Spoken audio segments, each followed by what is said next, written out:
Misha, it's me, Genghis. I can hear you in there. Hey, keep being rude to the police. I might come for you next time.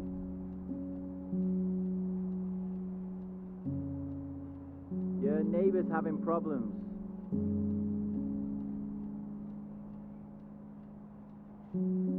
This ain't no joke. Follow me.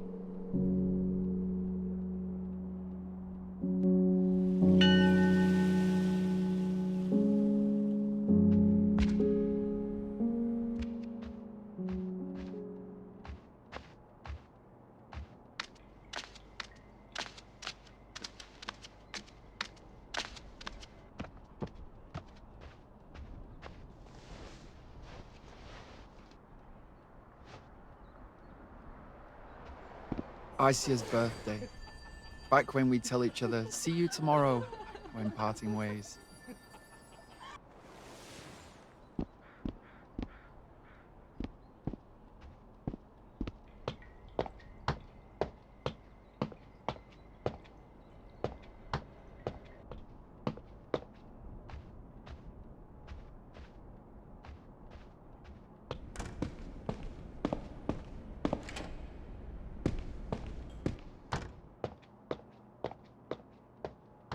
Get a load of this.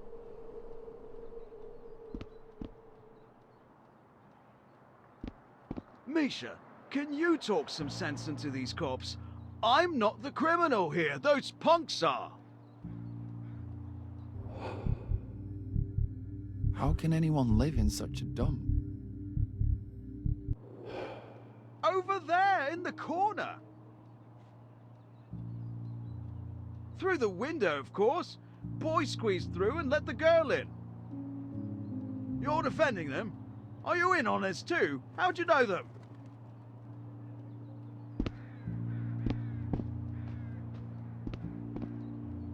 Do you know these kids? What's their relation to the apartment owner? They're what? The hell are you talking about? Their dad? Me?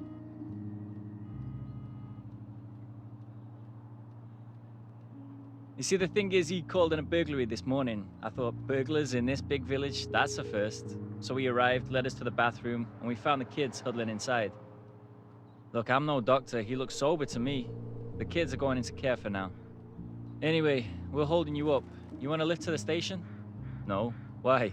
Your station. The train station. My partner's gonna drive you. I've got a lot of paperwork to do about these kids. Take him away. Goddamn lawless cops. I'll make you answer for this yet. You're supposed to get these punks out of my apartment, not me.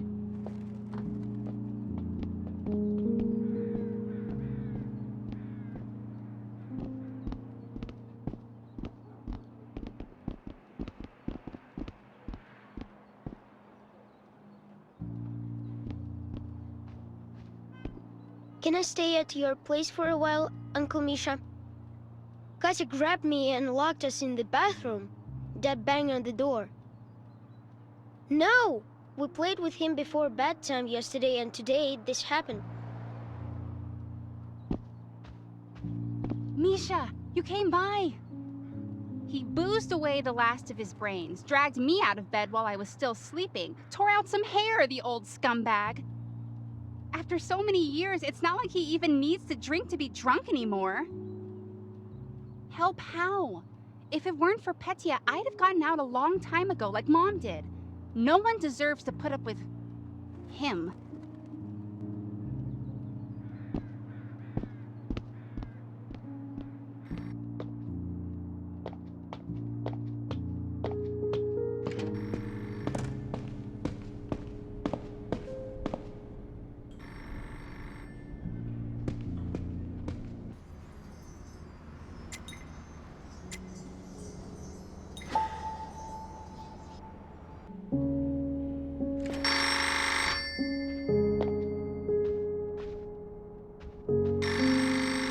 Still home? Not even on your way to work? Spare me. I want you at the station in 5 minutes, not a second later.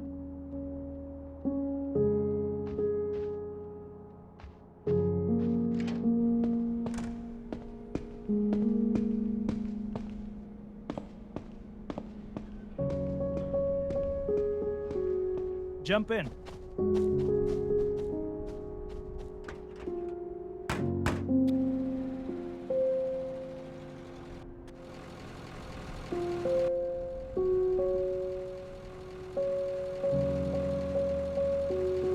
I'll walk free yet. Don't you think you can just snatch me? We just did. I'll write to the president.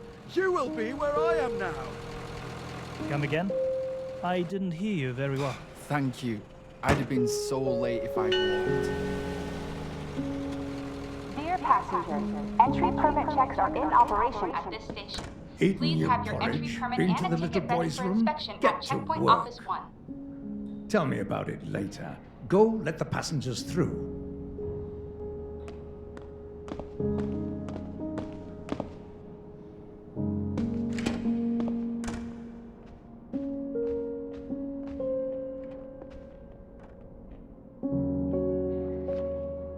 Hi, Misha. Here's my permit. Found a better job opening. Nah, same old. Pastry, baking. You see, it's a bigger city, a bigger place. Put me in your log or I'll miss the interview. Thanks, Misha. Have a good one.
Good morning, Misha, dear.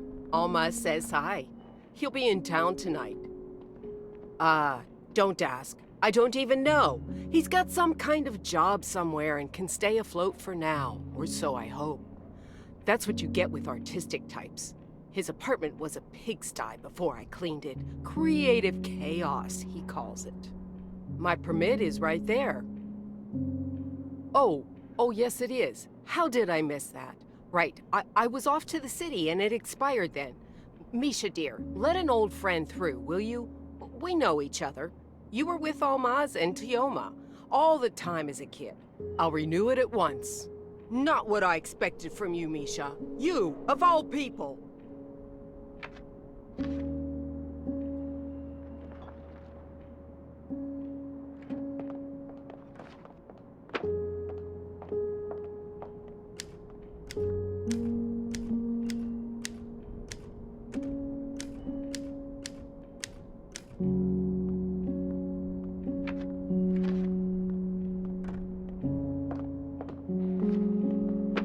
Working here long? Misha, do you really not recognize me?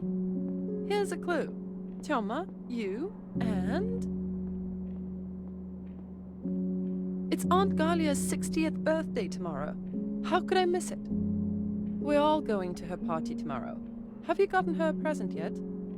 I'm also here on a work trip to the Research Institute. So, this is both personal and business. How about lunchtime? Say near our oak tree at 1?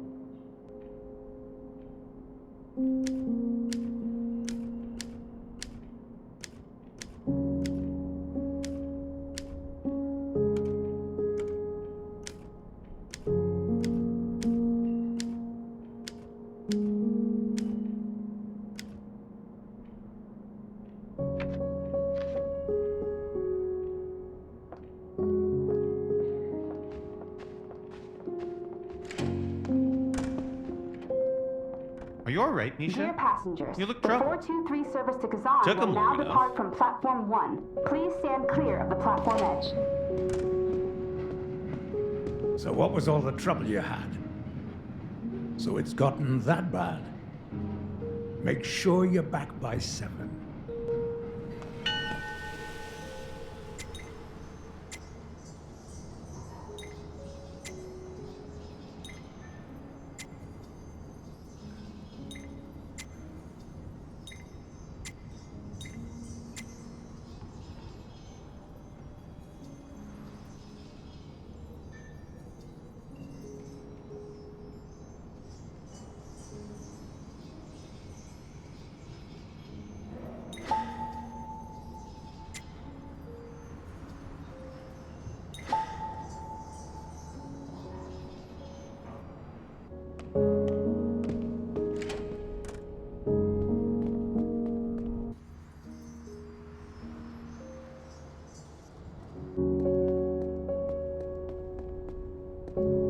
Finished your shift? Misha, you're like a son to me. If it were anyone else, I'd understand. But now, I don't know what to think. That cop, Futile, barely knows me, and he let me in. Do me a favor, will you? If you do, I'll absolve your sins. I've been trying to hitch a ride. Nothing. Will you help me carry this bag? They should at least run a bus line here. I've stocked up on a few things they don't sell here. Well, who knows when I'll next make it to Kazan. Don't wait for me. I'm a slow walker, and you're young. Just leave the bags by the elevator. Hopefully, Vitya won't steal anything. Good Lord! And I've only been away 2 days. Not that I'm surprised, of course. And the kids? Katya and Petya? I should call him for details. Right. I shouldn't keep you tied up. You run along now.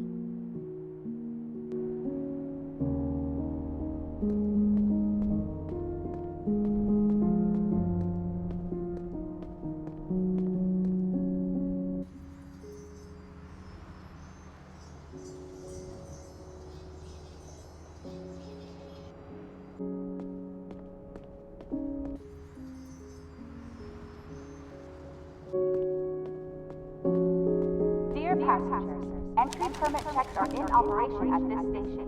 Please have your entry permit and a ticket ready for inspection at checkpoint office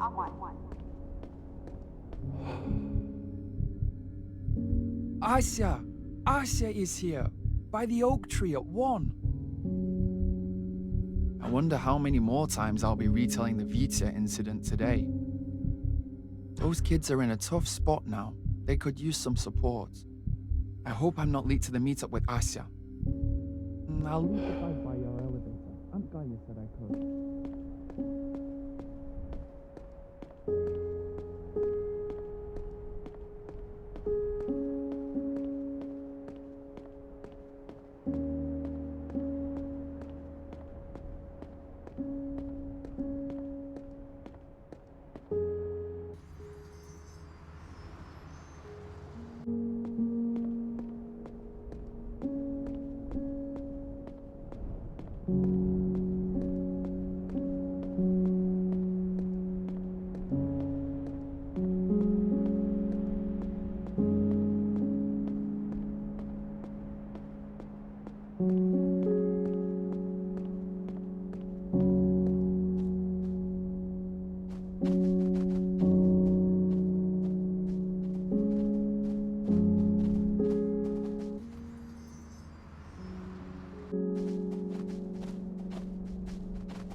You got everything? It's easy to forget a thing or two in this commotion. 5 minutes to pack like they're under arrest.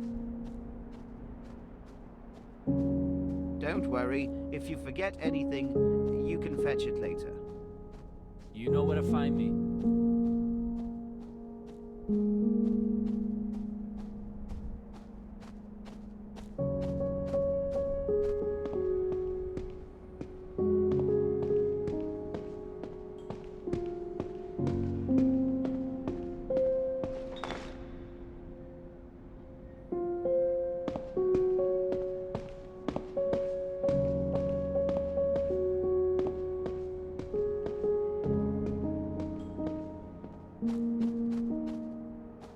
Even with the bag, you've passed me. Ah, the young.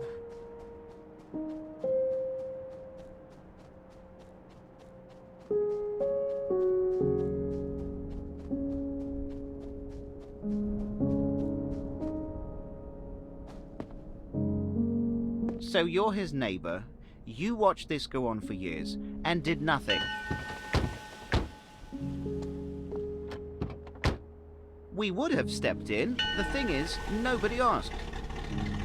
Not until the court order, and there's a 6-month wait after that. They will have to spend some time at the orphanage. Well, this is it. We're all done here.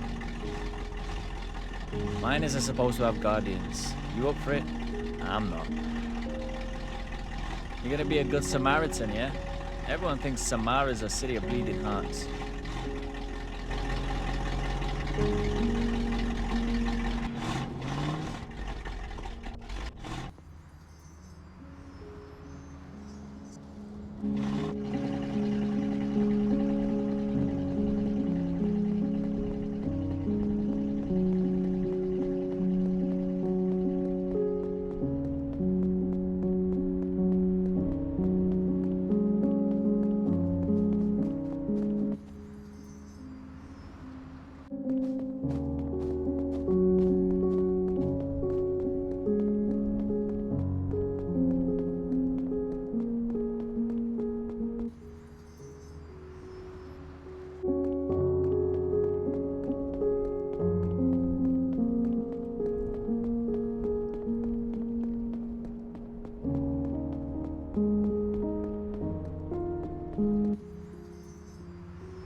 Right on time, as always.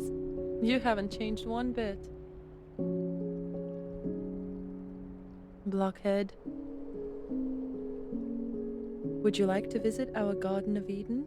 Wasn't childhood a paradise?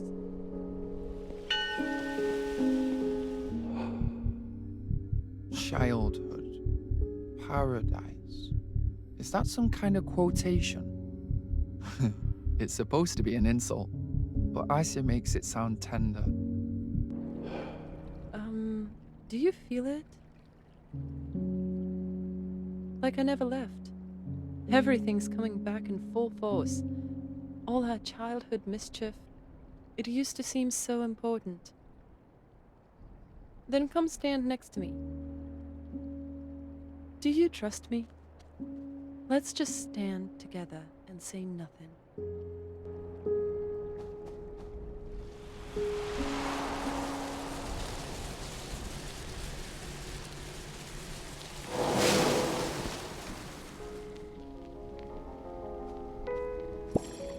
Our tree. Our secret headquarters. I've grown so used to it, I don't even notice it anymore. We weren't at all worried about falling. Even though we were so small, we thought you'd be able to touch the sky by reaching up. Or has the oak grown like we have? The wind got into the canopy, rocking the branches, rocking us. The oak creaked like old floorboards. We imagined ourselves flying in a helicopter. Almazi kept saying, "Helichopter," and we kept correcting him. Sometimes I'd go alone and secretly admire Aisha while she read in the dusty silence of her father's study. Like a true pirate, I had a pair of binoculars for the task. Actually, they weren't binoculars, but opera glasses.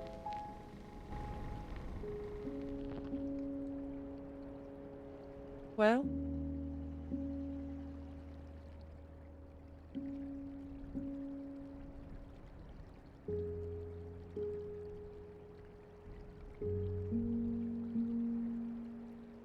You sure you can climb a tree after all this time, old man?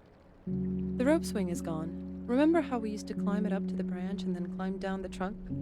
Or the other way around? That was fun. Tell me, why haven't you left town? Do you like working at the station? I'd want that too. How about we go to the pond?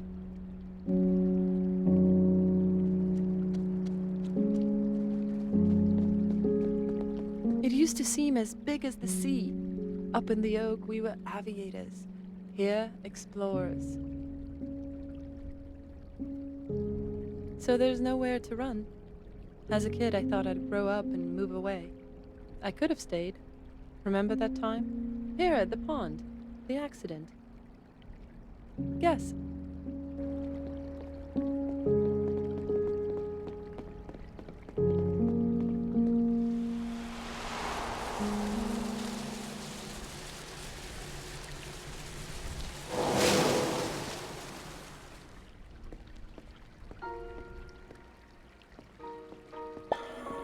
I was launching paper ships from the pond bank. Chioma and Asya were fooling around in the boat. They rocked it too hard, and the boat keeled over.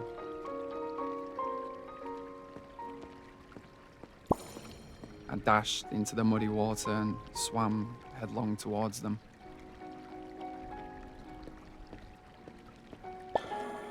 Chioma had barely surfaced when I reached them. Asya was still nowhere to be seen. I took a deep breath. I dove in. And when Asya opened her eyes and witnessed the bank, the last of my ships had become drenched and sunk.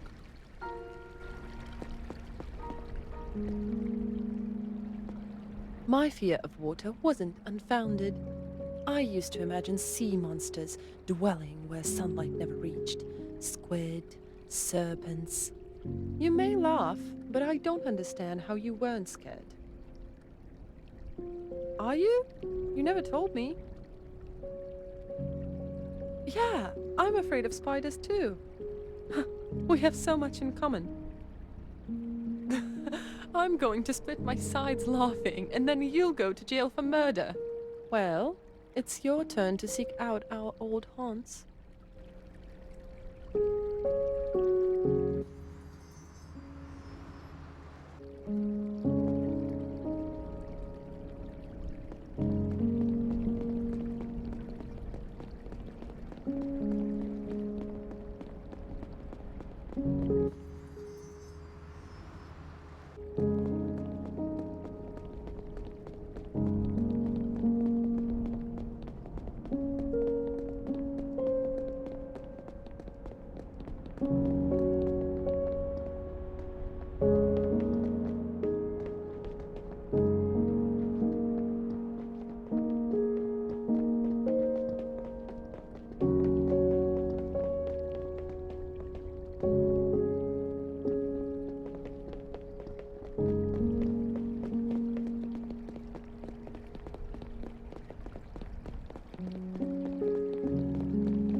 We're about 5 years old. The pump is filling balloons of different colours with helium. We're standing there, open-mouthed, gawking, wonder if the next one will burst. And the taut balloons squeak when you run your finger over them. It makes Isaac laugh. The cloudless sky draws balloons towards it, making them bounce up and down on their leash-like strings when pulled. Finally, we release the balloons. They soar upward, becoming dots. We're convinced they'll fly all the way up to the sun. And when we can't see them anymore, our parents buy us ice cream, and then we move on.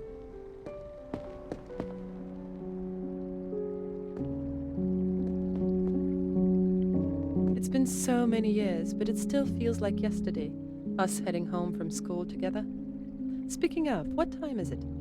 Oh no! I've gone missing from the institute. It's fine. We still have tonight. Will you walk me to the station? I'm going back to my dad's for the night. When I got into the university, he returned the apartment provided by the Institute and moved back to Kazan. He's retired, only has the teaching job now. Back then, he couldn't stay where everything was reminding him of my mum. He waited for me to graduate and then left. Come as soon as you see Institute people walking home. That'll mean I'm finished too. It holds so many memories, more than you can remember in a day.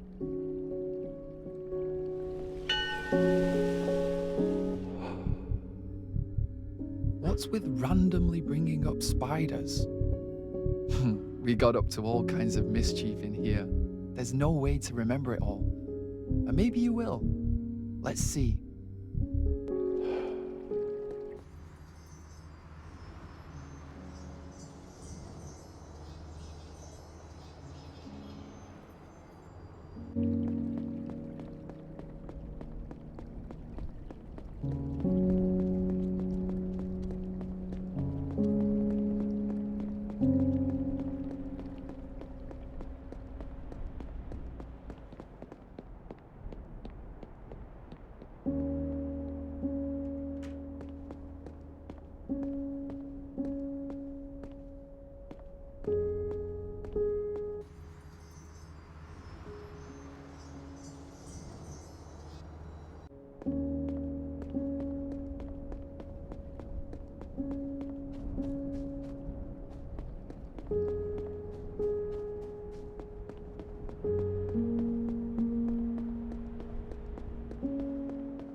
Left in too much of a hurry to properly pack up. What's going to happen to their stuff now?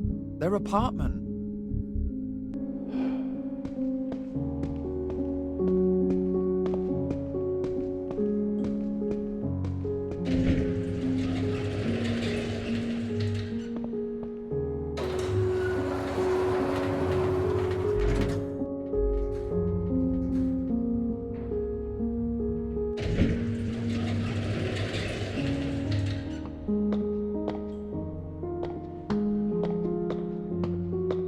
Aunt Galia or Asia? I think the answer's obvious.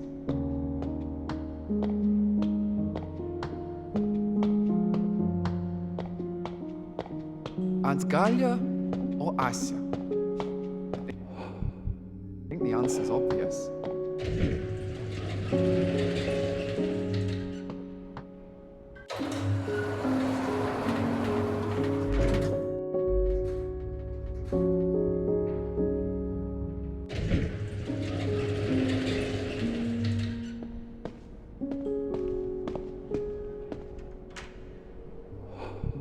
Peter may have been the neighbor from hell, but he was entertaining. Now it's so quiet. It feels unreal.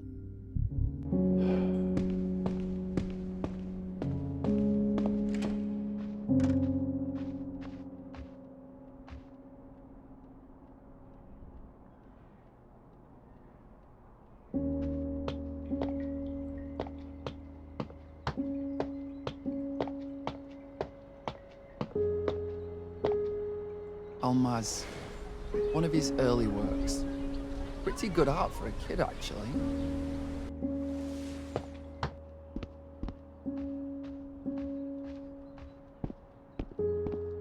I've known all my music by heart for a while now.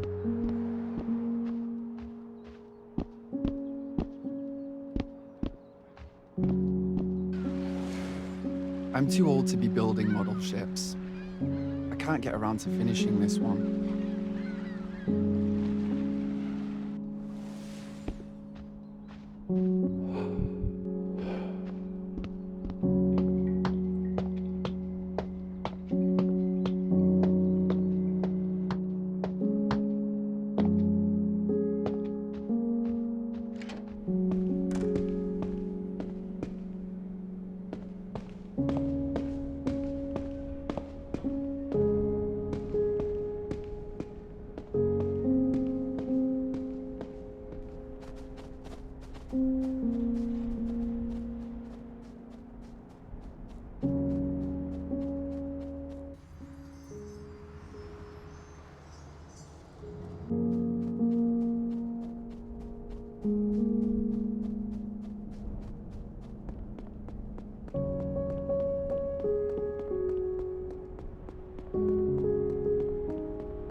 Every winter, we built a snow fort in front of the research institute.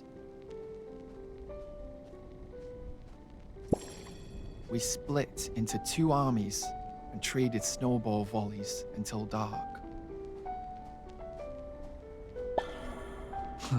By evening, our clothes would be completely drenched and crusted in ice. You could stand them upright on the ground.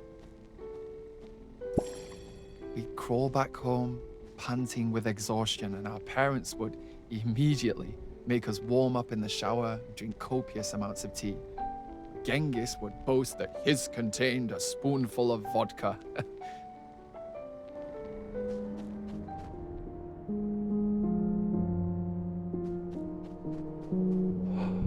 Just a bit more waiting and back to Asya.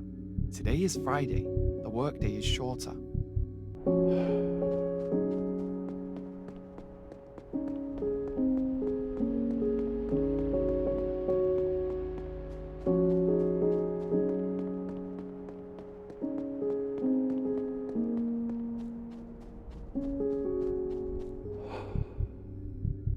We got up to all kinds of... There's no way to remember it all.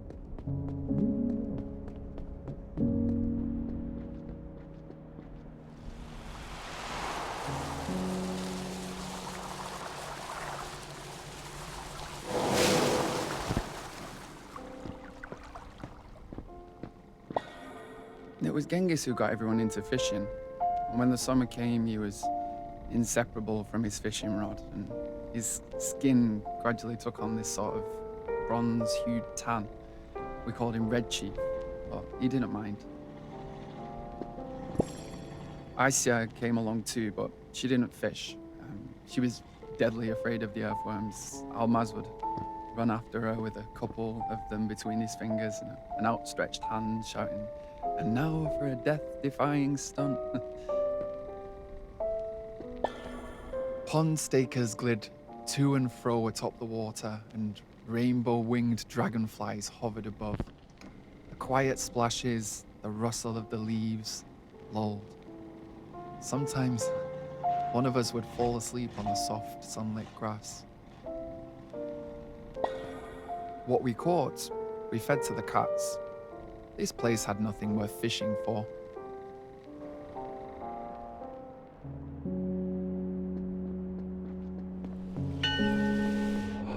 The position of the sun tells me it's time to return to Asya.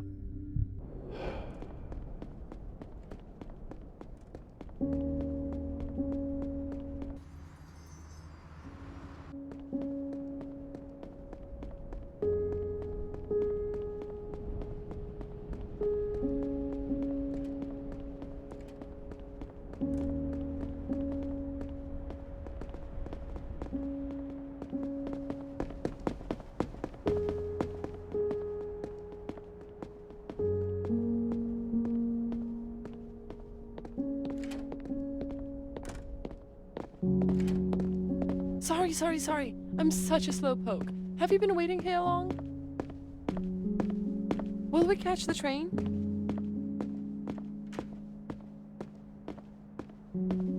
It's wrong to keep people waiting, though. Let's race each other to the gate. Afraid of losing? There was a time only Genghis could beat you.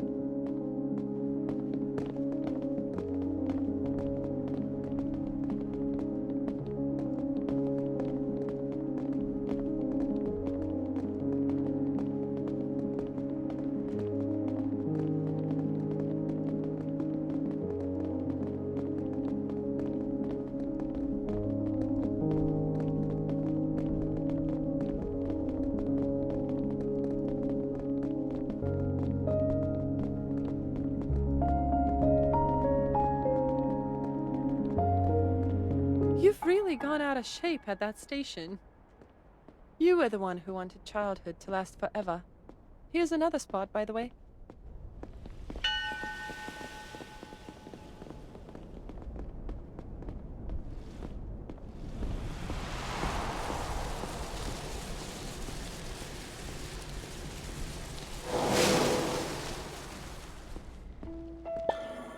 Our first dance. We were about 14. Aisha was in the middle of the dance floor in a whirl of coloured specks of light.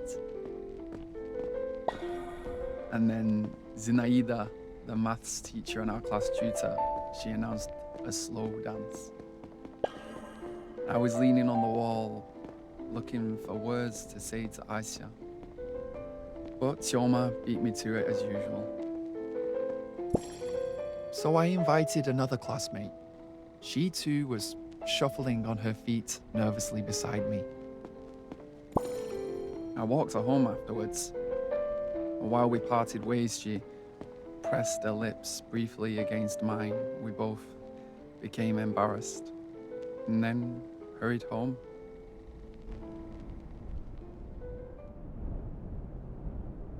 You and Masha. I knew.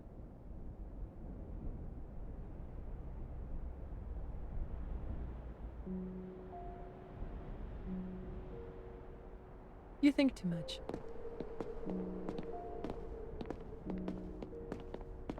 And what is it you think? That's 4 words.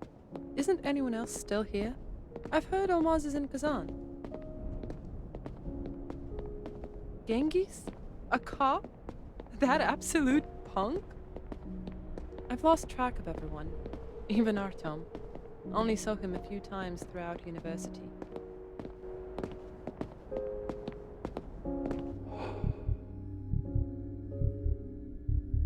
Asya never dated Tioma.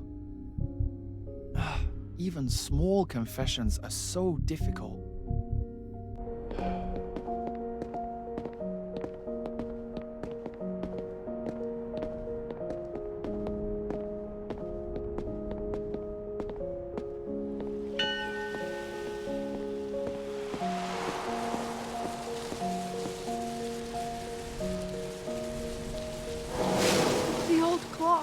Do you still struggle telling 7 p.m. from 1700? That time you waited for 2 hours in a snowstorm, though.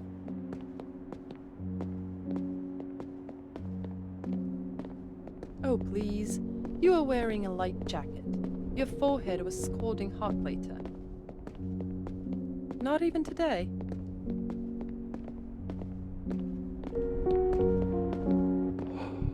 I should have said what a torture it was standing in that snowstorm. What's the point in keeping quiet about it after so many years? As a kid, I enjoyed getting sick, but not too sick. Sitting at home, wrapped in a blanket, drinking tea, while the outdoors were cold and snowy.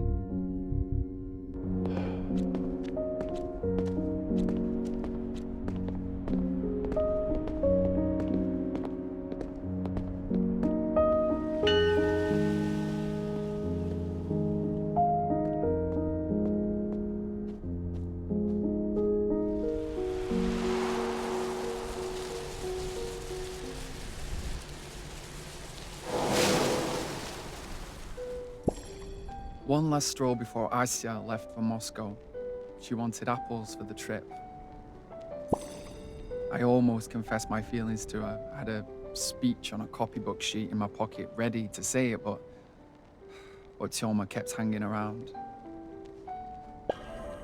Asya chose yellow apples, you know, the sweet but expensive ones. The sour green ones were cheaper, and I suggested those instead. Asya said I was cheap, which was true. You know, I counted her money when it could have been my treat, which was what Tioma did, actually. I was nervous enough as it was, so in the end, I lost my temper. I simply walked away. No, I ran away. Asya left that evening. I never said goodbye to her, or that I was sorry, or heard her say that she was.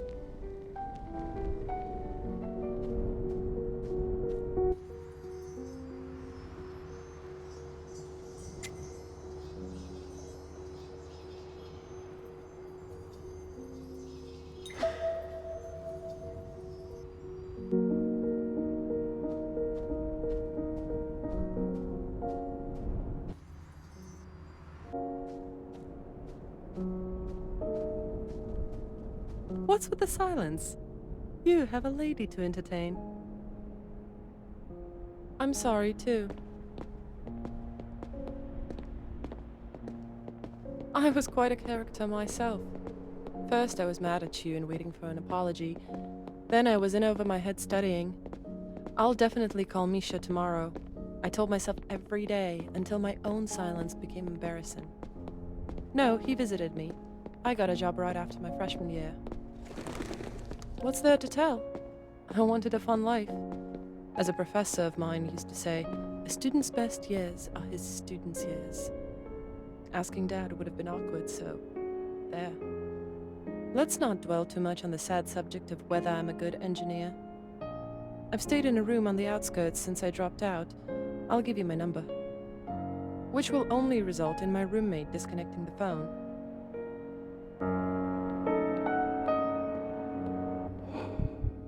She wanted to call me.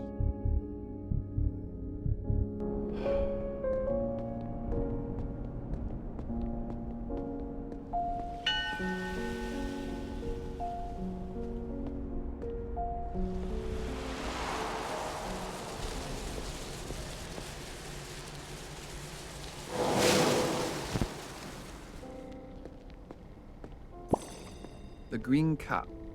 We often dropped by here after classes, left all our pocket money behind. Well, no, most of it. Some of it the movie theatre would eat. I still don't get it about the Green Cat, what happens after it crosses your path, and I'm too embarrassed to actually ask at the cafe. Like, who's ever seen a green cat? Freshly fried donuts in powdered sugar, coffee with condensed milk, chocolate syrup ice cream. The place had it all. Asia loved ice cream so much she'd even eat it in winter. Once the cafe was closed, so we bought ice cream bars from a street stand, and Asia, she couldn't even wait until we got home. And there she is, eating it on a cold winter day, a dazzling fresh fall of snow around us and her ringing laughter, the gleam in her eyes. It just made the day that much sunnier.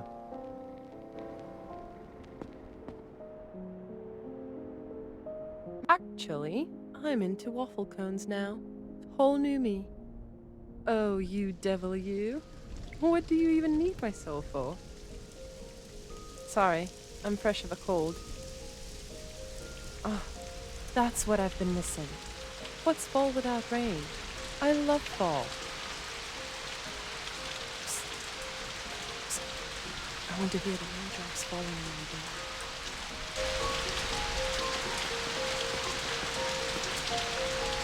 So cozy.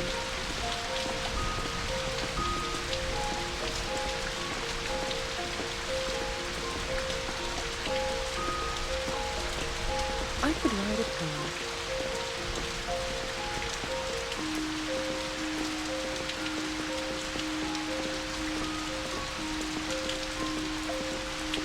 I could walk like this forever.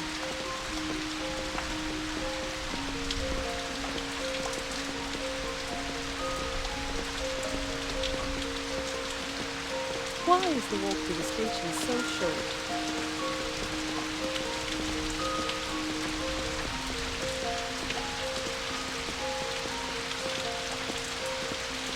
Just like school. Join your hands, kids.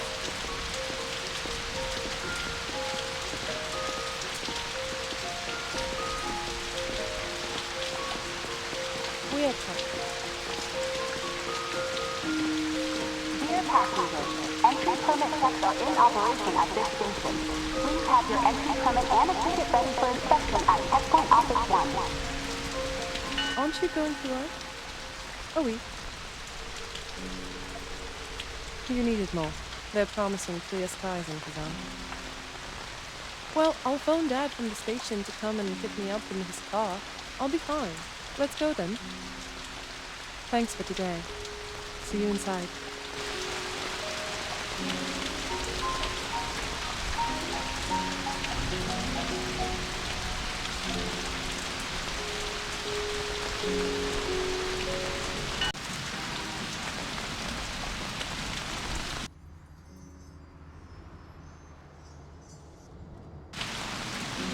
passengers. Finding each other took them a quarter of a century. They had been separated at a young age following their parents' death in a car crash. Both were placed in an orphanage at first, but one of the brothers disliked it so much that he ran away. The other one refused to leave. Curiously,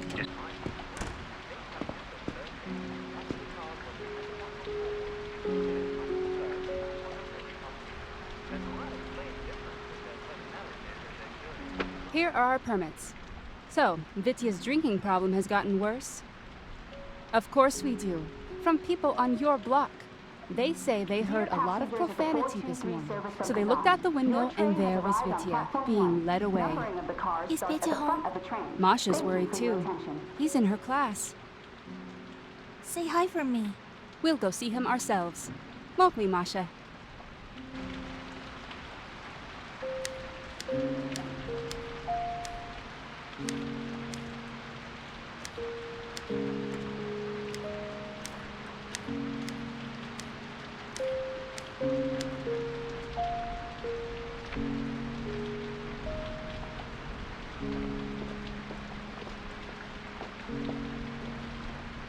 Do you have my number? In Kazan for now. What of it? Suppose you need me to buy something in Kazan tomorrow. What will you do? Go there yourself? I could bring it. Do call. Time. See you tomorrow.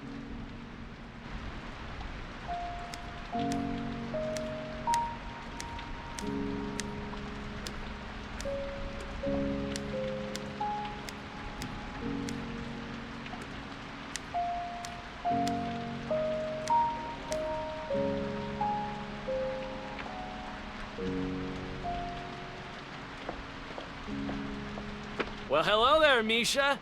Picked up a chick, I see. Make sure you don't screw up on me. None of that dawdling you did in school. I know you.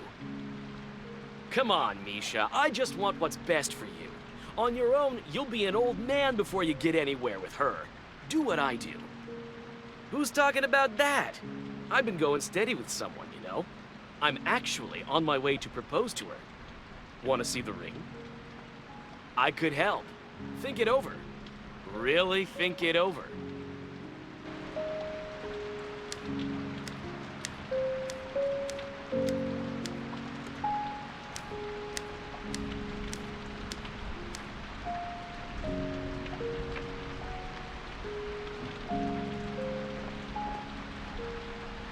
here I am, back already. Hired. I start Monday.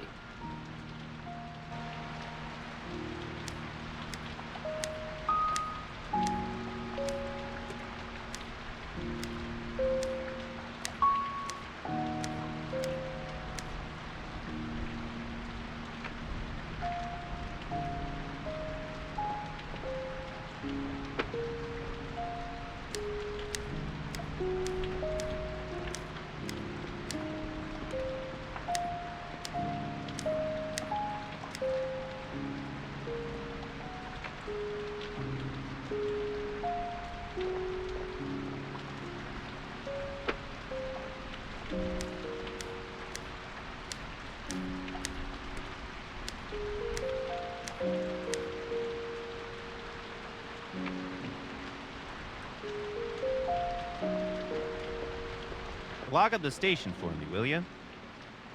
Hey, just kidding. Go home. That stung.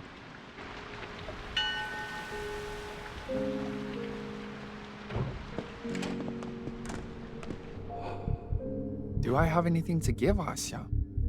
She'll leave. I'll stay. So what's the point? Whew, what a day. I should talk to someone or I will not sleep. But who though? Checkpoint Office 1.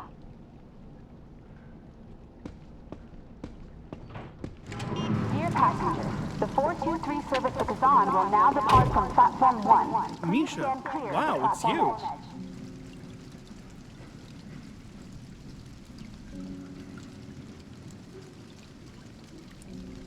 There was a chance I'd have to come tomorrow. My mother, huh? So I guess you've got all the dirt on me. What about you? Discovered any new islands in our little pond? What's got you so sulky? Then be happy, you chump. Or is this about Artyom? He's not even here yet, and you're already looking all dejected. Before boarding your train, Come on, please tell have me your more about it in the exit car. permit and No a reason to ticket ready stand for in the rain. inspection at Checkpoint Office 1. As you wish. I'm not going to stand here getting wet. Or try to convince you. See you around.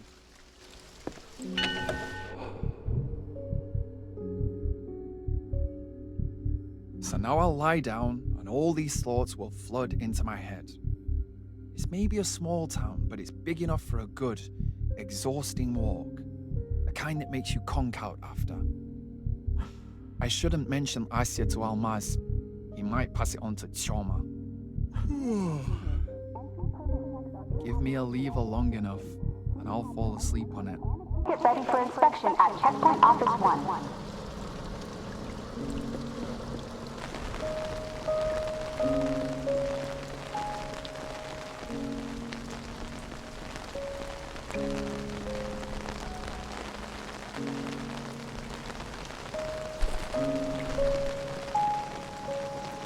Halt! Let's see some ID. Kidding. Scared you, didn't I? Why so rude, Misha? My job's like that on most days. Good. Sleep, sleep, sleep. We'll fight tomorrow's battles tomorrow.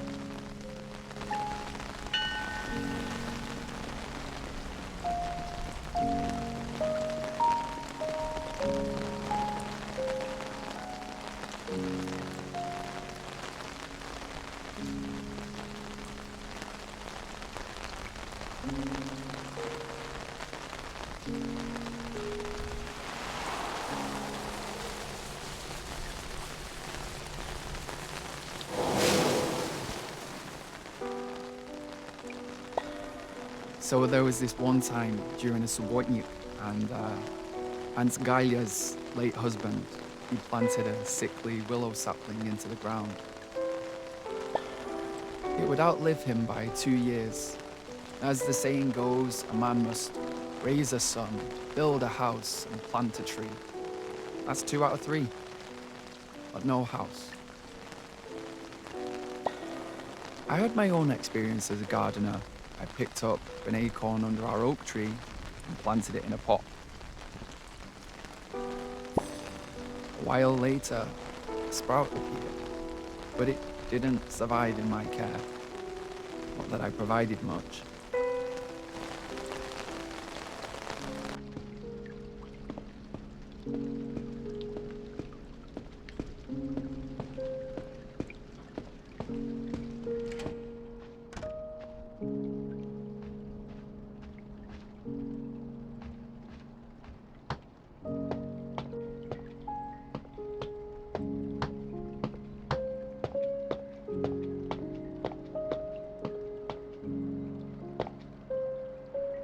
Finding each other took them a quarter of a century. They had been separated at a young age following their parents' death in a car crash. Both were placed in an orphanage at first, but one of the brothers disliked it so much that he ran away. The other one refused to leave. Curiously, despite being twins, they have different birthdays.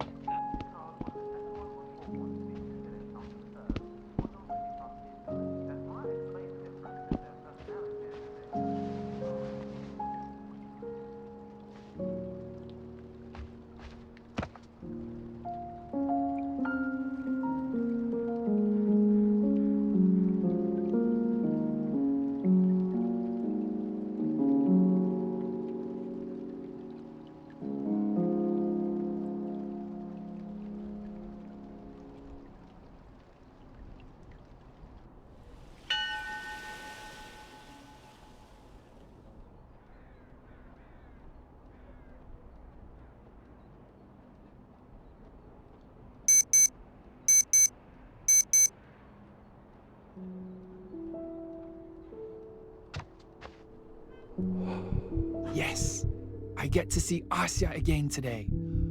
I've never been so eager to go to work before.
Dear passengers, before boarding your train, please have your exit permit and a ticket ready for inspection at Checkpoint Office 1.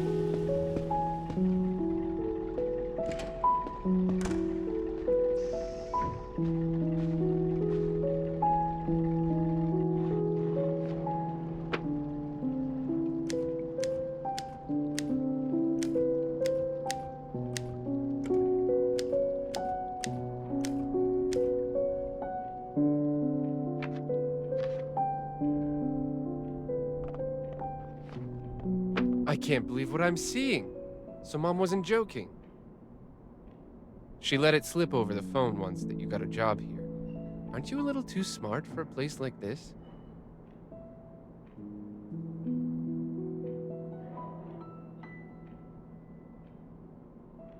I would gladly, but there's all the conferences and archives and my thesis. The role of industrial espionage in World War II. Finish up quicker here. I'll show you how to gather data out in the field. We'll find our childhood photos. Many people still have those lying around. I'll wait for you outside.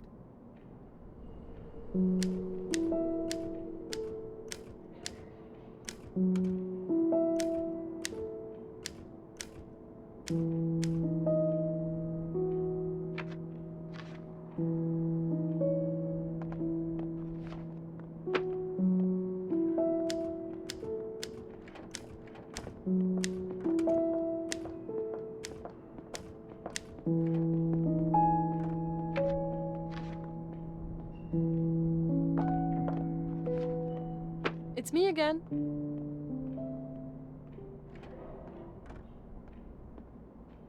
Ah, Misha. Today's Saturday. You don't? Why? At least you don't work 9-hour shifts. You're free between trains. This won't be yesterday all over again, will it?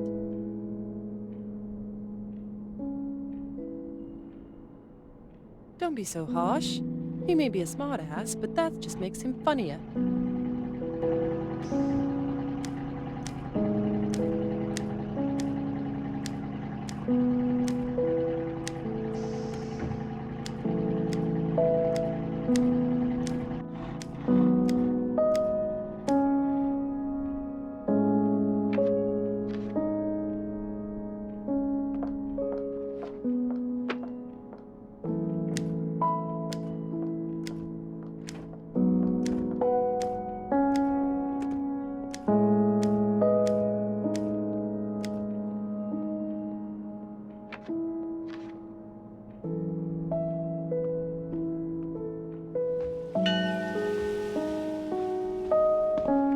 Dear passengers, before boarding your train, please have your exit permit and a ticket ready for inspection at Checkpoint Office 1. I'm so glad we're all together. Dear passengers, the 423 service is on will now depart. Having a flashback of those reserve drills at school?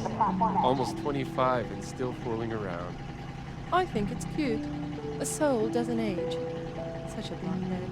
Call me a blockhead too, will you, Asa? It sounds so special when you say it. I'd let you call me that non-stop. It's a gift from Mom. We're making an album. Of course it'll work. You see, this is why you're stuck working at the station. Stop worrying and just do something. Misha has a point. It's been many years. Passengers, Photos get lost, or torn, or dirty. Why are you two so negative? It'll be fine. You'll see. Besides, Aunt Galia isn't in them. It's the thought that counts. Mom put her heart into raising us. Our childhood is as important to her as it is to us. Of course, the album will make her happy. Let's head off now. We'll start with Uncle Kola.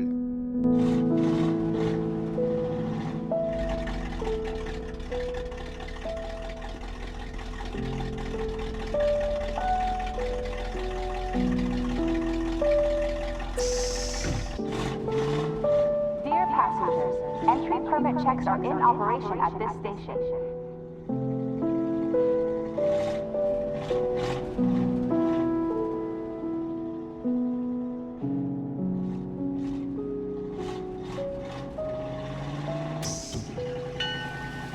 Store is closing. Next stop is factory.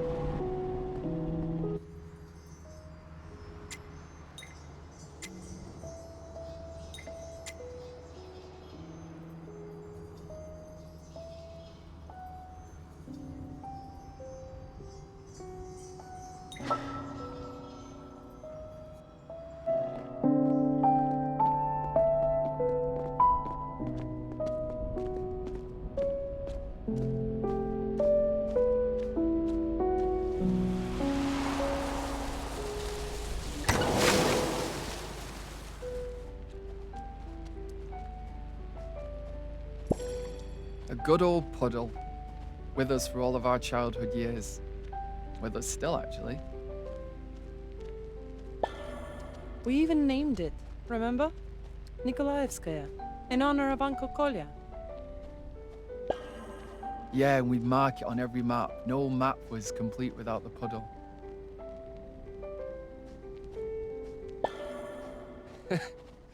Then we'd get in trouble for vandalism.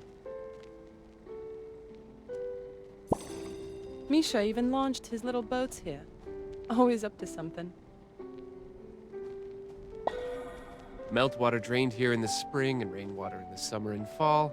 The puddle never dried up. It just froze down to its bottom in winter. It'd also get moldy really fast, and then it'd spawn a bunch of tadpoles. And we wondered if there'd be a dinosaur, too. All the same, no one was too squeamish to enter it barefoot. Not even Asya with her fear of worms and water. You argued forever over who got to carry me across. So, I only had myself to depend on.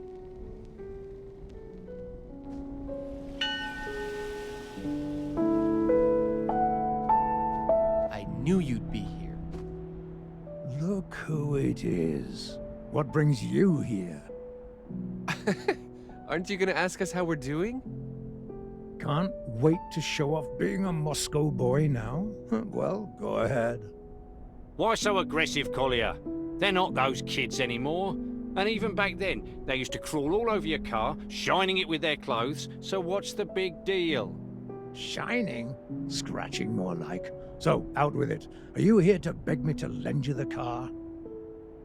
Remember you took a picture of us once? We were cleaning up your garage. Where is that picture now? You mean you were fooling around and now you'd like to get rid of the evidence? Dig around in the garage. It should be in one of those crates.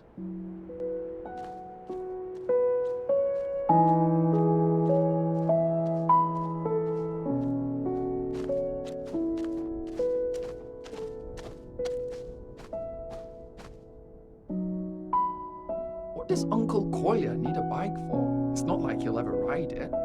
I'm empty-handed. I've got nothing.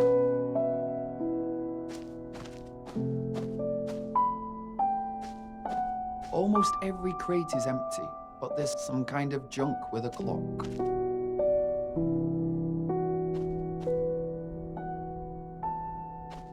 Nothing between the pages, no matter how hard you shake.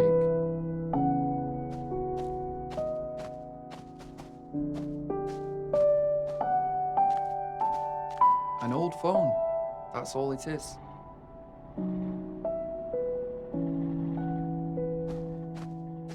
What are those riches underneath the table? A toolbox. Nothing remotely similar to a photo in here.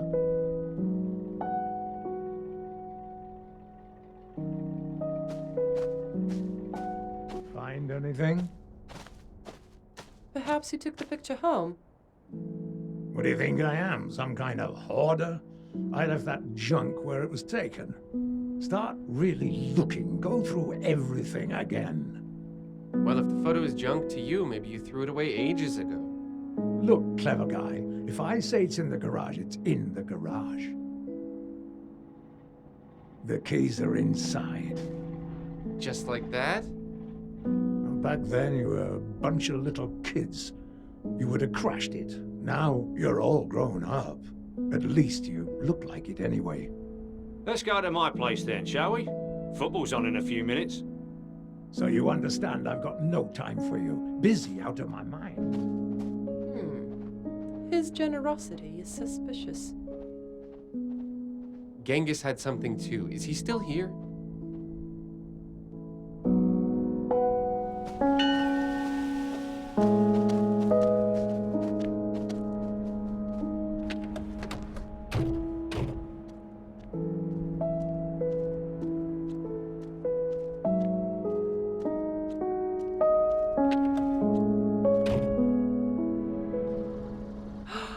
I can't believe we're in Uncle Collier's car. Your neighbor's apples are always sweeter.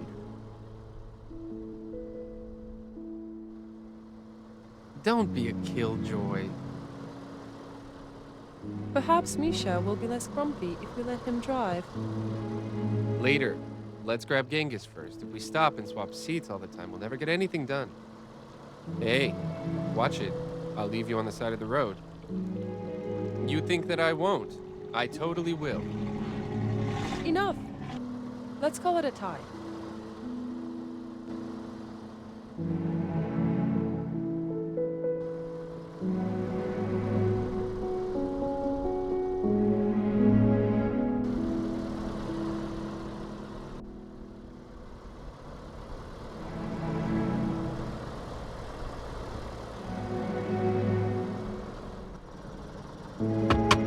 There's the photo. It was in the glove box.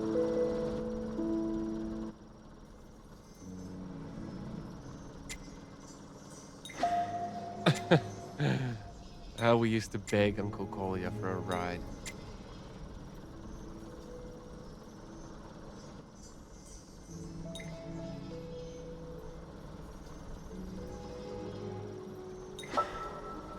Yeah, he only let us honk the horn.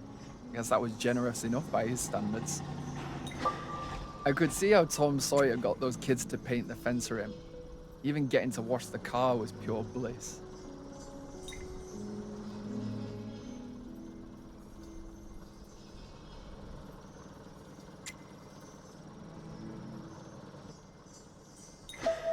To you, maybe. Our Tom would rather bury himself in old Soviet magazines. Talk about a born historian.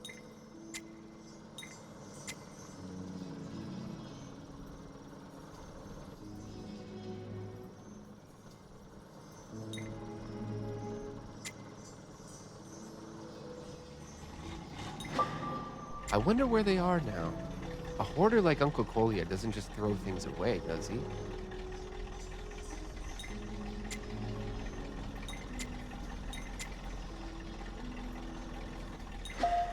You were so dumb. So happy to do chores for him.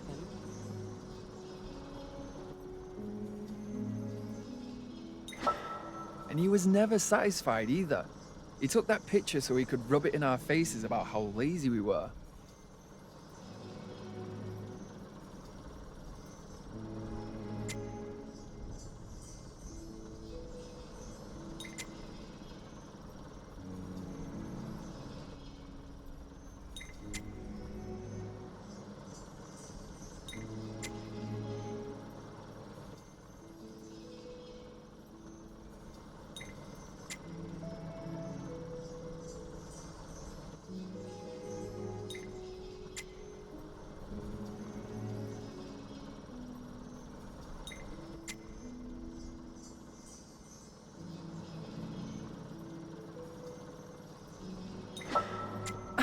I can understand Toma and Almas, but Misha? Drudging away like that? There's photographic evidence.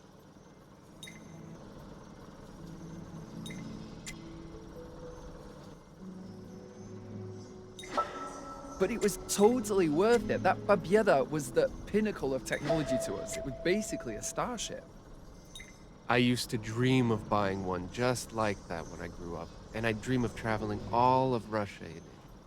Other countries weren't something you even thought of back then.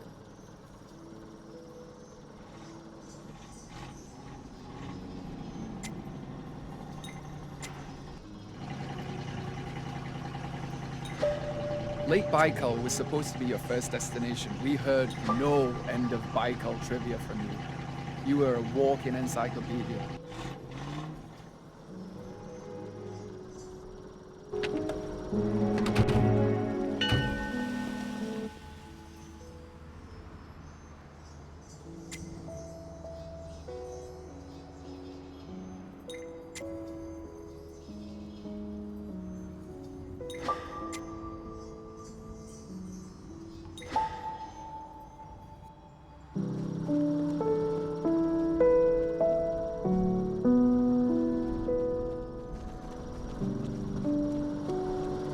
No way. No word from you in years, and then there you are, both at once. Are you coming to Mom's party tonight? Seriously, are you doubting me now? Just a sec. Got one in my wallet. There. Will that do? You've been carrying it around in your wallet? Adorable. I'll take it back if you make fun of me. Is that all you need? Is he in trouble? They didn't even let us in. In fact, we didn't even want to hand Vitya over, but they were all over him right away. That sounds really odd. So now we've discussed everything, right?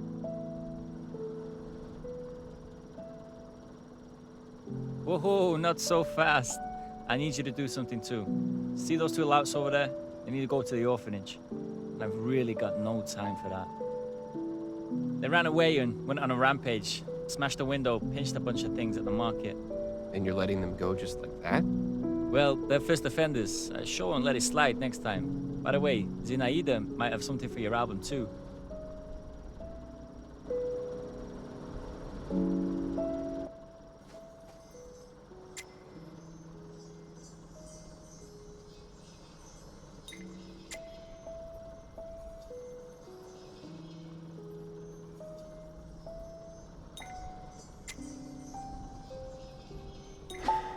It was great being friends with Genghis. You know, he could give anyone a good thrashing. No vagrant would ever come near us. He was a vagrant himself. Being a boxer helped. Genghis was definitely a gifted athlete. He played several sports and excelled at all of them.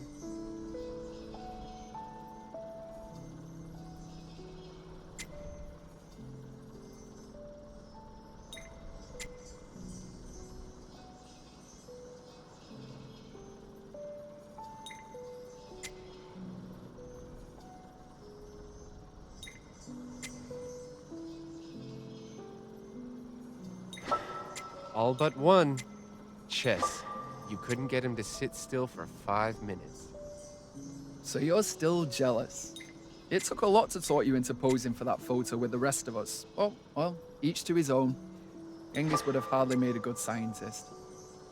I was angry because of what Almaz said, that he'd get to space before I'd take up sports.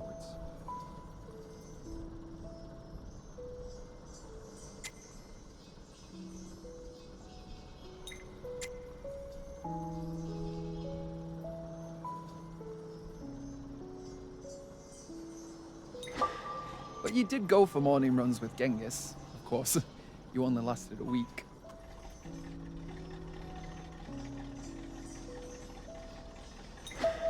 Each one of those runs left me feeling like I was gonna die. I was nauseous, dizzy, seeing spots.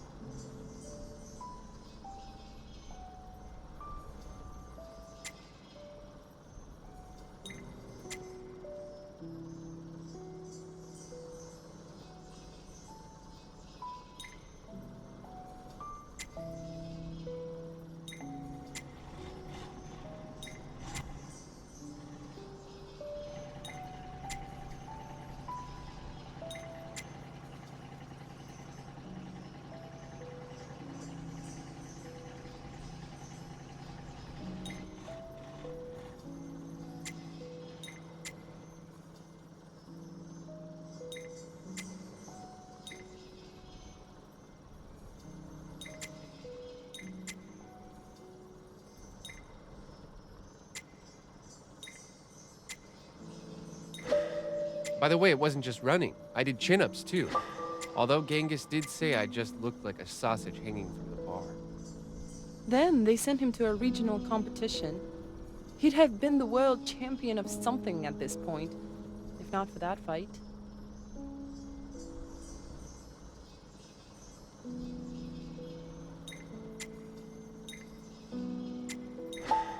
He was defending a girl, 1 against 3, and he was the only one who got arrested. Even the competition committee couldn't do anything. He even gave up exercise out of frustration. Vagrant or not, Genghis was honorable.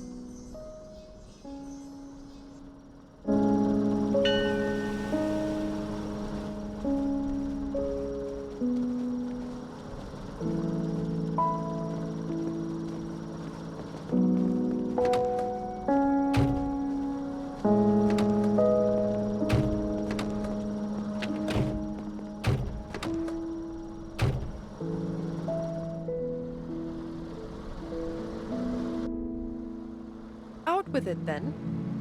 Why won't you just stay put? You've got food, a roof over your head. Try living in here and you'll see. Dreary as hell. And then there's her, the xenomorph. You seem like an alright chick, though. Hey, if you mean alright to act up, I'm not what I seem. Yeah, Zenaida doesn't exactly make life easy for you. Why won't Uncle Kolya leave her?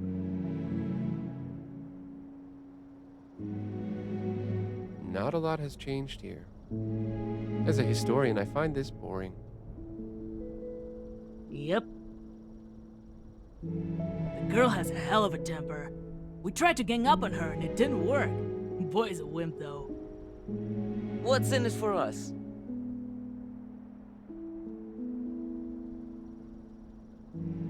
No way, that's not fair.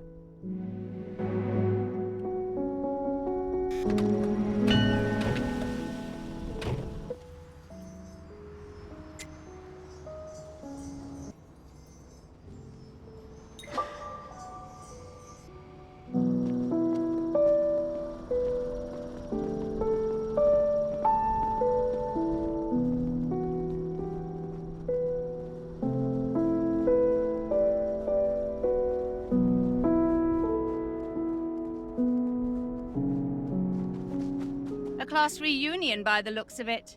Such a pleasure to see. Good thing Genghis is so chill. Another officer would have gone on a power trip. Or maybe I have it wrong. Maybe he's aiding and abetting the kind of kid he used to be. Well, you can't have a reunion without the class tutor, right? That's why we're here to see you. So what are you up to now? Tell me everything. That would take a long time. Basically, I enrolled, I graduated, and now I'm an engineer with the job. So all the times I drilled you on calculus paid off. If only that was all you drilled me on. What about you, Artemius? Enrolled, graduated, now a historian with a job. I could sense this coming. Something didn't add up here. Of course, it's her birthday. I'll go and have a look. I can see that. My criminal duo. Where did you find them? Well, they'll tell me themselves, if they choose to. I suppose I'll go get the photo then. I'm leaving you in charge. I hope not too many children run off when I'm gone. I suppose there's enough of you to handle a dozen kids.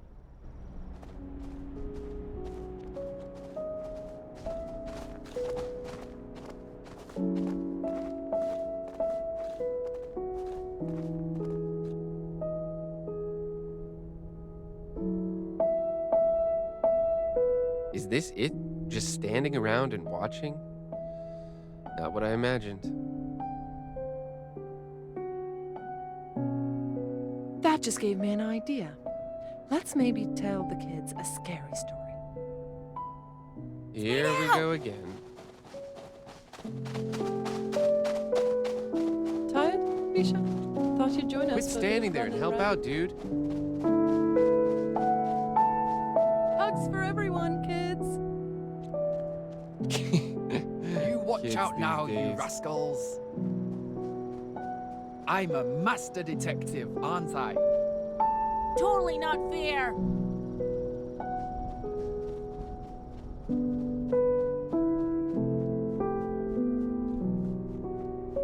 over. They're on to us! Too fast for you! I win. Come on, that was a good I'm faster!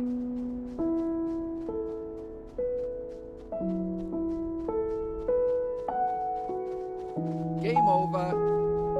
We've been spotted! Skedaddle!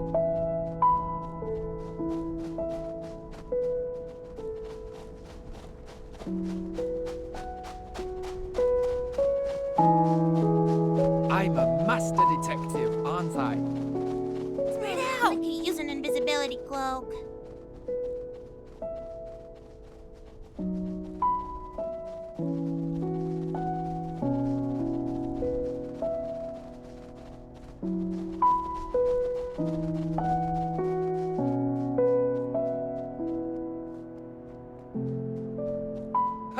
I win. How Game did you over. find me? No fair!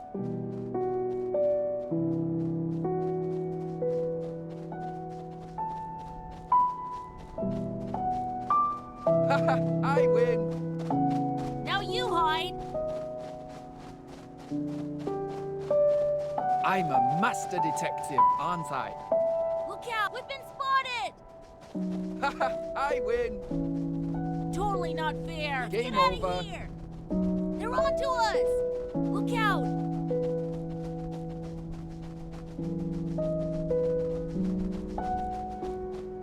There's lots of them, and just one of me. There's lots of them, and just one of me. I'm a master detective, aren't I? Now you hide!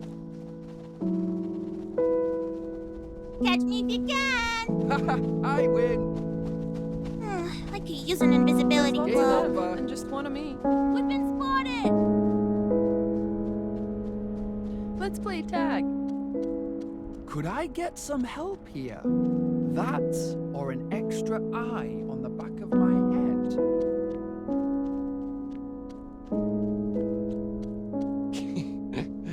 Kids these days.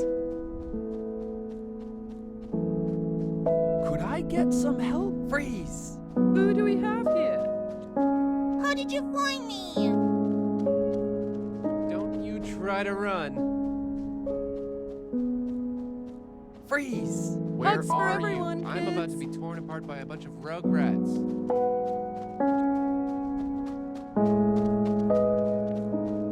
Don't you try to There's run. lots of them, and just one Freeze!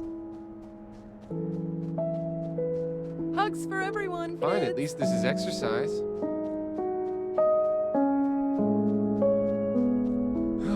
You've given me quite a run. Ready or not, here I come. Come on, that was a good hiding Let's play spot. tag. Fine, at least this is exercise.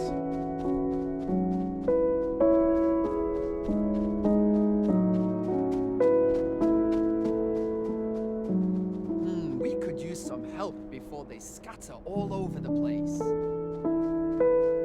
Playtime's over. No fair! You watch out now, you rascals. Who's the fastest? Us is the fastest. Kids these days.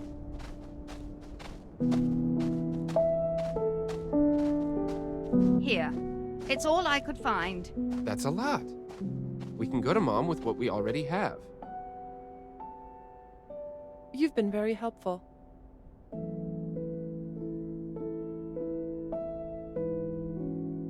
You're speaking out of turn now, Mikhail. I'll give it a thought.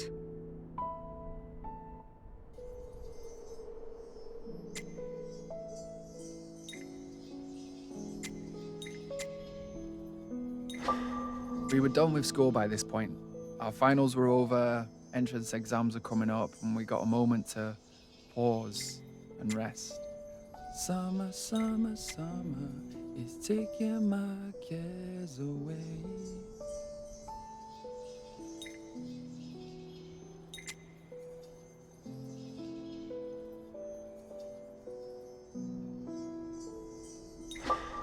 I'm still furious every time I remember that grade in history. B- instead of an A+. It cost me my school medal. And I really could have used that medal when I was getting into university. You were too smart for your own good. You invited those extra questions on yourself because you wanted to impress the examiners with how much you knew.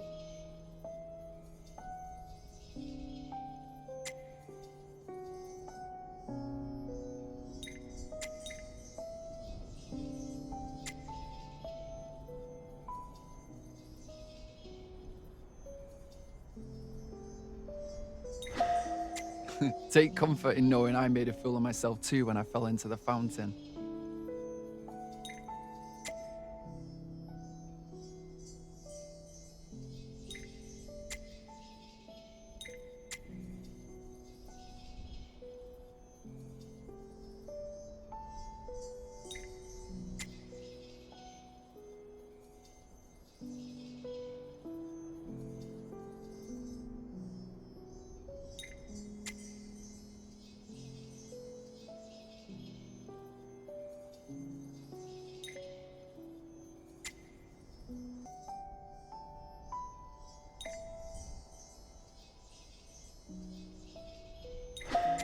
Well, the edge was slippery and you were drunk.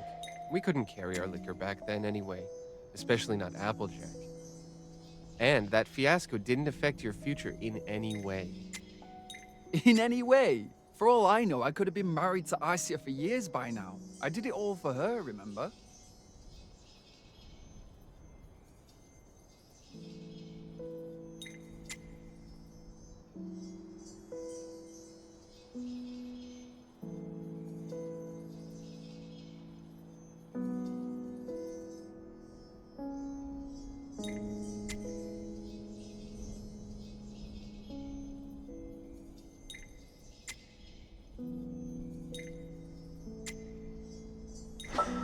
And Genghis would have been the one married to me if he had walked on his hands along the fountain edge.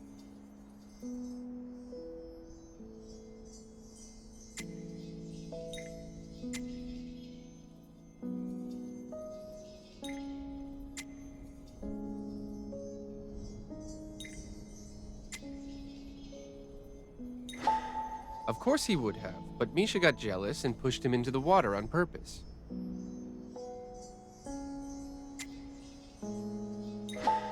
Nah, he wouldn't have. Genghis liked Varia, your prom date.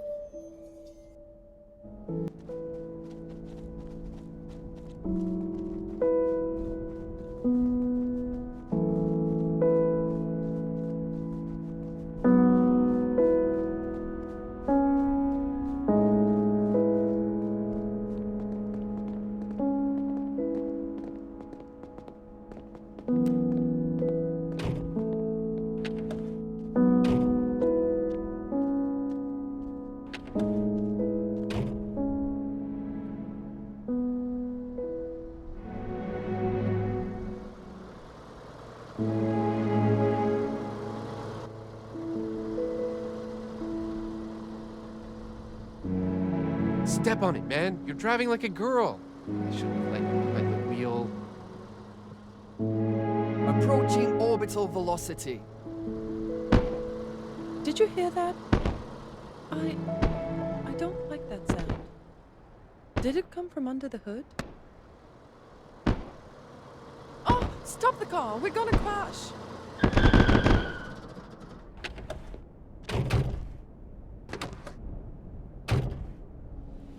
Well, now it's clear what Uncle Kolya's motivation was. He fixed a thing or two, and now we're his test drivers. He'll pin the breakdown on us too. What if we crashed? Impossible. It wasn't the brakes that gave out. I'm going to miss the train, and then there's Angalia's party. Can you do this without me later? Not so fast. Look, it's Almaz. What's with Uncle Kolya's car? Why are you inside it? A display of incredible generosity. Have you got it? The photo? Yes, here you are. Where are you headed anyway? It's all right. I had to help Mum in the kitchen anyway. Keep your jealousy to yourself and help me choose the flowers. No, I haven't. Does it matter? Giving the same flowers year after year, it isn't a good look.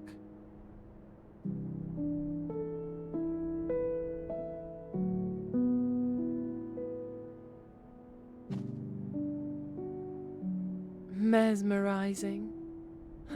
You sure have a way with words.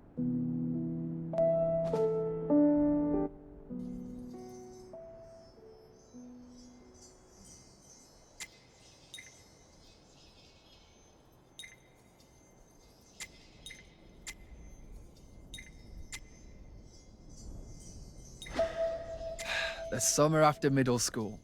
We just finished our exams and Aunt Galia, she took us outside the fence for a picnic.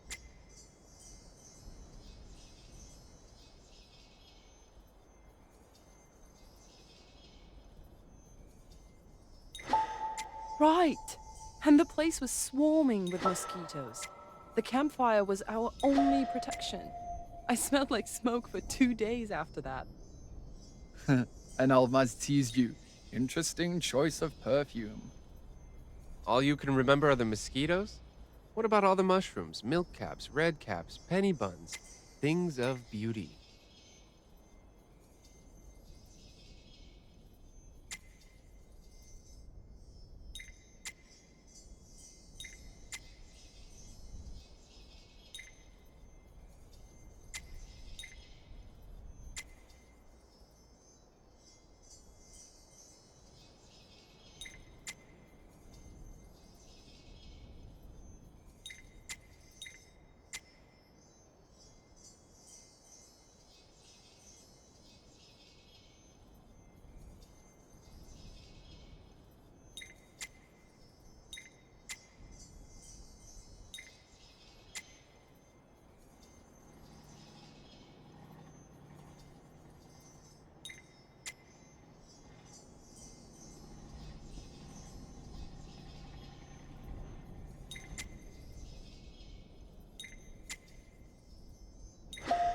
And someone we all know mistook a death cap for a champignon.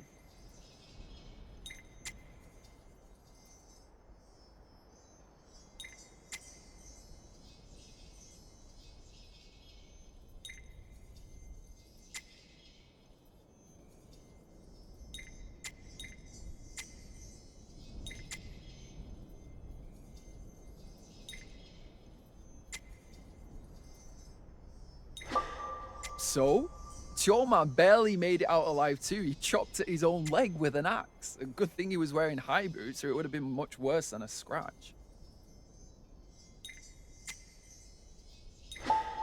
Boys, boys. What's with always needing to prove something to someone? Genghis volunteered to chop firewood, and Toma had never even held an axe before. Exactly. I used to think when people in books turned pale as a sheet, it was an exaggeration. I also used to think people would scream a lot in those situations, but Choma, he just stood there, frozen.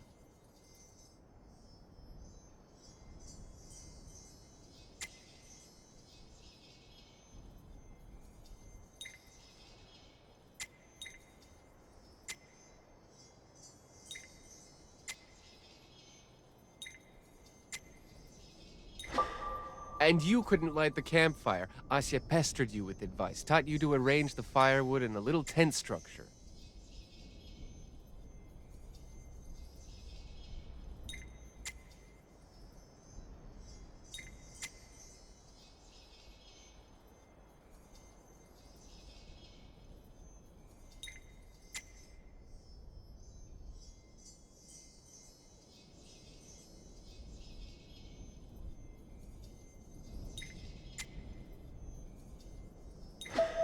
Well, what did you expect? Women have always been keepers of the fire. We'd know how to build one. Aunt Galia and I were in charge of the food, too. We would have starved without you, of course. Not like we were roasting sausages on a stick.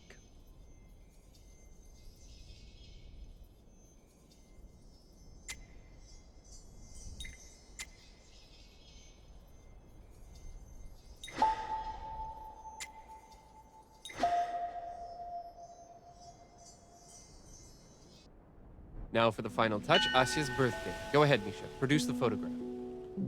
You took it home as a memento. Go forth and fetch it, O brother of mine. Make haste. Don't keep us all waiting. I think he meant you.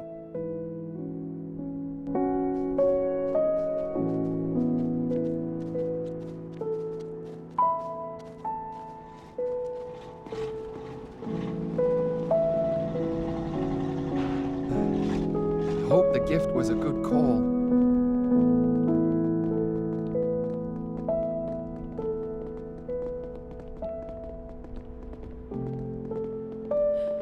You can really smell autumn, the fallen leaves.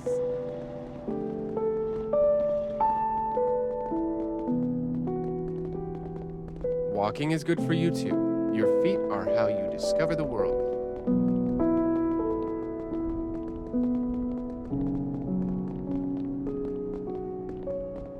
Strike up our marching song. Come on. Is nobody gonna sing?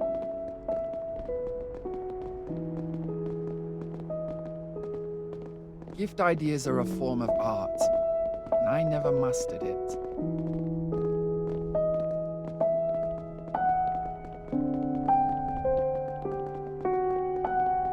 Should I make a bouquet of leaves to pair with Almaz's flowers?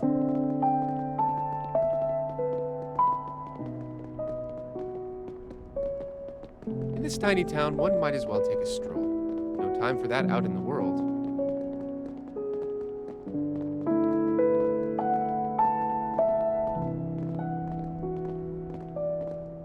What is autumn? Ba ba ba ba bow bow.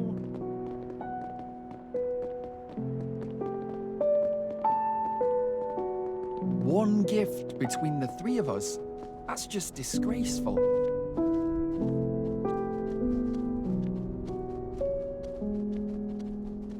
I wonder if it's still the season for mushrooms.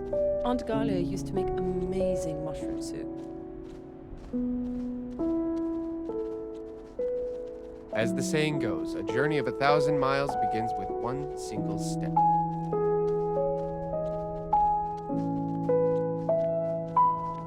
I'll keep bugging you till we're a proper a cappella group.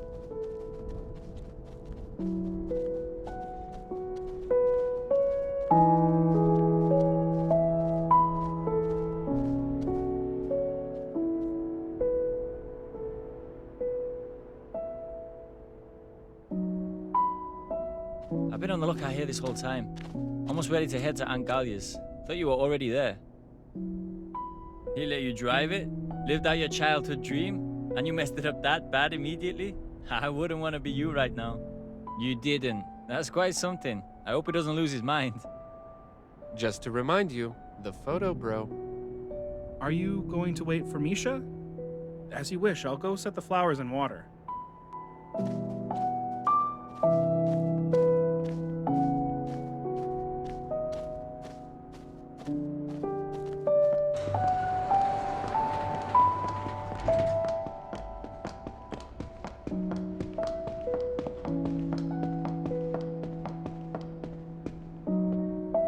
Don't be stingy, Misha. Donate that photo. Remember whose birthday it's from. What do you need a photo of me for, blockhead? The real me is right here.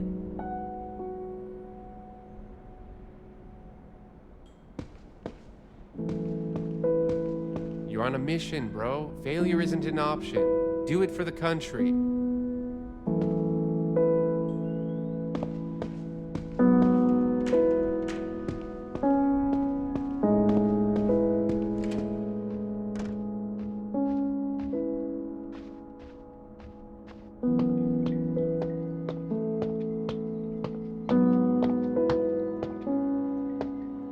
This was a birthday present too, by the way. For me.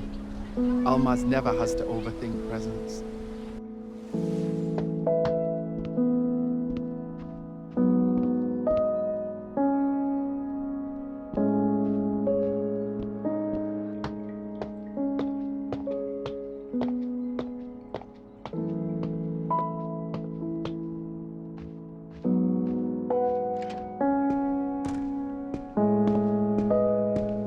I knew you were a good person.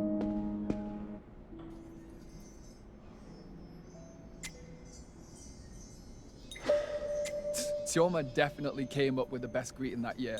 Happy birthday, old woman!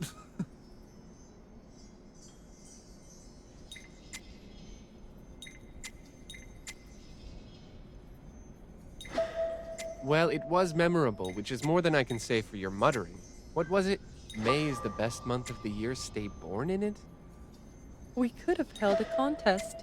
Your birthday greetings versus what Alma's wrote on Misha's poster. He overdid it.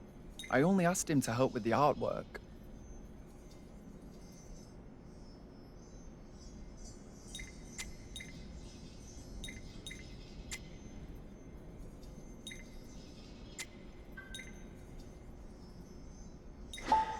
Your style shows through, though.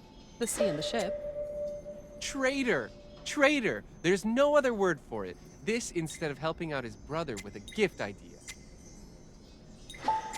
I really liked your notebook, too. I turned it into a diary later on.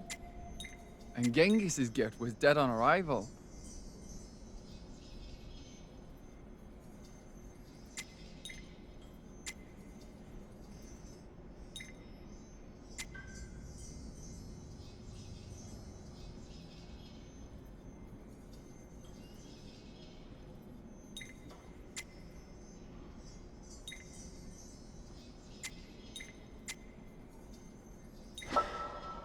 Silly me. Putting a cake on a chair. Almaz could have watched where he was sitting down, so much for his flashy outfit. At least Genghis's flowers survived. No one else has given me poppies, before or since.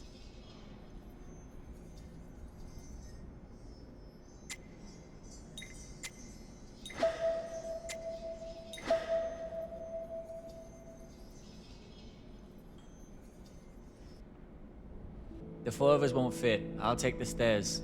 Bit of exercise too. I've put on a few pounds.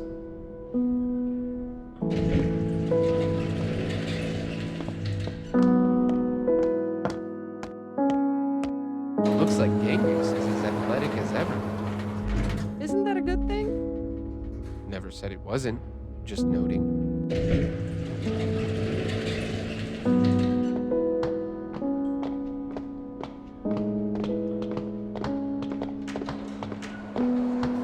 It's a tie.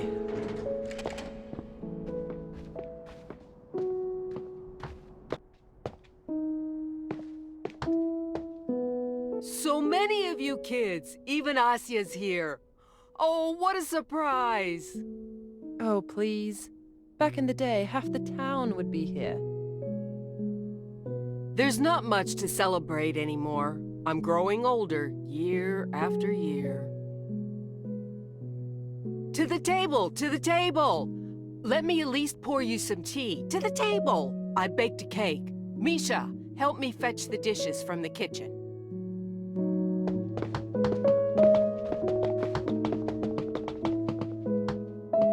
Grab the tray and take it to the table.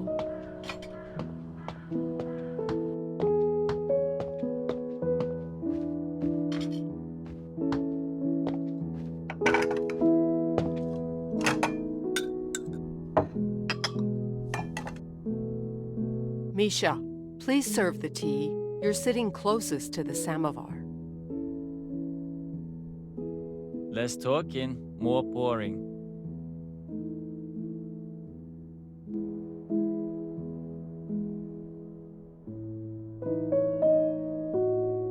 Pour me one with everything.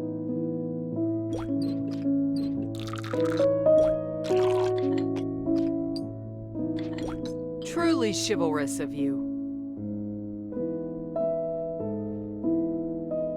Just add some cold water. Same as Choma. You're a big boy now, and you're still imitating your older brother. I'm not. That's actually how I like it. With me it's simple. Just give me some dry tea leaves and I'll smoke them. What's with a blank stare? I'm kidding. Sugar and lemon's fine. Nothing special for me. Hot, no sugar, no lemon. Don't you remember?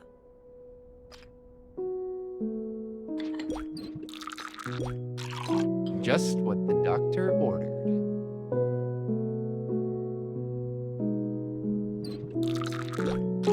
Bellissimo.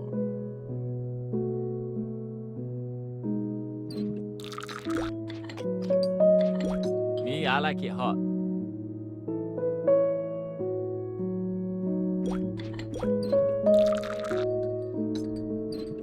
This is amazing.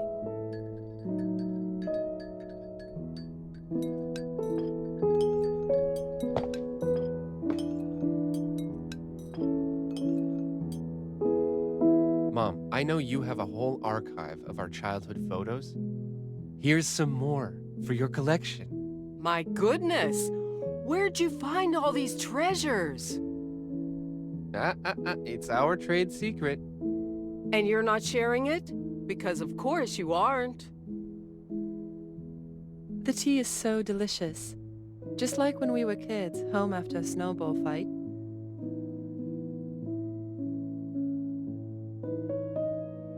I don't remember that. When? Misha's known for his imagination, and so is Genghis. That story about his parents pouring vodka into his tea to warm him up? Hey, that really happened. Are you also gonna say Misha and me never smoked behind the school? Wow. And here I thought I was talented. You should write books, Misha. Have you ever tried? Why do you only remember the wild stuff about me? How about when I got you all into fishing? Never. I'd question that. That fight you two had over a game of football? Did you take that long to lose your milk teeth? How old were you two then? 15?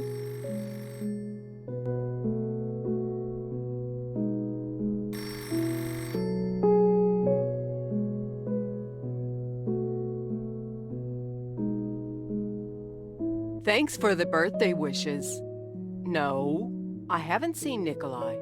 He must be in the garage, busy fixing something or another. That really is odd. Where could he be? I'll call you if I find anything out. Kolya's gone. He's not in the garage. Zenaida is worried because he promised to drive her to Kazan. She needs to buy something there. Why are you surprised? We were a great excuse for him to get out of that trip.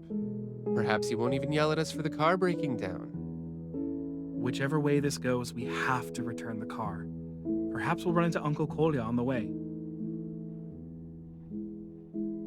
I'm not going, Misha. I won't rest till I know everything's fine.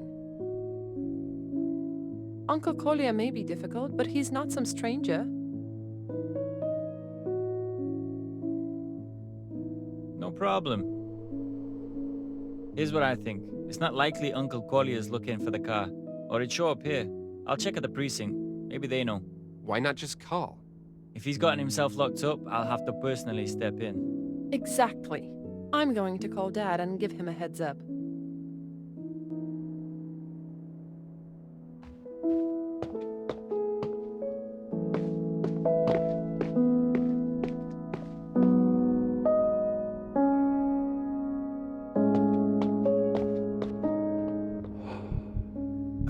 I hope Asya didn't get the wrong idea. Hi, Dad. Don't wait for me tonight. I'm having a sleepover. Everything's fine. We've just been out late. Love you too. See you tomorrow.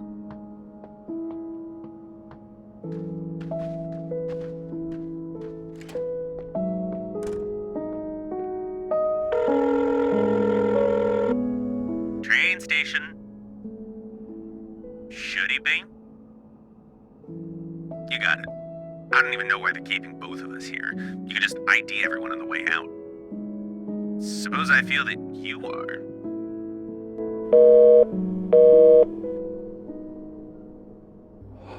If Uncle Kolya found out that Vitalik is covering for me, he'd badger me about it forever.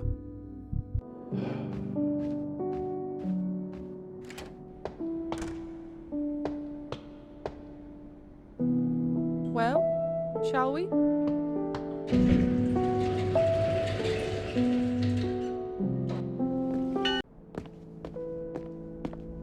Uncle Kolya! It's as if the ground swallowed him. I can't drive. Fine. I've warned you.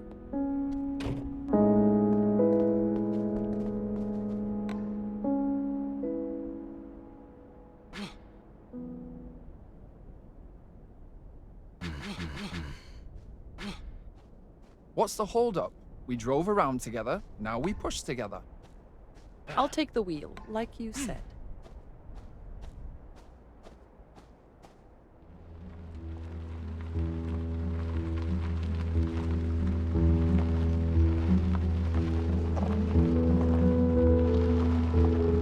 You guys are so athletic. Call me a weakling now. I dare you.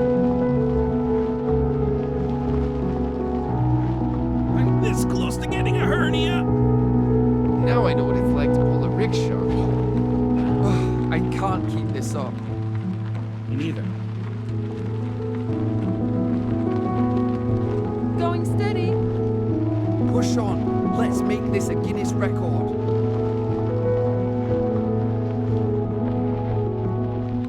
From writing thesis drafts to being a draft horse. Let's stop and rest, maybe. I need a break. Oh dear, so exhausted. Looks like we're managing it. I'm starting to like this. What is this, a gulag?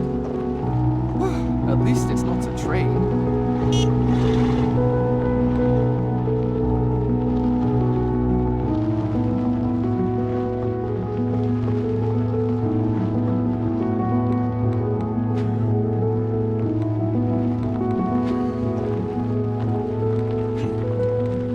See a light at the end of the tunnel, though? You're all right.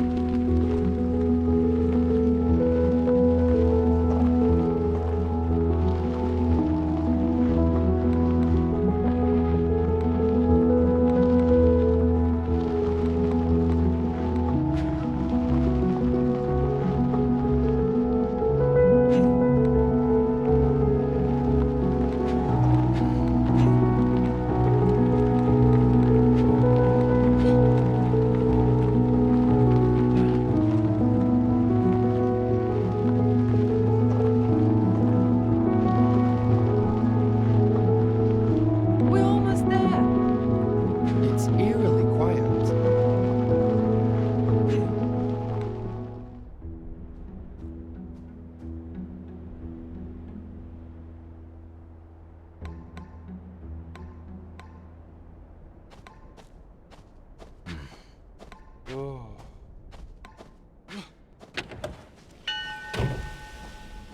Hi, have you seen Uncle Kolya by any chance? He's at the police station. We should have gone with Genghis right away. We were watching football, had a petty argument, and then he goes, "Do I know you?" Wouldn't calm down till the police brought him in. Tried to pin the car theft on me too. Uncle Kolya's temper being what it is, it's no great surprise he got riled up at the police station.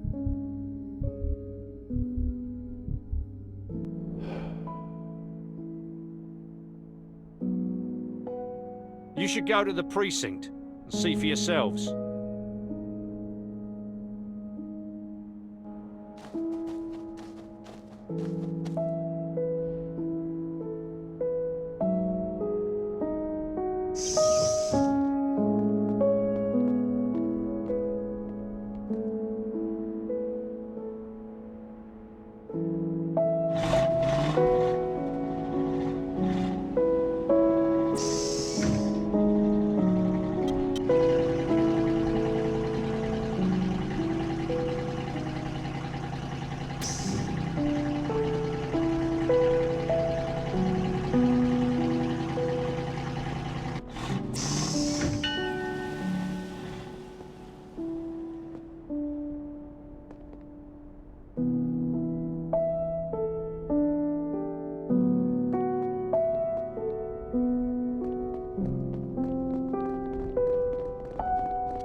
There you are. Misha, you need to see this.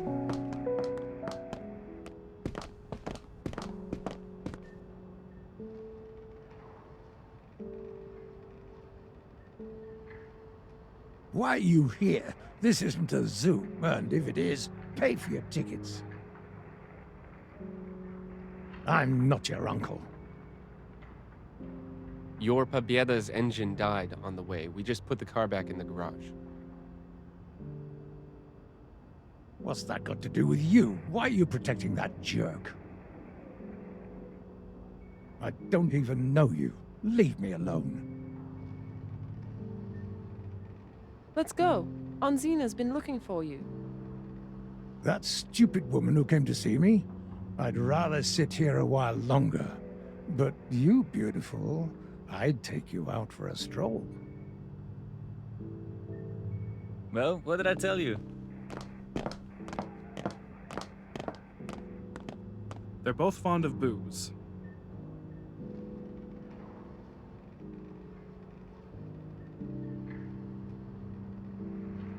It's clear, isn't it? The Yanks deployed a psionic weapon. Don't be so paranoid, man. Let's go for a walk and discuss it, maybe. It's such a warm night. Feels like summer. I've got more business to sort out here. We're going to Mom's place. It's her 60th birthday, and we've abandoned her. Don't lose track of time. If it gets too late at night, I won't let you in. How about the school?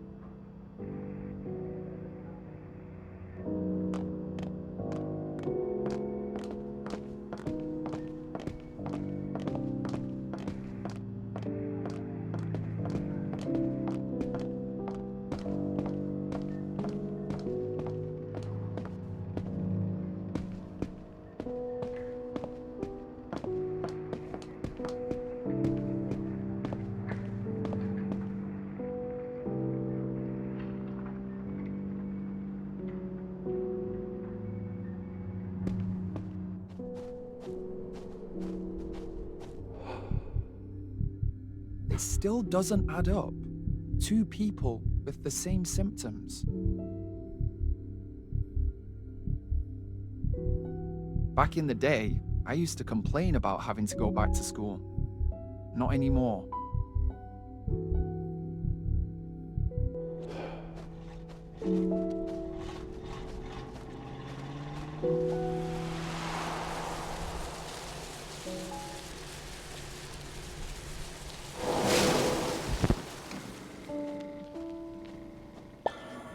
Uncle Kolya would often quote this proverb.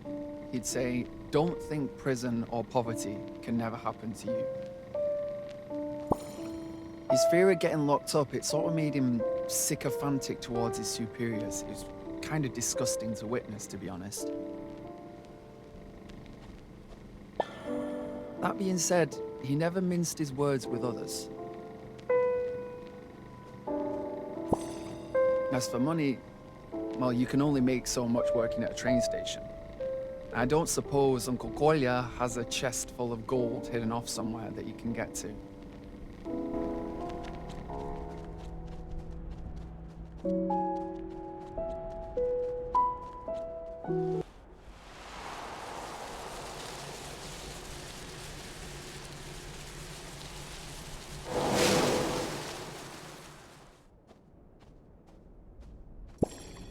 Genghis was quite the troublemaker in our school days. He even had a juvie record behind him. His parents and teachers had pretty much given up on getting him to see any sense, They just kept saying he'd be the death of them. And when we were studying the Reformation in world history, Genghis wrote on the wall of the police cell, "Here I sit, I can do no other." That was prophetic. He was, to return there in a different role, let's say.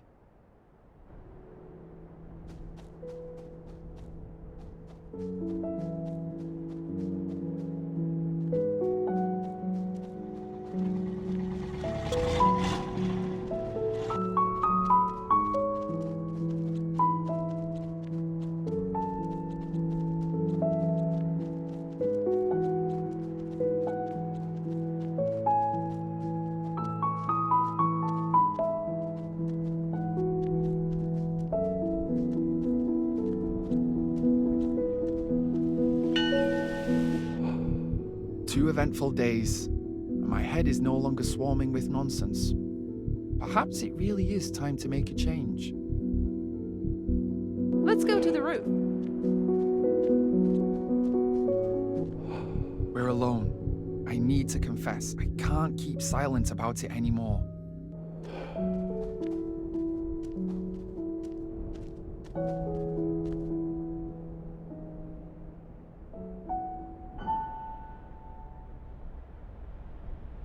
My tongue's about to fall off. Never thought I could chat for a whole night.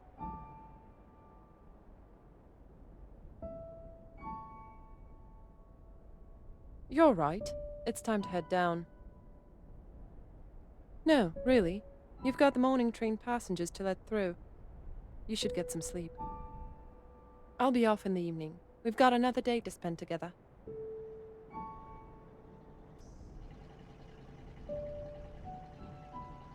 Should we go right now, or sit here for some more?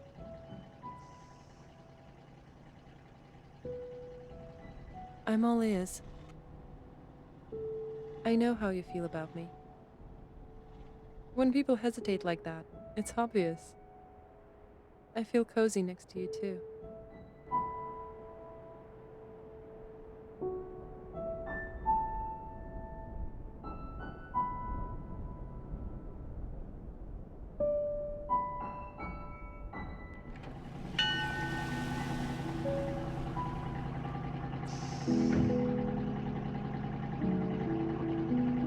Dear passengers, the train now approaching platform 1 is the 423 service from Kazan. Please stand clear from the edge of the platform. Reveille, what are you doing here? Did you get kicked out of the house or something? Dear passengers, entry permit checks are in Classmates operation can't be at this bedmates, station. huh? Please have your entry permit Fine, and a ticket ready whatever. for Get inspection up. at Train's checkpoint full office again. 1. Dear passengers of the 423 service from Kazan, your train has arrived on platform 1. Numbering of the cars starts at the front of the train. Thank you for your attention.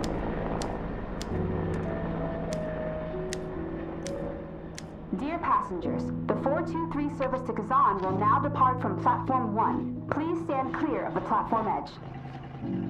Your parents are in Kazan, right, Misha? Has it been long since you checked on them? Kazan's giving off a bad vibe. Helicopters and cops everywhere. Army vehicles, too. We decided not to wait for the news. Took off home in a hurry. A backwater place like this feels safer. Not far from a military post, too. Tried to get my old folks to come along, but they wouldn't abandon the house. Dear passengers, the train now approaching platform 1 is the 423 service from Kazan. Please stand clear from the edge of the platform.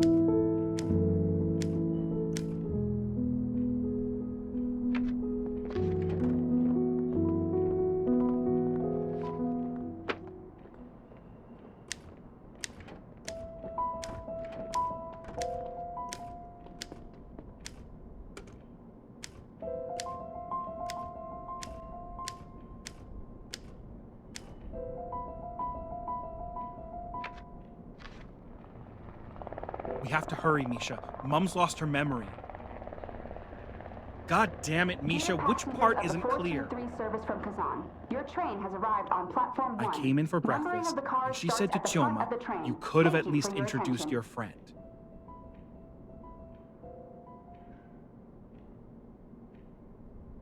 Ah, it's so damn obvious. Somehow we didn't think of that. He got insistent with Mum, too. She won't listen to him. We need an outsider to do it.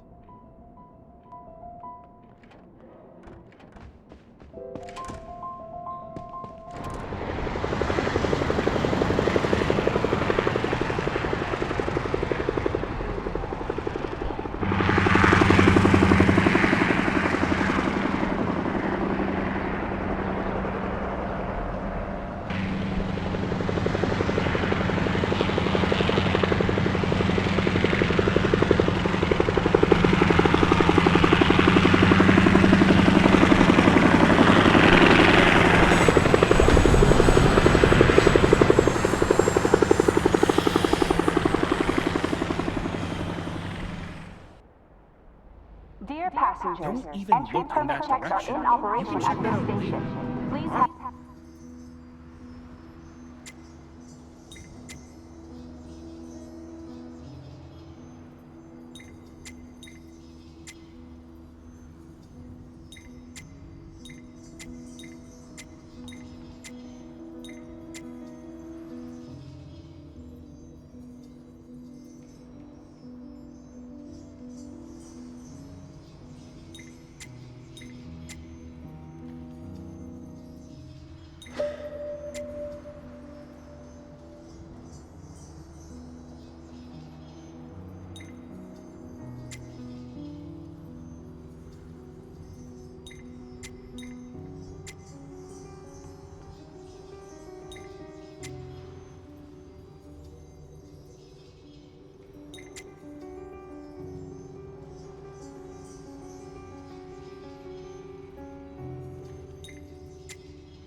Your entry permit and a ticket ready for inspection at Checkpoint Office 1.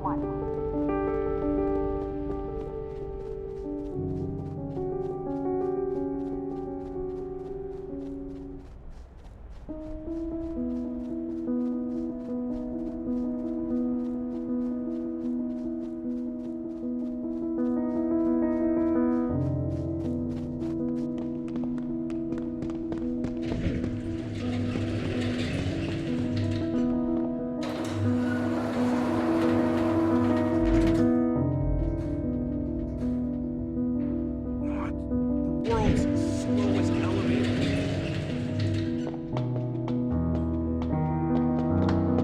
I'll wait here. Mom can't stand the sight of me now.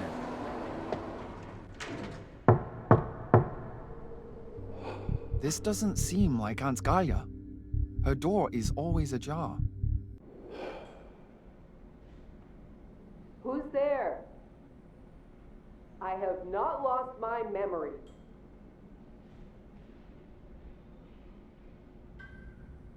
Are you alone?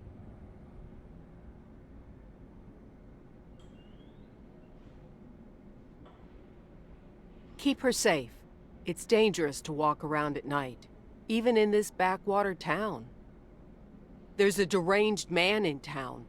Came here in the morning and insisted he was my son. And Tioma backed him up. Why aren't the police doing anything? From now on, I'm locking my door. Is that some practical joke? How do you know him? Tioma does too. Does Asya? What kind of a name is Almaz? Well, if you insist, you're like little kids. Just have to play your games. Then again, it's my birthday, isn't it? It's got to be memorable. Am I right?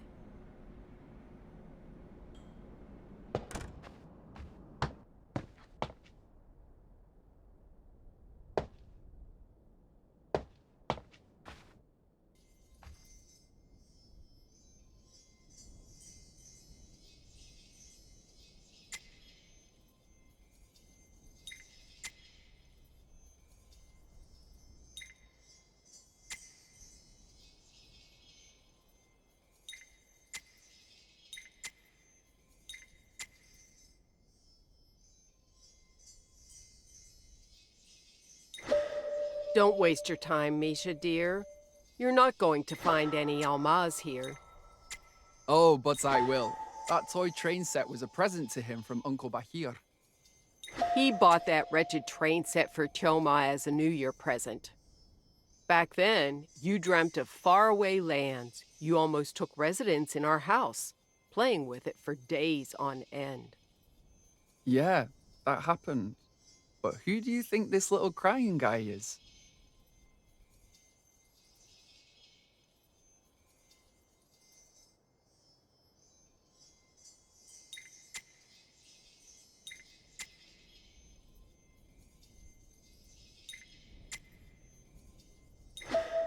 What? You don't recognize yourself? Or how you lost your mind? You monopolized that train set. For all that Tioma had been taught to share, in the end, He had enough and took it back. Choma and I are the same age here. Well, look, the other boy in the picture is clearly younger. You know, you're right. Who is that then? Take a hint. It's Almaz.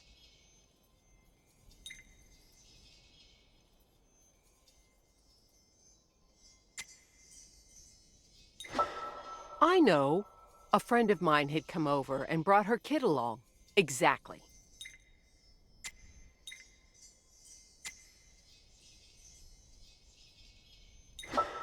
Stop making things up, Aunt Galia.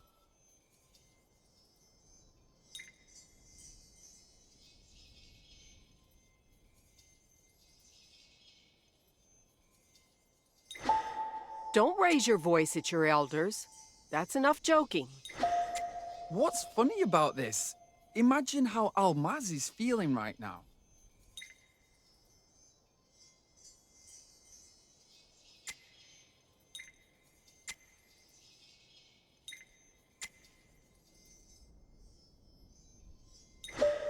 Imagine how I'm feeling right now.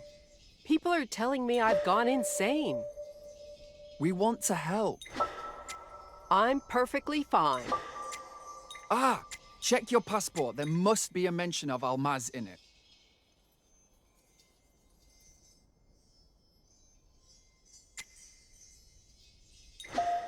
So you too had a hand in tampering with my passport, you good-for-nothing. Look inside the photo album we gave you yesterday. Almaz is all over it. The photographs are doctored. I've read how that can be done.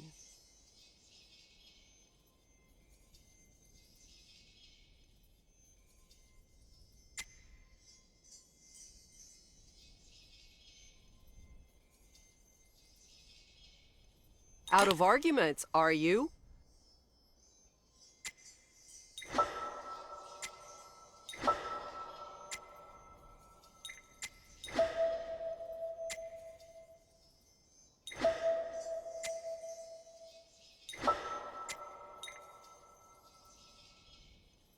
Almaz puts his hopes in me. I must do everything I can. Aunt Galia is on edge. Enough for now, maybe. Almaz and I can think of more strategies later.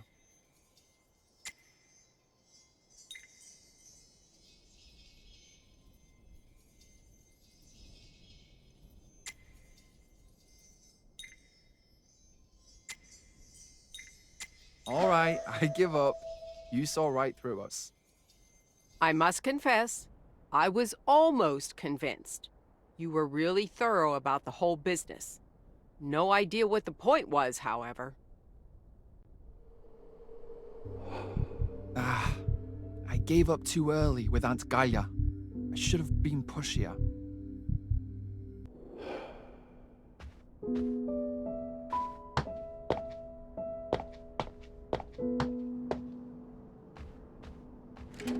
How did it go? I'm not just gonna give up. I'll wait for her on the bench here. She'll leave the house at some point.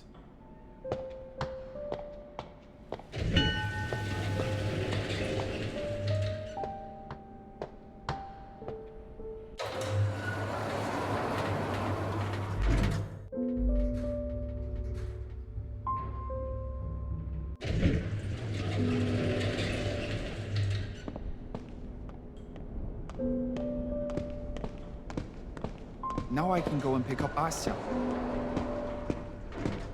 I'm on my way. I wonder how Asya... Now I can go and pick up Asya. I'm on my way, Asya. I'm back. What's our plan? What, Asya? You're still asleep? Get up, sleepyhead.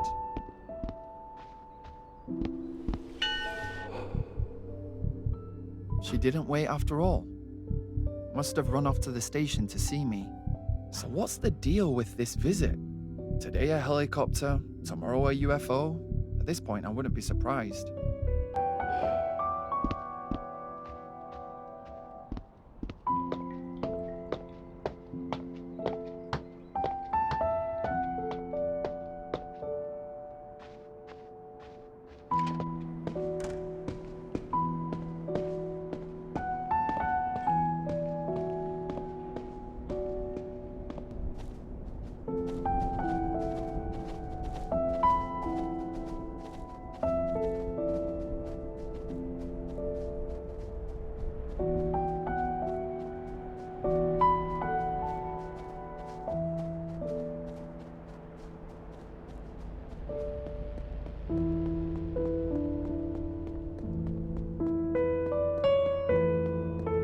are you fussing around?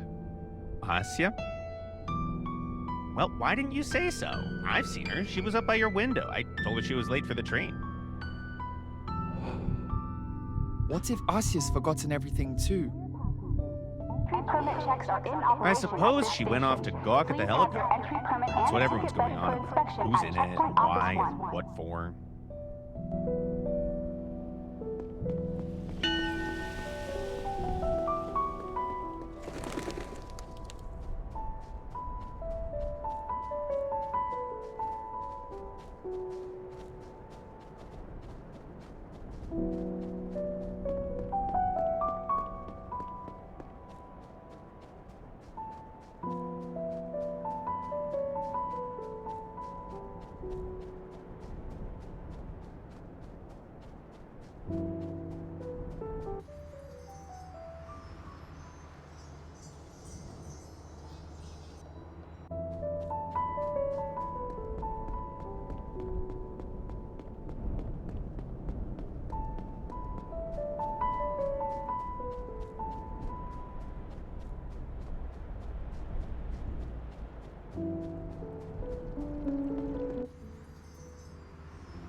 They say it's some kind of emergency.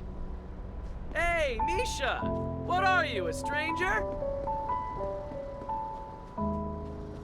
Hey, Misha, you're here too. Meet my fiancée, Olya. Olya, this is Misha. We've known each other since school. That the same woman you were chattering away with yesterday at the station? No, but go check the hospital. Maybe she's getting tested. A flu epidemic or something. They've sent some big boss over from Kazan. Hell of a guy, loud. They're marching everyone off to get tested, threatening to put us in quarantine. Well, what is it then? Gee, you're really cheering us up, Misha. I would have preferred the flu. I'm not a fan of medical stuff, but if Asya's in the hospital, I can manage for her sake.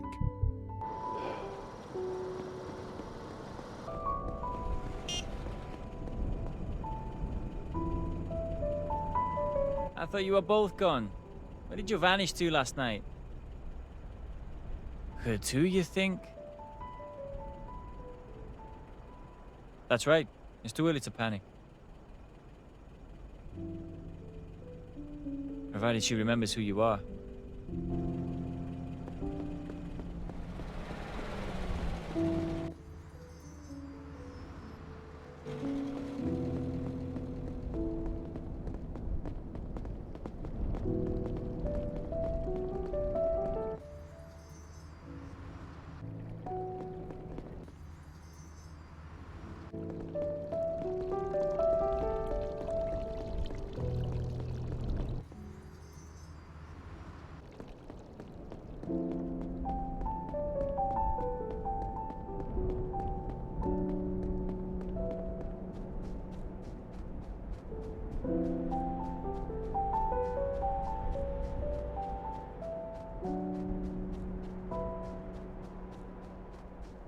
Asya? Are you here? Has anyone seen Asya? Don't slow down. Whoa, whoa, whoa. Stop yelling. Come in. Have you had a blood sample taken yet? You here for a blood test? That's further down the hallway. That's a police matter, not ours. Go and get tested. If she was there, her name will be in the log.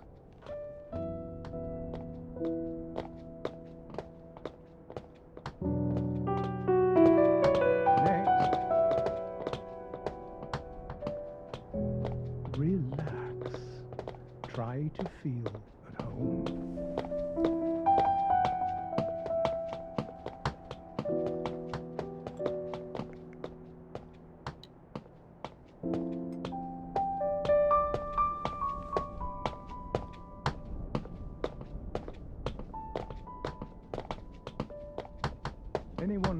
here for tests?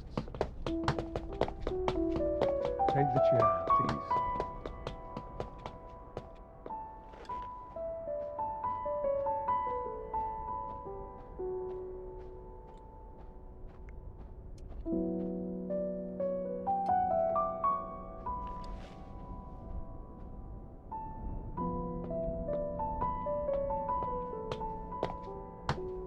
Move along. Don't slow down on the cue. Come in and sit down.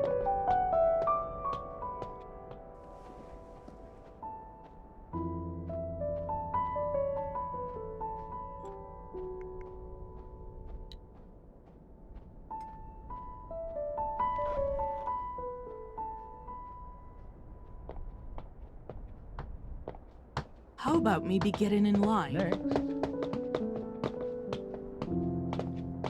Relax. Try to feel at home.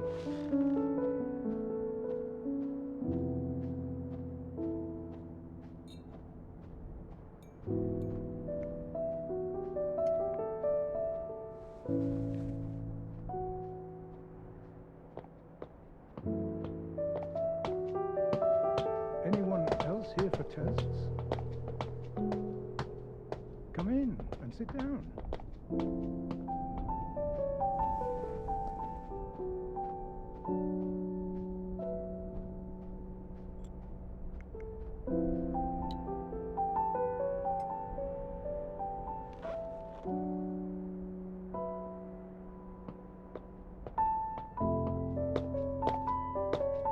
Move along. Don't We're getting to the final stretch.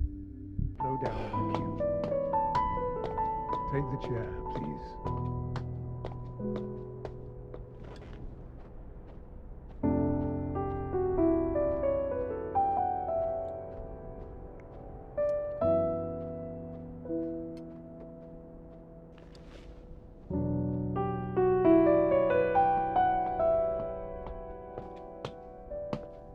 Anyone else here for tests? What's your name? Snegov Mikhail Anatольевич. Relax. Try to feel at home.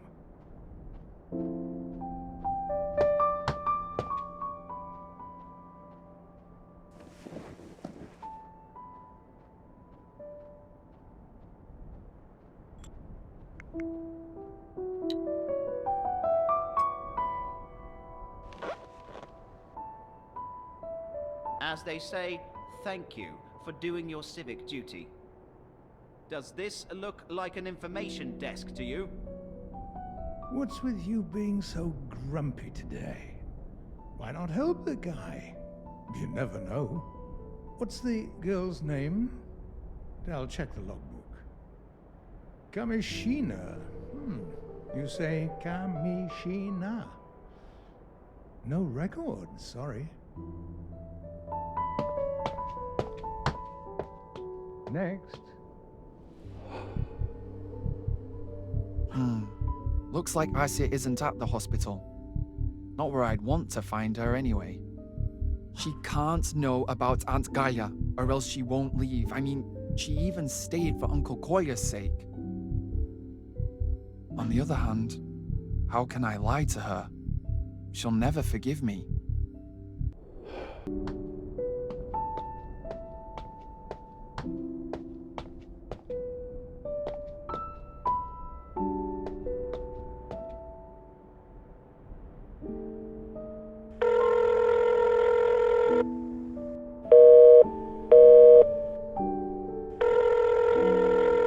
Yes, I've seen the helicopters. Yes, I am home. Yes, I am fine. Well, that changes everything.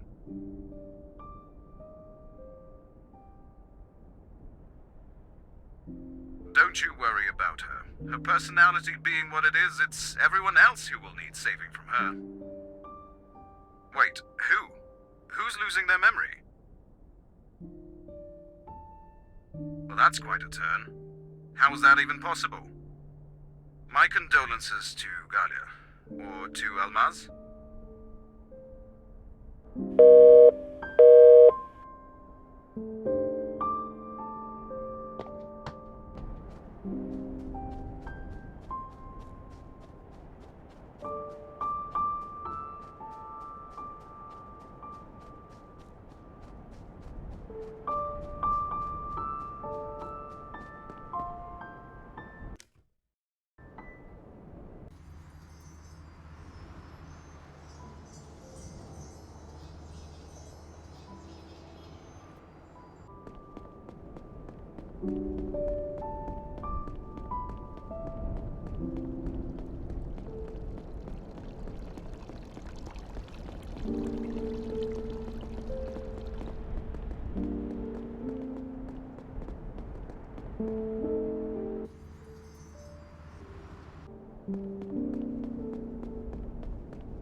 How is this possible?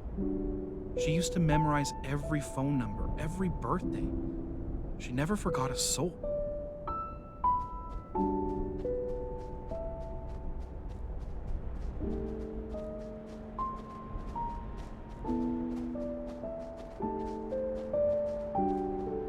Attention passengers. If you spot any suspicious items, then please report them to the staff or the police immediately. Do not touch or move a suspicious item until the arrival of the police.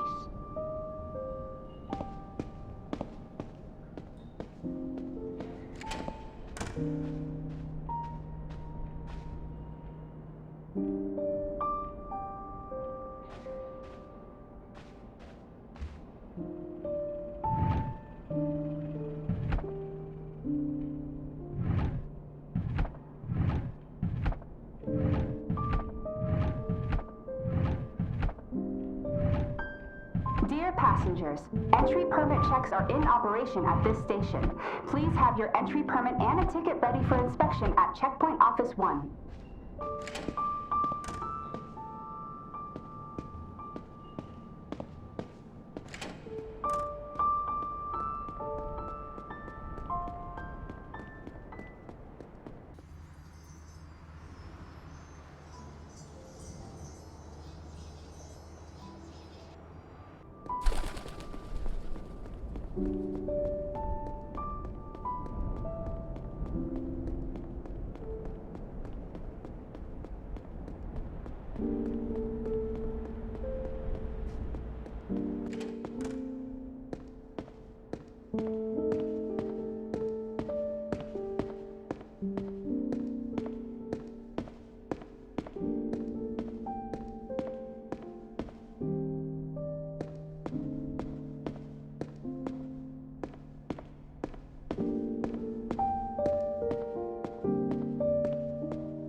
On the other hand, how can I lie to her? She'll never forgive me. So Asia wasn't enough for me. Now Mum too. I feel like Andrei Balkonsky when I'm near our oak tree. Nothing makes sense. Everything is futile, and nothing good awaits.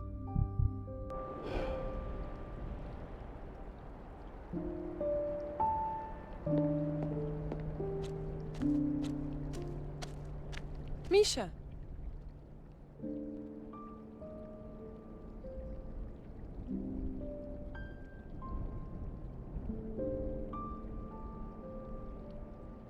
I know. I looked for you there as well. What are we going to do? I was talking about Aunt Galia. But what about my work trip? So, you think the whole mess is because of this forgetting thing? I don't even know what to call it. What are your plans? Then let's go to the station, shall we?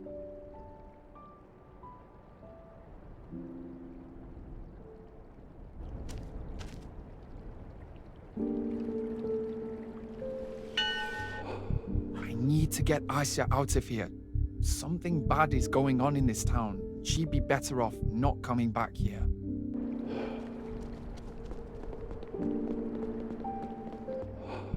I wonder how old it is. It's simply massive. Probably remembers the mammoths, doesn't it?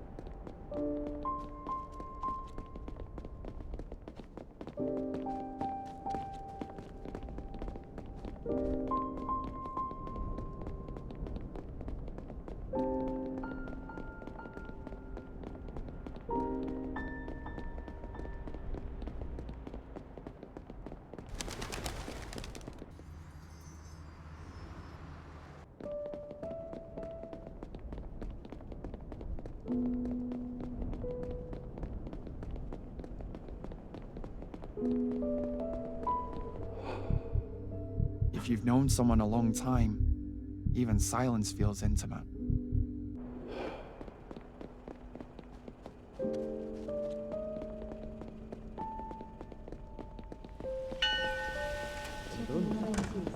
And here's Misha. He'll have all the answers for us. What's the deal with the train, man? There won't be a train. You can call the bosses!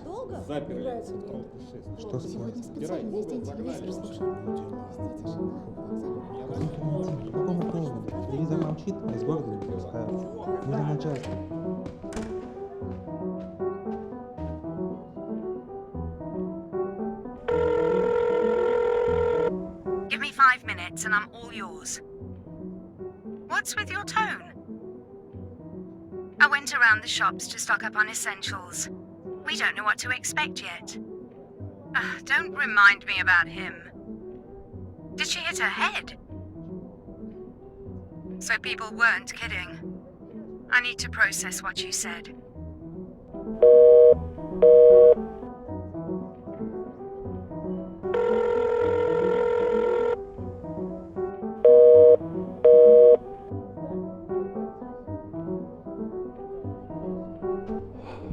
conscience is clear.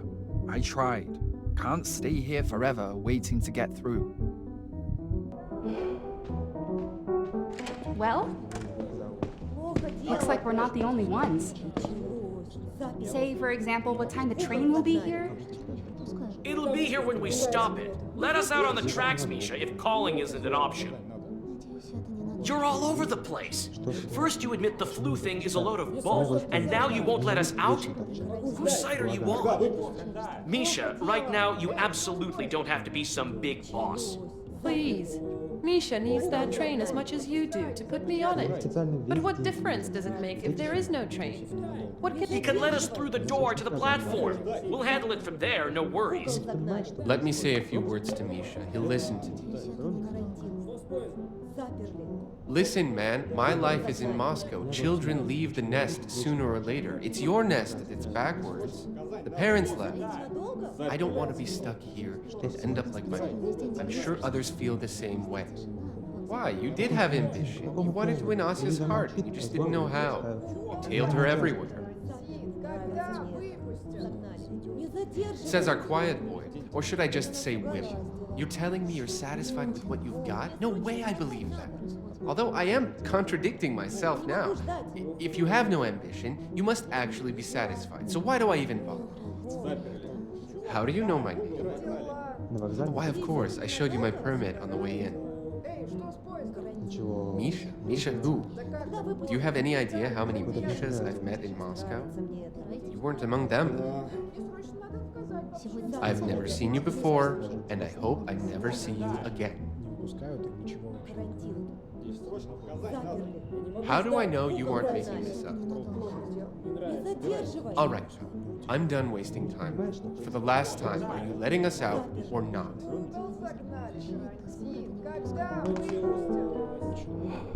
Now I'll have to look for new work. Well, I was going to leave with Asya anyway, wasn't I? I see it! It's getting closer! Hey! Stop the train! Why won't it stop? Hey! Stop the train! Everyone out of the way!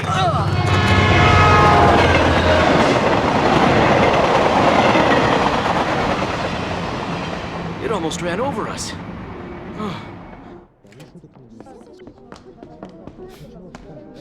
Satisfied? Go to hell, Misha. I thought we were friends. Whatever. We'll see who gets the last laugh. We're gonna hijack a bus and make a break for freedom. Why would we?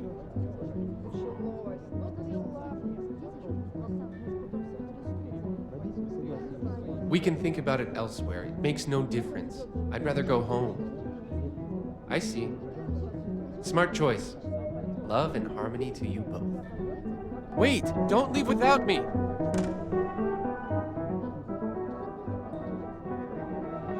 Home? I'll stay over at Aunt Galia's for the night. She needs support now.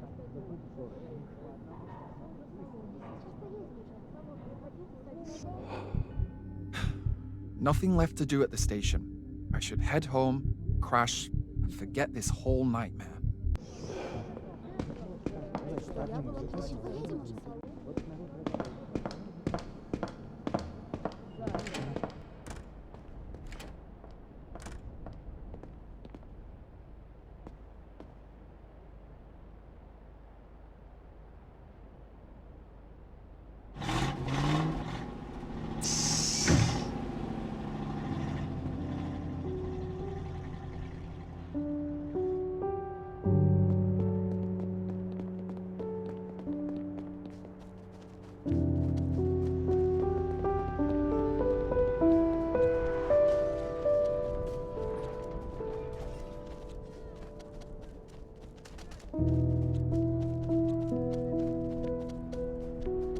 I thought you were leaving today, Asya.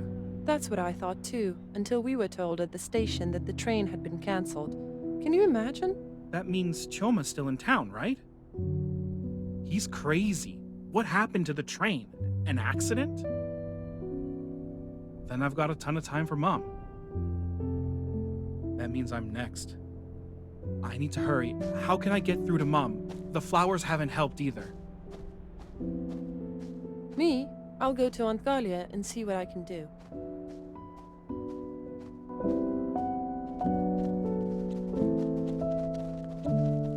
Did you do this? Mum's favorite.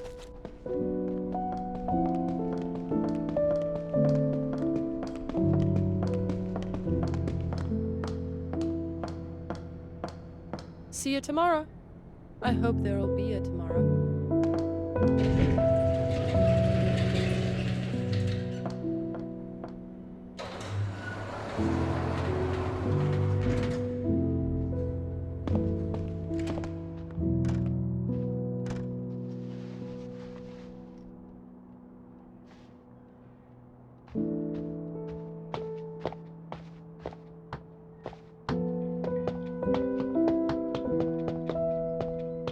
Lo and behold, my oak tree. It's been such a long time since I last visited you. It was always Mom I went to. I think your place barely changed. Suppose the quarantine drags on, you lose your job, and you hibernate. You're a Misha, after all. A name they give to bears, and it'll be winter soon. Your wish is my command. I suppose I'll be off to bed then. I'm dead tired.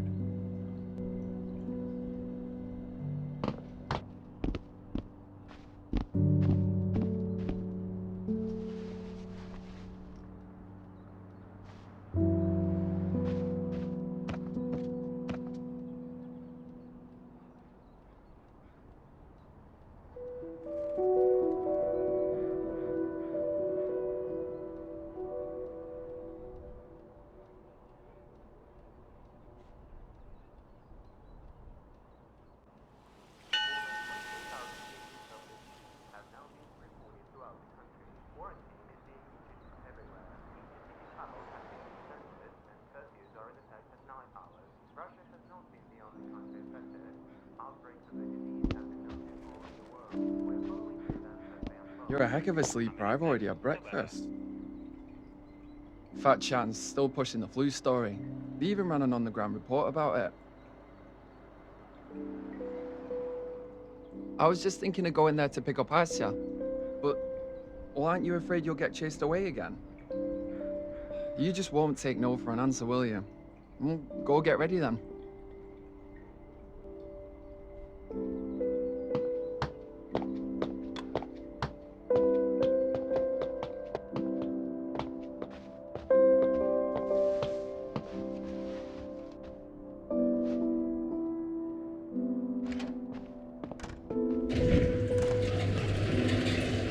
You're already here.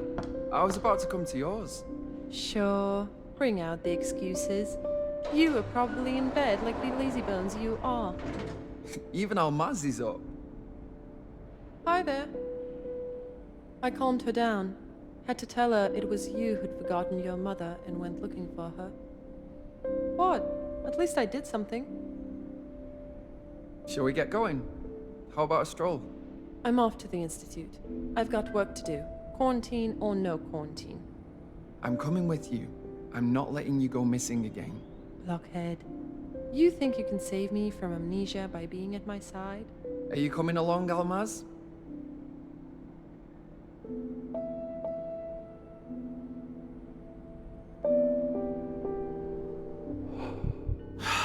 God, going to Mum is so scary.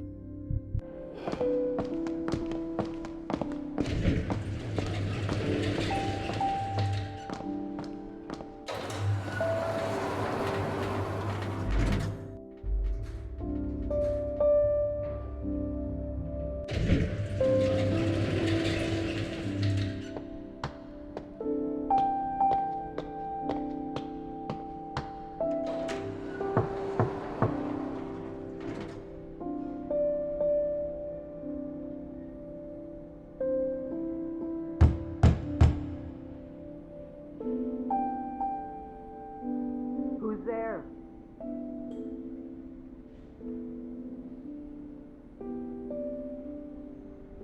You again? If you understand now, why show up?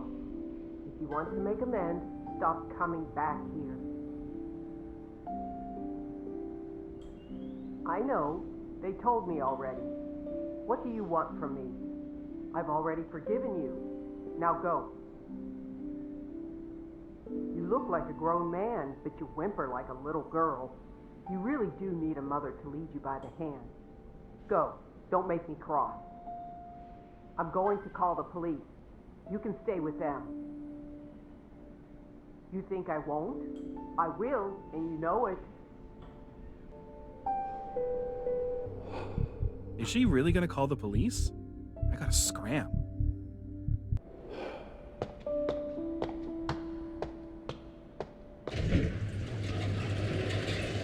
Hello, is this the police?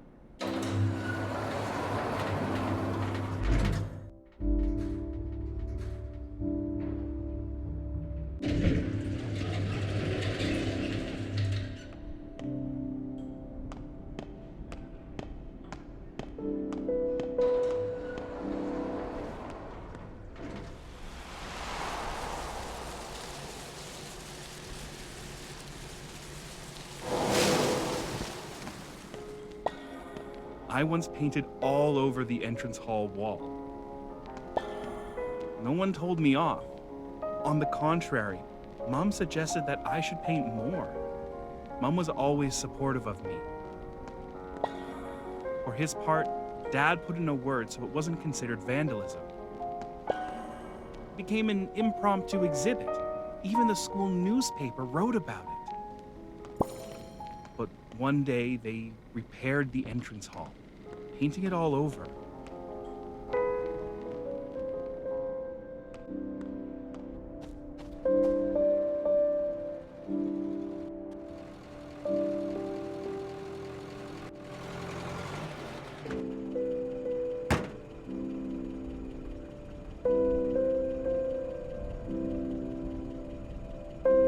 Almaz, is that you making the ruckus in there? Listen, buddy, you're chasing after your mom the way others chase after women. Don't know how to put this politely, but it don't look very healthy. Listen, you're only making it worse. Next time it might not be me who responds to the call. You might end up behind bars for quite a while. And I'm telling you, as a friend, to back off. Temporarily, at least. Choose the right moment. Don't be so obvious. Strategy, tactics, and all that. Let's go. Don't get stubborn on me. Where'd you want to live to? Your mom's watching us, over there in the window. Let her think I've dealt with you. Yusuf, are you done, Executus? Affirmative. Then hurry off to the town council. The garrison commander is about to start his speech. People are trickling in already. Copy that. Oh, you know what? Forget it. Go. I don't want to be late because of you. Let me go and see what all the commotion is about by the town hall. It's entertainment, such as it is.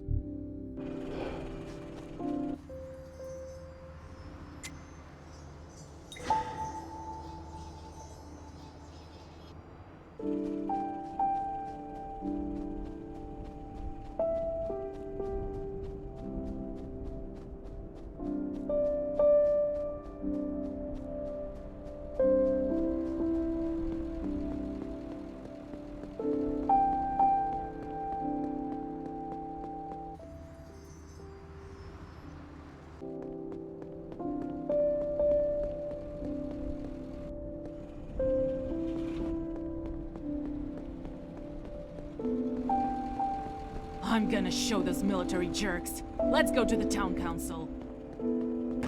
Quiet now.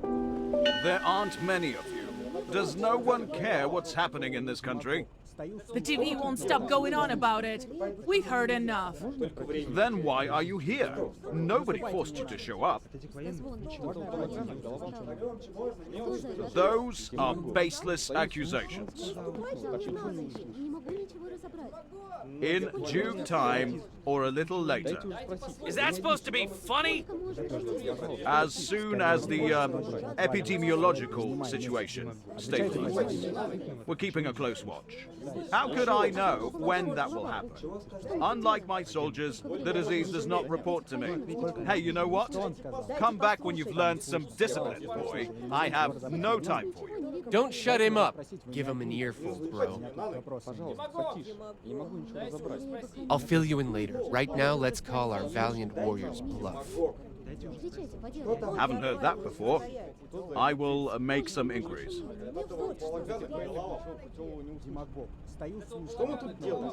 I don't owe any explanations to anyone. Will you let me end this meeting? The latter, of course, but I'd like questions to remain reasonable and civil.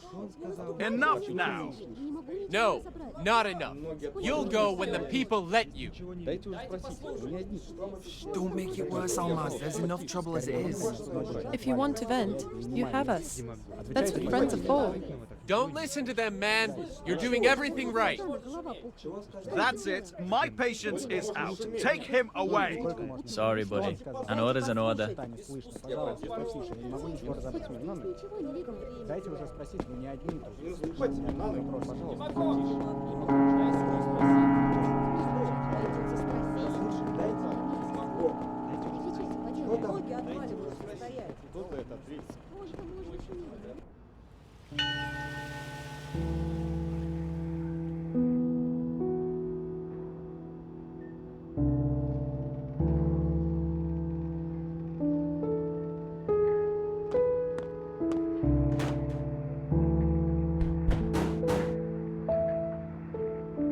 Almaz, you've been too spry for your own good as it is.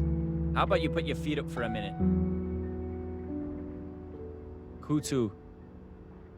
I know you won't rest till you get it.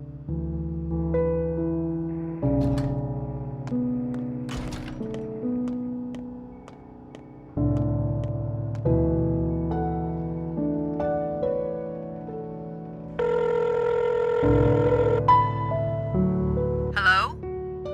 Are you calling about the camp? Who gave you my number? I don't believe you. You've already spun me a sweater's worth of yarn. Did he care about me when he ran away yesterday? He'll be fine. It'll do him good to sit there and reflect on his actions.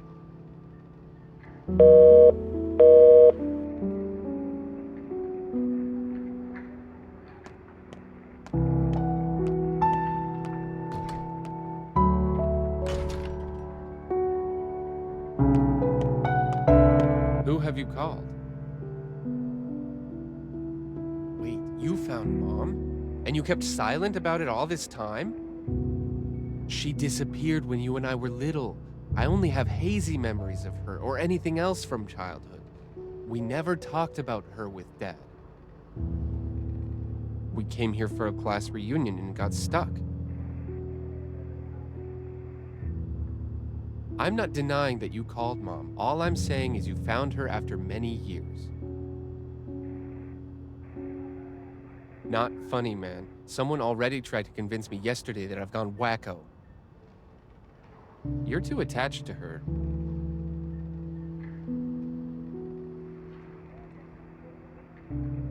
Being caring and being needy are very different things.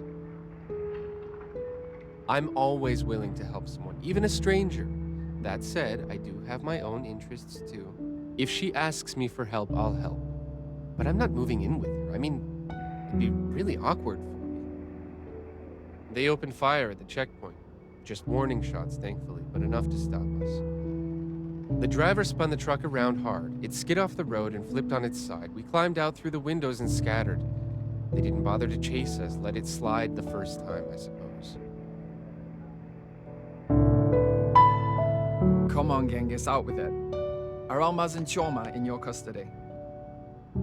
Of course they are, of course they are. But you will let them go, right? Right? I can't. Gotta do my goddamn duty. Will you let us see them? I have no right to do that either. You're not family. Genghis, come on. You let us see Uncle Kolya, and this is Choma and Almaz. That was 2 days ago. Things have changed in a major way since then. When will they be released? Soon. They'll be here for a couple of days till everyone forgets about them. Then they can walk. Remember how Genghis smashed into our window and wound up here?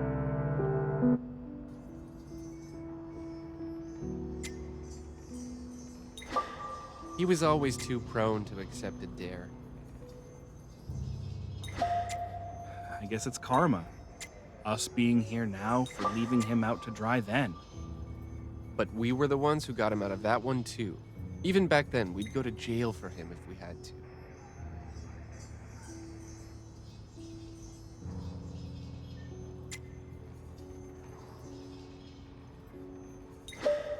We didn't get him out. It was Dad. Yeah, but only when we confessed that we had dared Genghis to smash the window of his office. It's not a good thing to do. Dragging others into your family matters. We'd had a fight with Dad, and that had nothing to do with Genghis.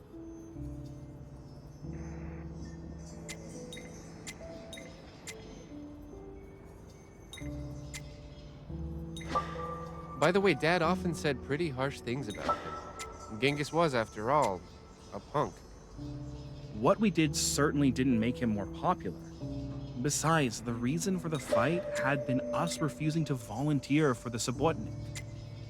All that gardening. I was never one for manual labor. I use my head. That's more who I am.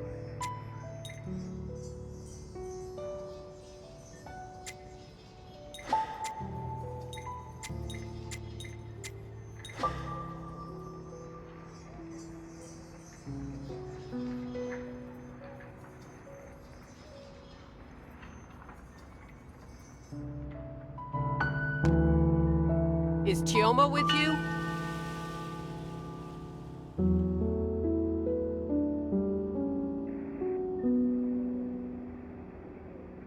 Let me in. I'm getting in one way or another.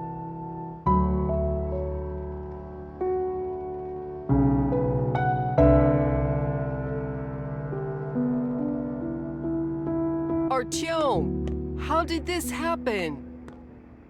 Oh, you're here too, punk. At last. Is that our mom, Almaz?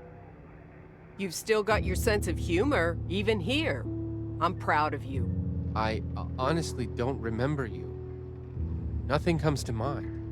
What are my favorite flowers? Lilacs? Starworts? Peonies? I don't know. Roses! Ordinary red roses! You're giving wrong answers on purpose.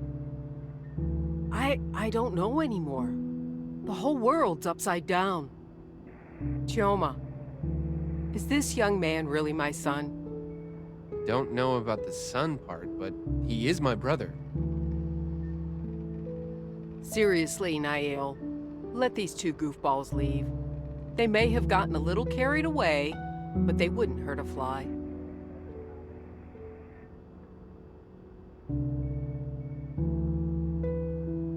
Enough. I've got my orders. Yesterday, a hijacked bus. Trying to break into Aunt Galia's apartment today. That was my fault. I really have forgotten Almaz. But we took your call. And all Almaz had to do was get in the car with me to keep up appearances. But no, it just had to be difficult. Disrupting the gathering would be serious enough on its own. How long then? Just a couple of days before everyone stops caring who's locked up in here. There's enough of other problems right now. And that's the last of it. Come, Galina Petrovna.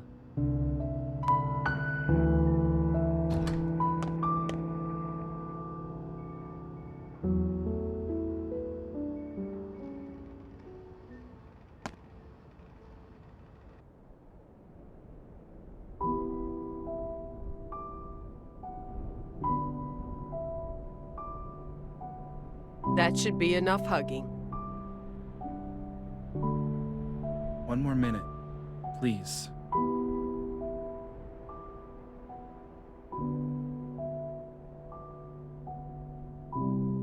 Your time's up.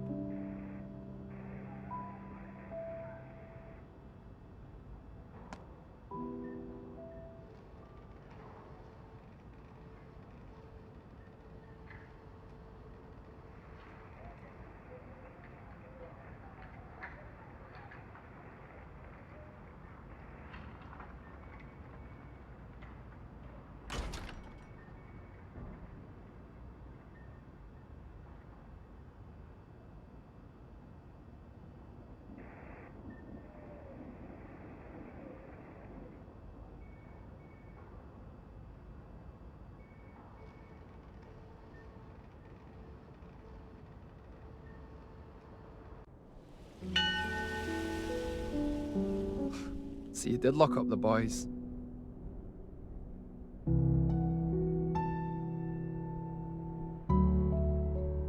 You promise? We have it bad. Tioma's forgotten me. Well, at least some good news from you. So, is this where we part ways, youngsters?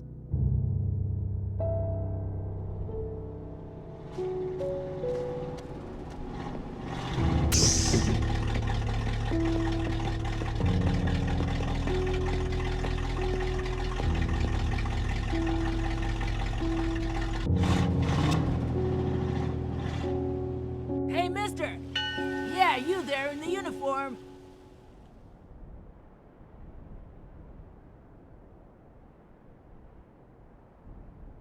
Hey, Big! Got a smoke? And who are you lecturing us? Yet no, we're never going back to that place.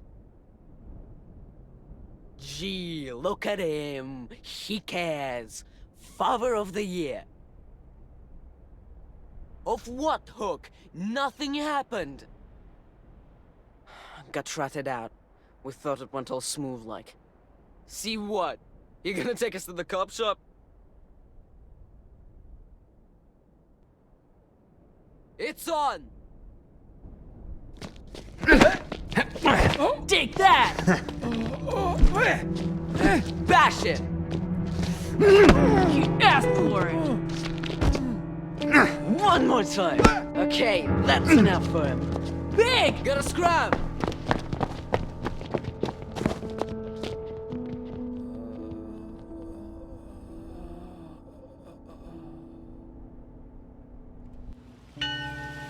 Your regular customers did this. Don't move. I'm gonna call the ambulance. What if you've got broken ribs?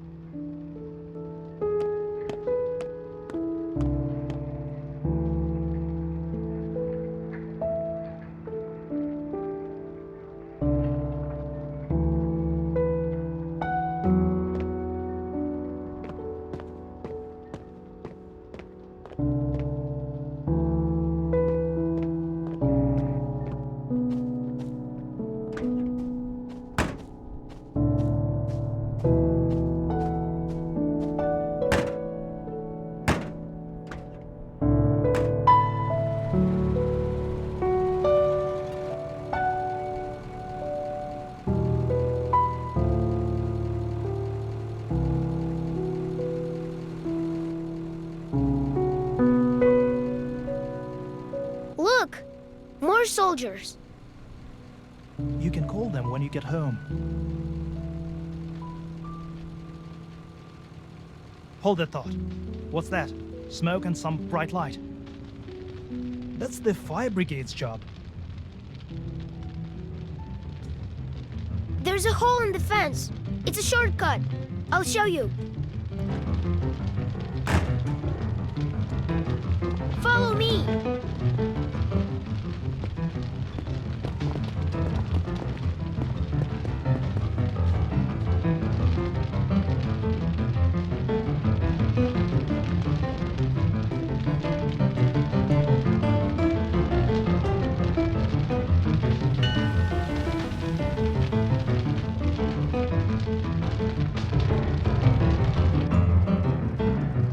It's those rascals of mine. It's their revenge. 11 people in this wing, 9 in the other one. Can you manage things here, so I don't have to run back and forth?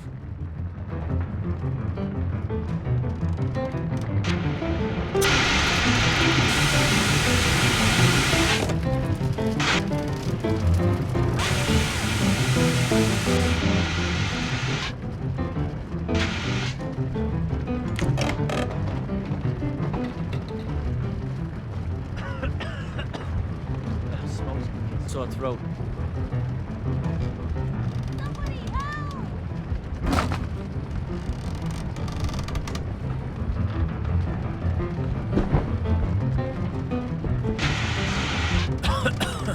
Probably easy to breathe with the cold in here.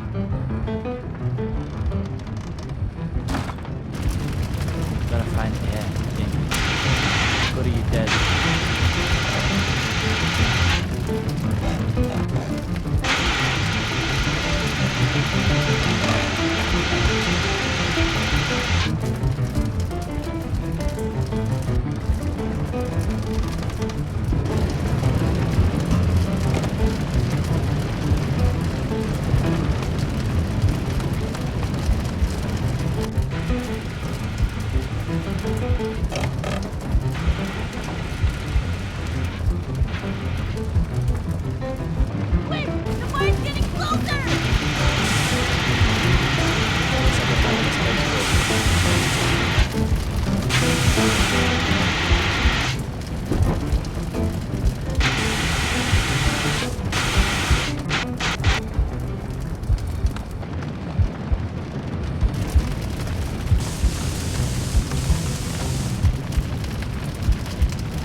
"5 days in a row, let a man get some sleep.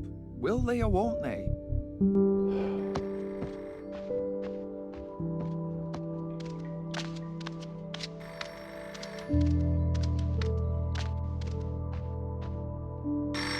Get ready to go. Genghis is in the hospital. You haven't heard about the orphanage fire? That's what I'm still trying to find out.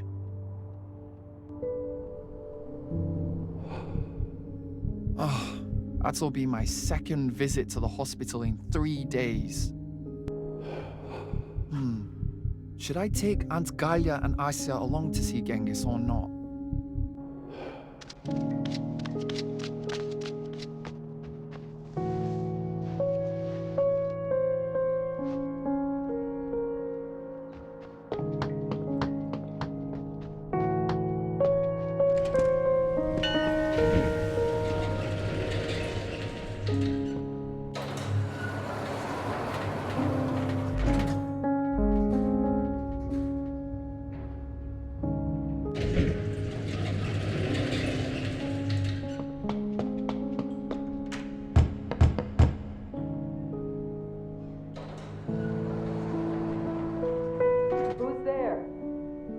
I'm here.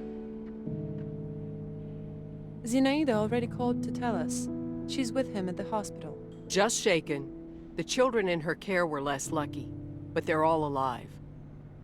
You go, and I'll head to the camp.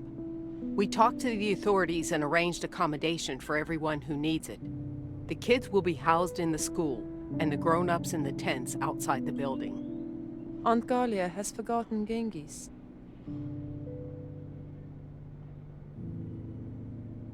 I might visit him too, if I have the time. We'll see. By all means, come by the school too. We could use your help.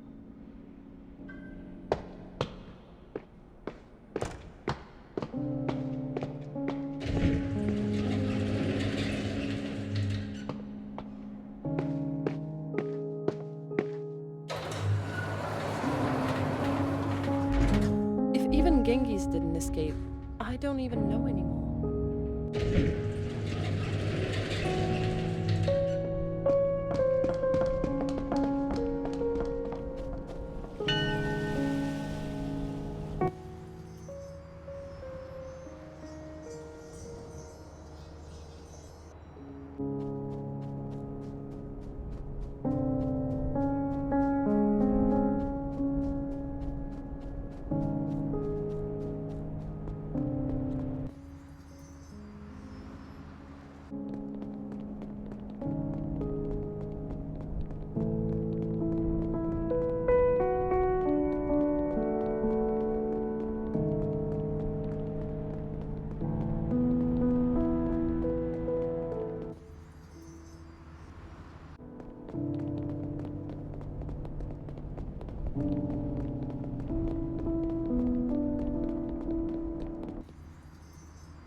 Did you want something? Tell me, quickly though. Isienef. Yes, we do. Well, it's best not to disturb the patient. He's unconscious anyway. He inhaled smoke and received burns on his skin. His condition is serious, but stable. He's still unconscious for the moment.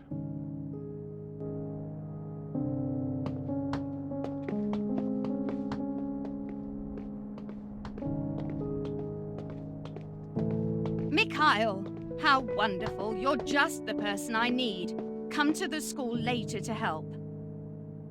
There's going to be a camp outside the school to shelter all the newly homeless people. My kids were even allowed inside the school. They're still investigating. But it's clear, isn't it? My fugitives set the fire. They weren't happy just running away. They had to deprive others of a home too. Yes, a couple of bad eggs. Comrade Staff Sergeant himself couldn't stop them, so I had no chance either. His name's Nail, not Genghis. You should be more respectful. Last night, he saved my kids from certain death. You were lucky, growing up along someone so admirable and inspiring. What are you talking about, Mikhail? I've only known him since the fire. More of us? What do you mean? I'll be waiting for you outside the school. They're sending a bus to drive us there. If you hurry, you'll catch it.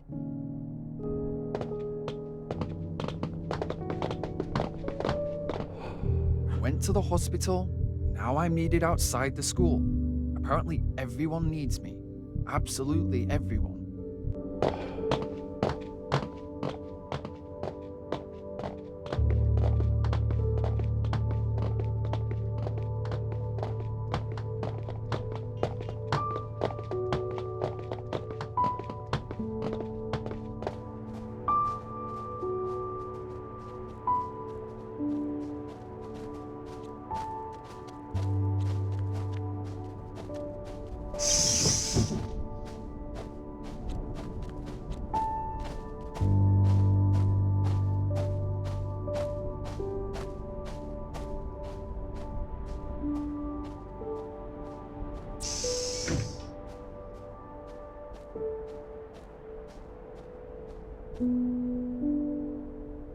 Let's have a head count. 1, 2, 3, 4. Looks like everyone who should be here is here. Get in the bus, everybody, and don't hold anyone up.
And here comes the new blood.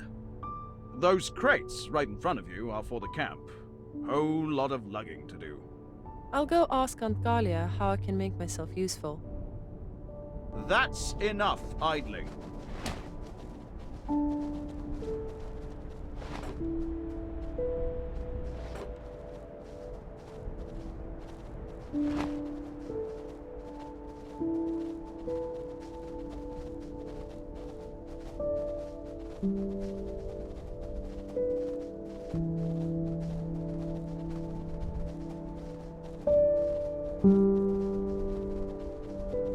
Once upon a time, there lived by the seaside 5 inseparable friends. They would spend whole days out at sea. It was a wonder their parents still recognized them. But one day, a storm unlike any ever seen destroyed their little town and carried the children away into the open sea. They were on the verge of drowning when suddenly there appeared a boat as wide as snow and rescued the children from the rough sea. It was no ordinary boat, but a living thing with a name.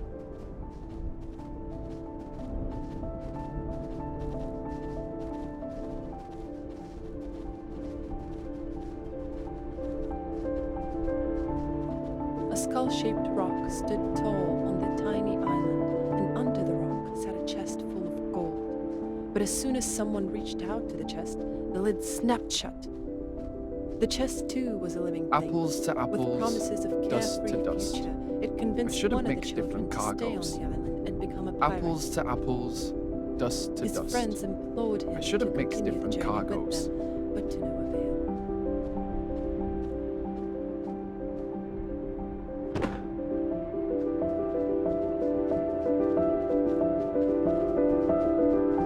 The other seafarers went on in search of their home, though they had no inkling as to where the treacherous sea had gone. The storm had already abated, the sea was calm, and the boat barely made any headway. Finally, an island loomed ahead. As soon as they made landfall and prepared to rest, the island shook, revealing itself to be the back of a whale. The children hurried away. The whale could dive at any moment, pulling them underwater. The boat crossed the sea far and wide, but never brought the children home. The wanderers met no end of misadventures. Once they came across mermaids. One of the children could not resist the charms Campfire of their and sweet song, tents. and the mermaids carried It's like I'm a them kid away to again. depths. However, one victim was This should be enough to start. We'll bring more later. the mermaids Got more places to deliver to. nearly Aisha, still messing around with the kids. Lost all notion of time. I should pick her up.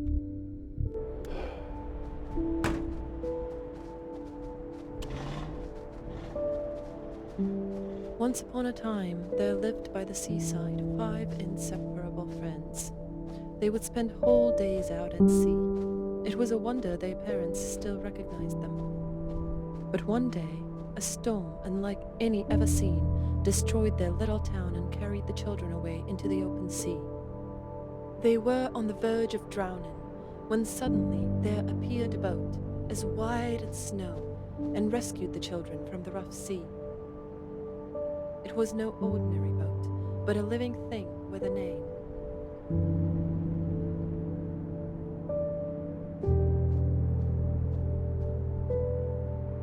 A skull-shaped rock stood tall on the tiny island, and under the rock sat a chest full of gold. But as soon as someone reached out to the chest, the lid snapped shut. The chest, too, was a living thing. With promises of carefree future, it convinced one of the children to stay on the island and become a pirate. His friends implored him to continue the journey with them, but to no avail. The other seafarers went on in search of their home, though they had no inkling as to where the tumultuous sea had brought them. The storm had already abated, the sea was calm, and the boat barely made any headway.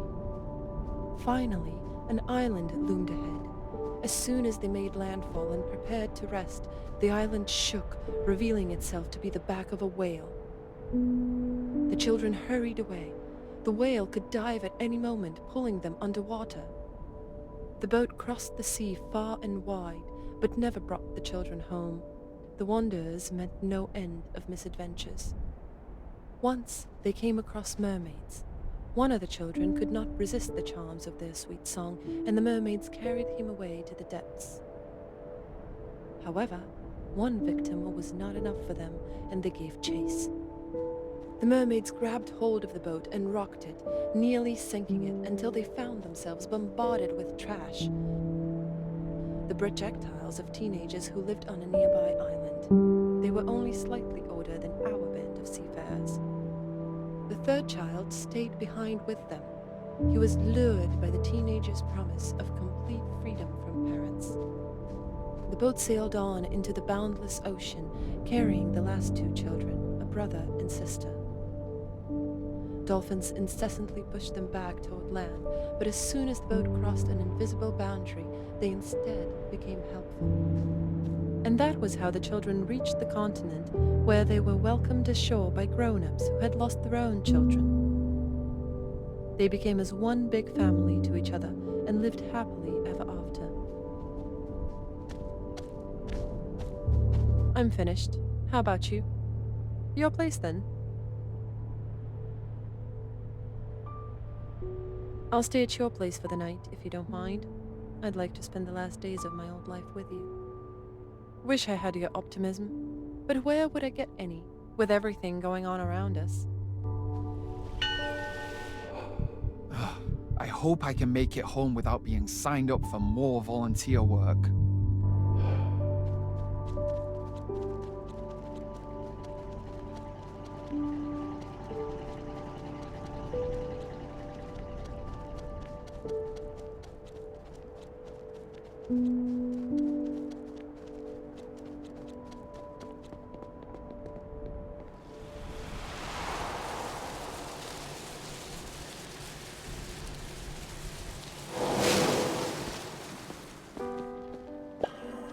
Aisya's father took us on a trip once. The six of us couldn't fit in the car. Besides the driver and his daughter, the other people were, who was it? We had Tioma, Almaz, Genghis, and me, of course.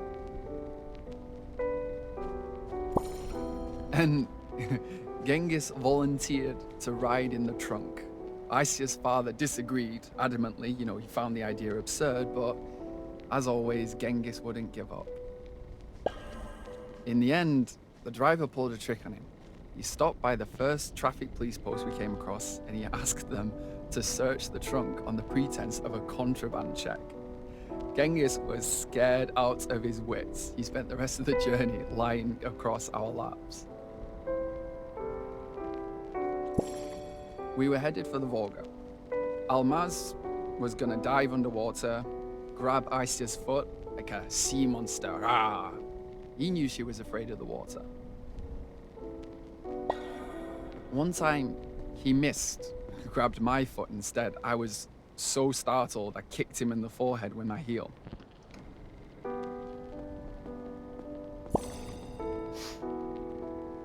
It was a great day. You know, the wild, wide river, the few scant clouds in the sky, they looked like little pillow feathers. And then you had the wind. It's like a breath of the future, holding so much promise for us. It was magnificent.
strange to be in your childhood hometown while all these events unfold.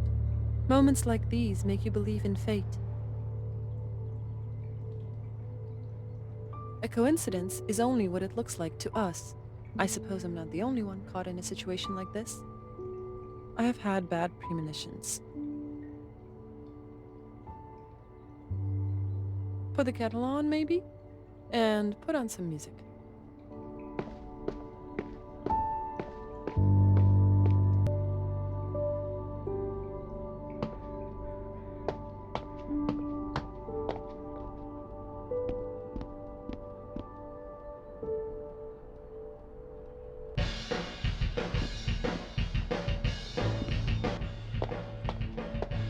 What I'd like right now is a cup of something warm and something to fill the silence.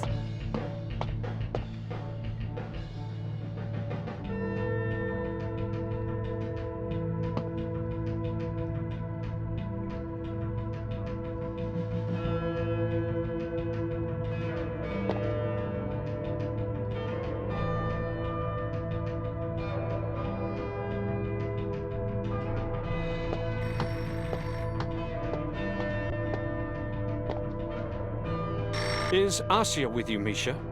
She called me 2 days ago to say the trains had been cancelled, and I haven't heard from her since. If you'd be so kind. Vladlen Alexeyevich? The man who accommodated me in Kazan? My dad? I haven't seen my father since I left to Moscow to study. Give us a minute, Misha.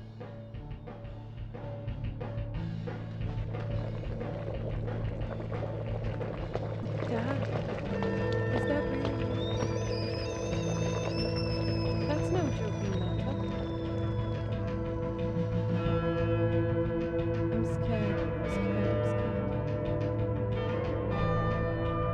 Don't say that. Please don't. I can't. I can't. I can't leave Asya all alone at a moment like this.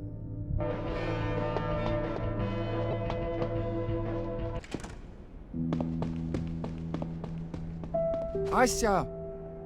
Wait for me! Don't run away!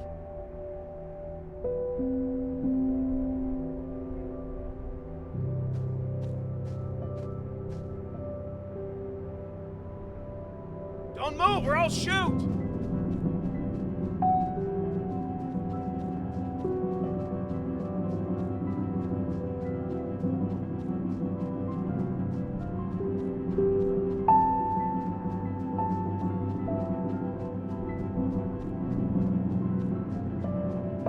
He's gone. Lucky son.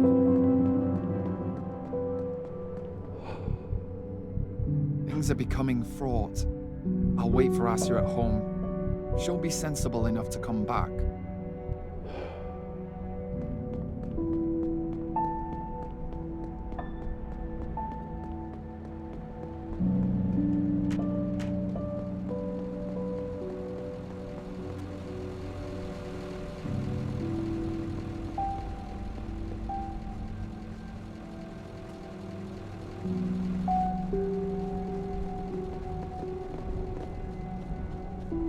Freeze!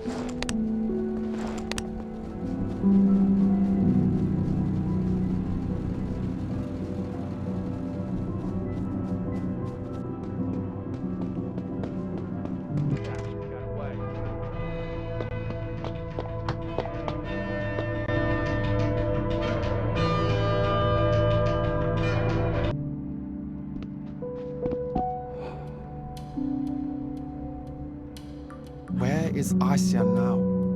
Alone, in the middle of the night.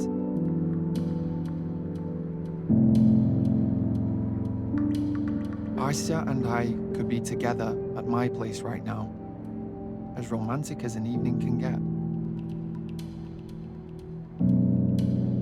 The town's dangerous and the world's going crazy. If this is happening here, where everyone knows everyone, what must it be like outside? Besides, it's fall, and the night gets cold. I hope Asya goes to the camp. It's better than nothing. Ideally, of course, she should ask Aunt Galia to take her in. She might catch a cold and be bedridden for weeks. But here's something I haven't considered.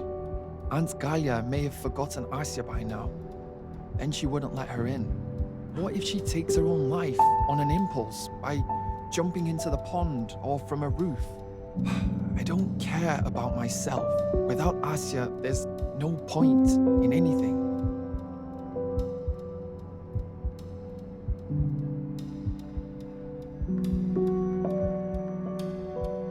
How can I help Asya? People live for years with incurable illness, taking medicine, and this is only a memory thing. I wish we could find the cause of the disease. That's something we could have a fighting chance against. Even if we don't obliterate the thing itself, we could at least undo the consequences.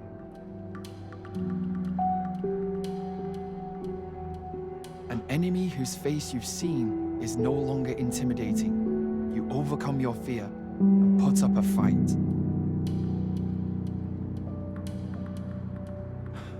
Fingers crossed that the doctors discover the foe in our blood. However, the disease must be sentient to be capable of selectively wiping memories. Once we eliminate infection, we're left with conspiracy theories and the paranormal. A long time ago, people lost their common language. This is happening again. Tower of Babylon, round 2. Maybe we're dreaming all this and only have to wake up. But does Asya exist in the real world? Do I? I've heard a theory the world is only a simulation, a computer program. Hello? In case our creators are listening, stop already. What if Chorma's right? Someone's testing a psychic weapon on us. Chorma was joking, of course, but as they say in every joke, there's a grain of something.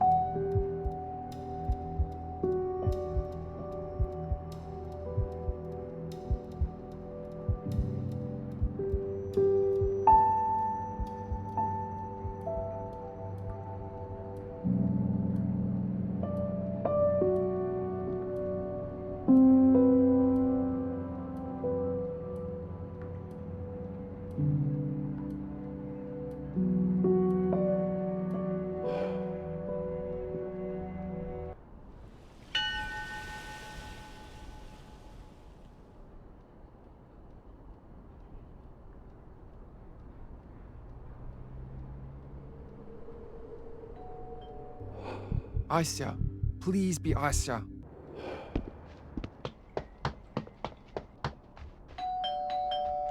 Sorry for ruining your evening. Don't yell. I'm feeling lousy enough as it is.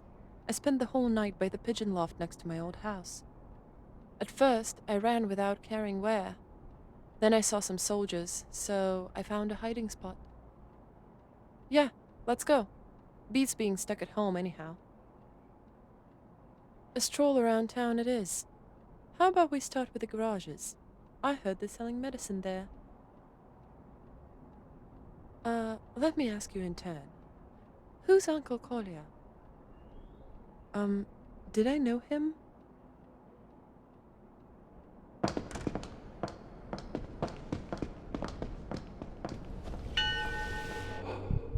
Uncle Kolya just can't stay put, can he? Let's see what he's up to this time.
Hey, more buyers. I'm getting good word of mouth. Are you here for the cure? I discovered it by good old scientific trial and error. Don't believe me? Go ahead and ask questions. Name anyone and I'll air all their dirty laundry. Snergov Mikhail Anatolievich, born in the otherwise good year of 1976 on September the 7th to Nadezhda and Anatoly Snergov. Employed as controller at our train station. Anything else?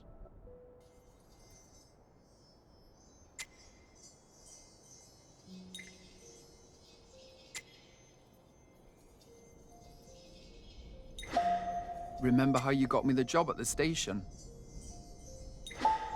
Why, of course. Why not help a nice person out when you get the opportunity?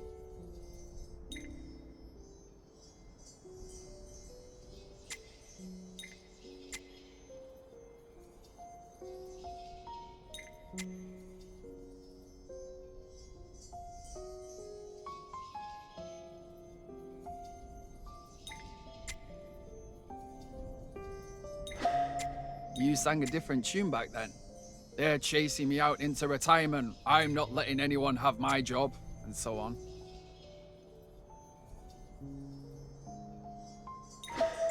Yeah, that was rash of me. But I did put in a good word for you in the end. Then it turned out that you'd been counting on me getting fired the next day. You got me the job because you didn't think I was a viable candidate.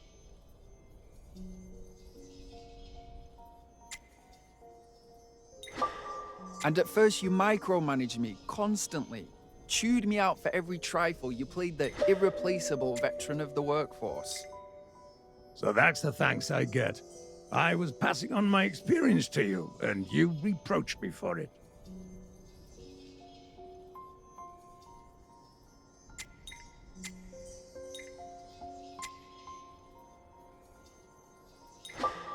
If that's true, tell me how it happened. I gladly hear your side of the story. Perhaps I don't remember all of it now. After all, it's been a good few years. Well, like I said, I was trying to help. I suppose it was clumsy, but I did what I could. And they could have kept you on for longer. It's just, you got on everyone's nerves so much by then that they were eager to get rid of you.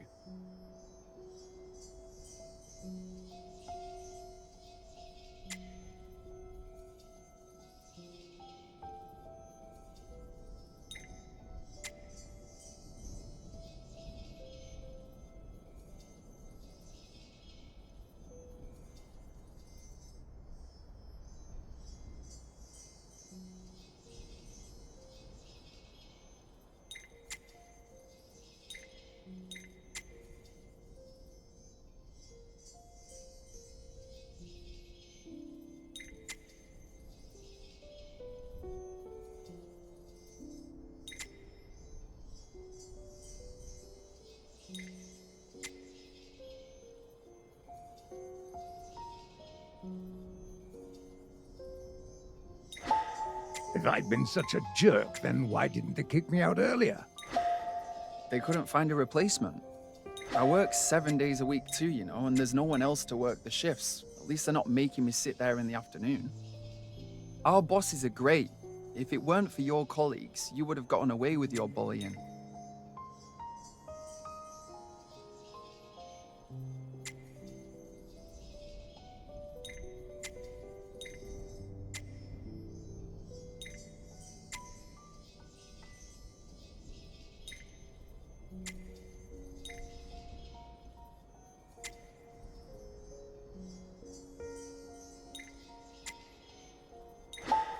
You're spiteful.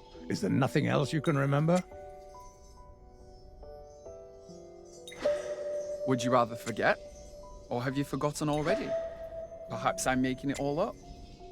Me? I don't hold grudges. Why remember vile stuff about each other? Ah, so you admit you've forgotten. Because you know, I was messing with you. None of that actually happened. You supported me in every way possible. Then why are you messing with my head? You're asking for a good beating.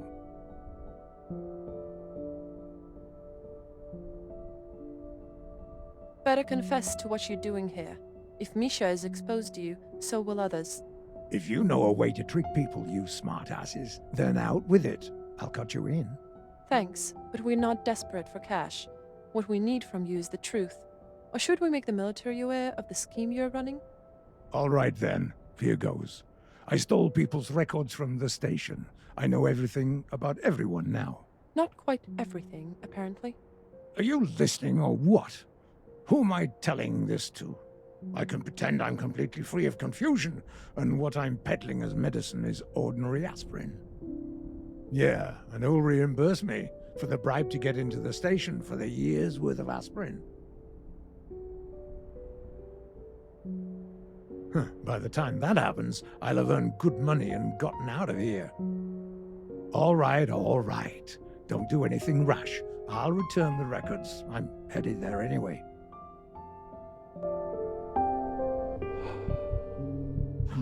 I'm finding it hard to trust Uncle Kolya, especially now that he's forgotten me. He can always go somewhere else and sell his stuff there. Let Uncle Kolya forget what he was like in his past life. At least something good has come from his obliviousness.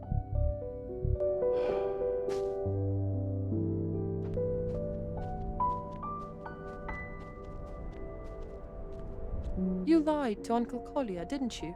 He actually did bully you. Do you think you'll become a better person? No one's a villain in their own eyes. Trust is the most important thing now. Former friends are turning into strangers, but the hope for the cure is gone. Then let's go and, how did you put it, stroll around town and get nostalgic?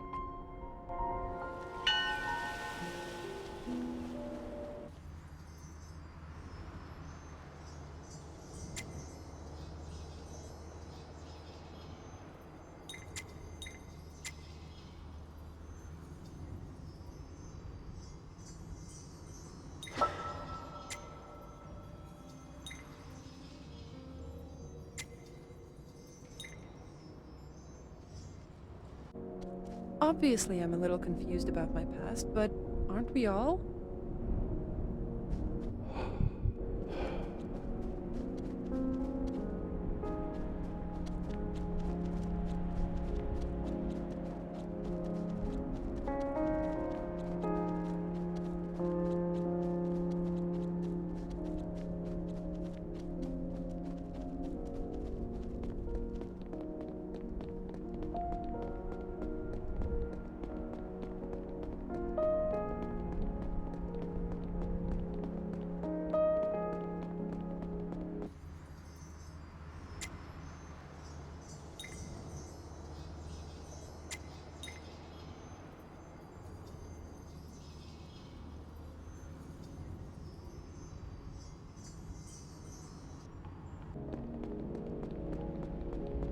I don't feel any connection to this place.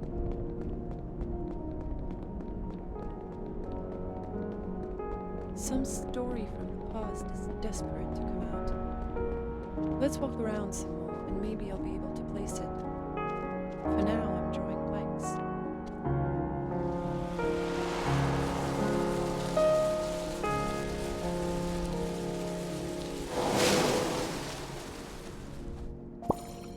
Here was when we first met, before we were even in school.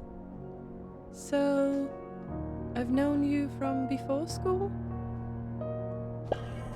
Yeah, I was doing donuts in the courtyard on my scooter and you came over and asked for a ride. Exactly! And you didn't want to let me because you said we didn't know each other. So we introduced ourselves. For a while as well, you were convinced my full name was Bear. Ah, I remembered something. I had a teddy bear when I was small.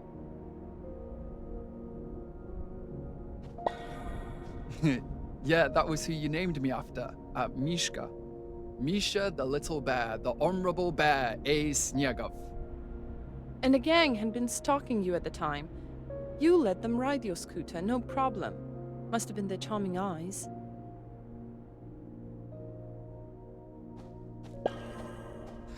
Like heck, they were a gang. It was Choma and Almaz.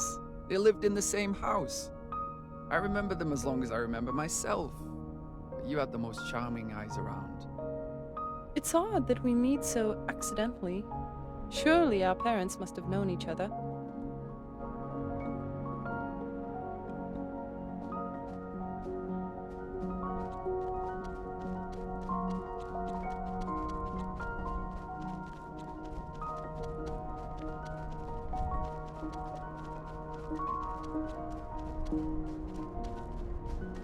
This doesn't feel like the town I knew.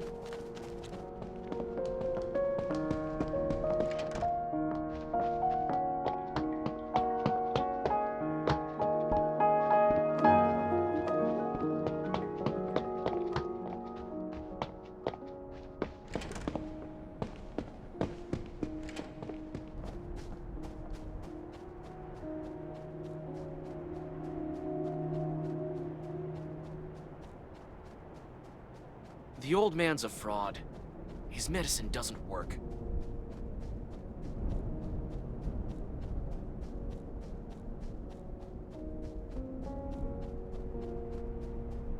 I settled down in Moscow, and now I don't recognize my hometown.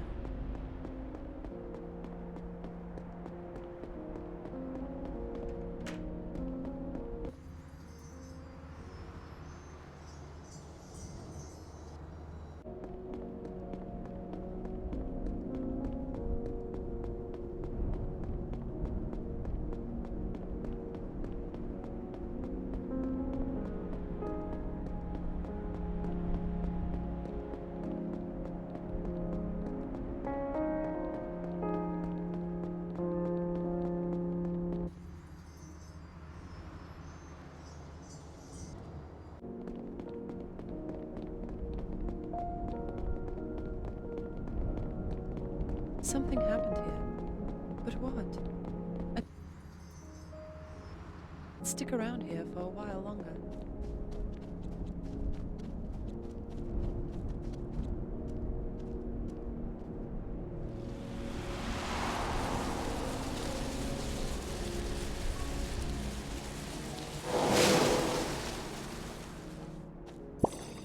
Up on the roof of our school, I wanted you and me to become trees.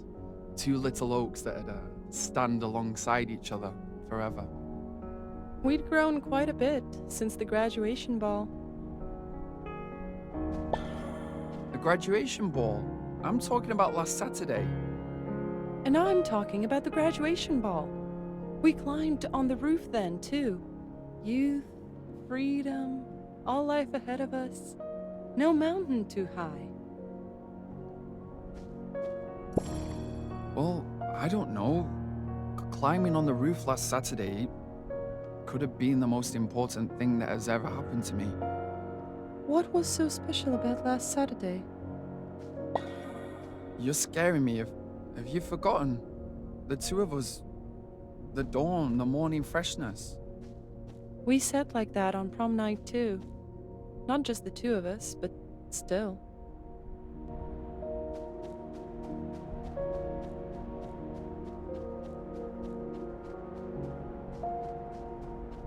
I settled down in Moscow, and now I don't recognize my hometown.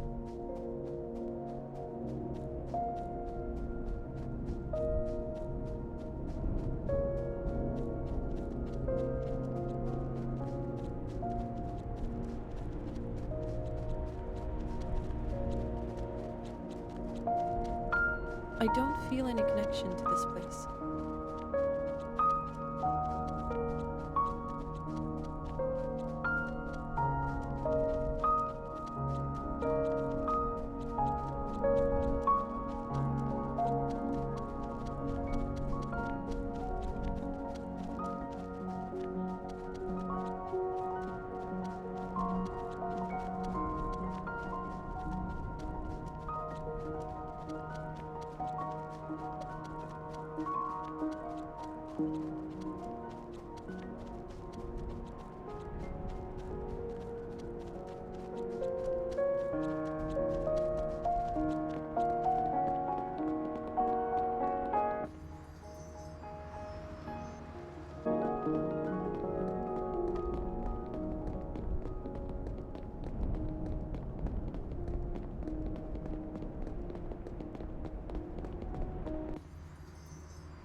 I wish I was 15 again.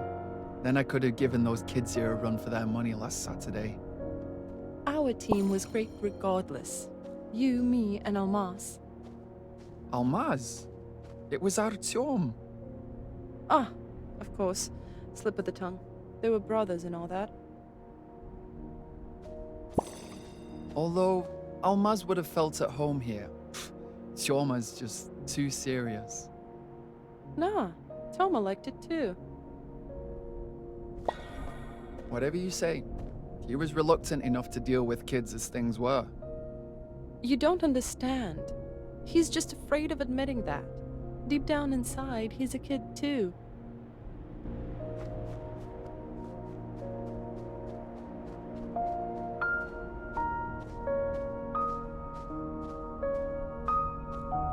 And so our paths cross once again. Where are you going, you lovebirds? I think my father isn't the only person I've forgotten. Who's your friend, Misha? It won't help, Misha. This wasn't a good time to run into you. I'll go and remind you of my existence no longer. Don't go. Please stay.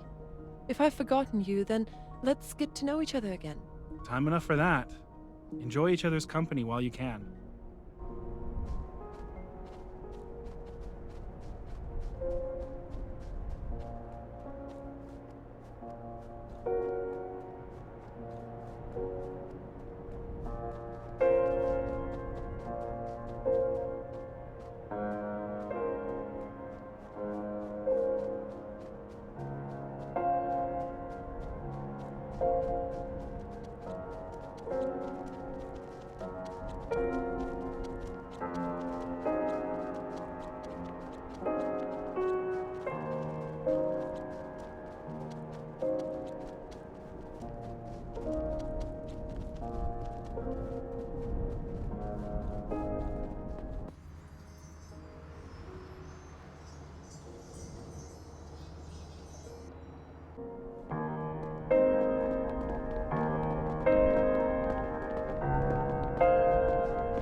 Uncle Kolya's car brought us back to our childhood.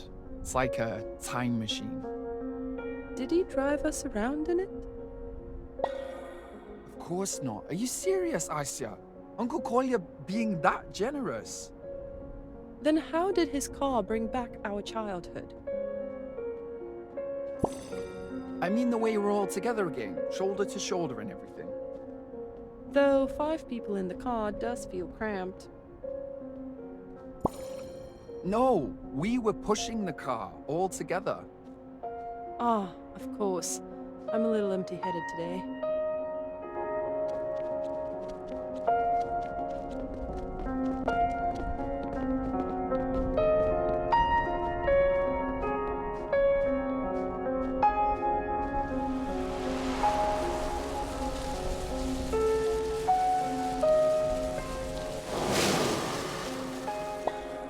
Those flowers I picked for you in 5th grade.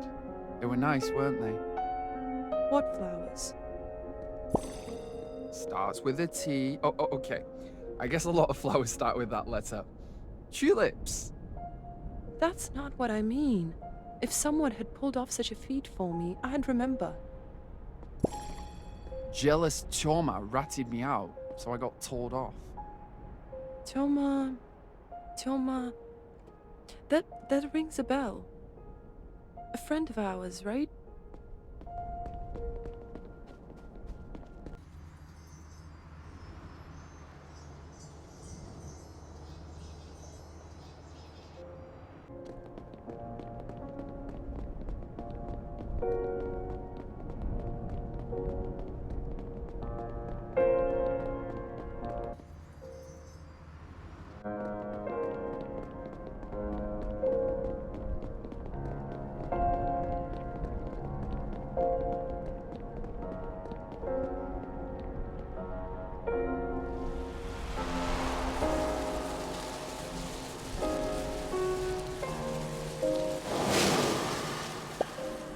Our stop.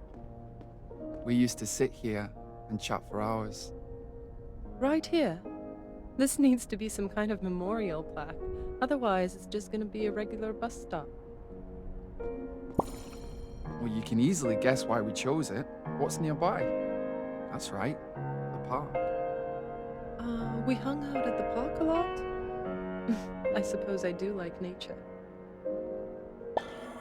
That one time in June, we waited here for the sunrise. We wanted to see if we could last through the shortest night of the year. You were cold, and I covered you with my windbreaker. I suppose it didn't last. I don't remember it, so I must have fallen asleep.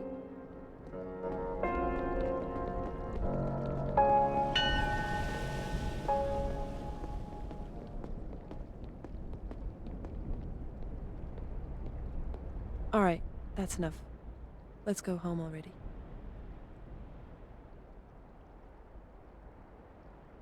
Stop worrying.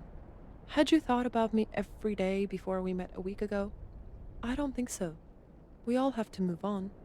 You've always dreamed of traveling to faraway places. This is your chance. Why not? Anything can happen. A better question to ask is what we can do with it. It's easy to love your loved ones, but try loving a completely random person. We'll soon be strangers to one another. If we manage to live alongside each other, then we'll know we're worth something. Blockhead. We're always blaming the world around us for not getting enough of something. Why don't you find joy in what has been? We've had a wonderful childhood together. Come here.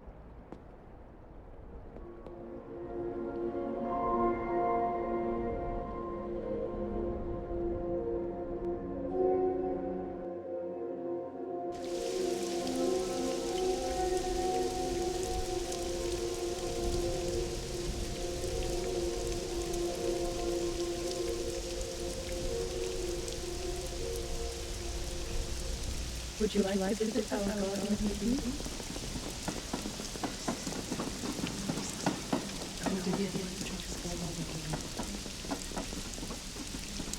Let's bring each other to the gate.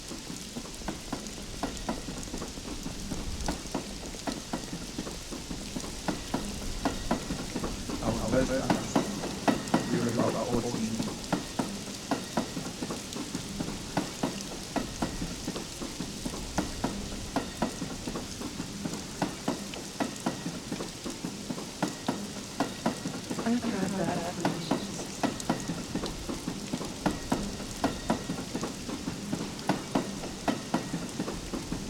have to hurry, Misha. Mum's lost her memory.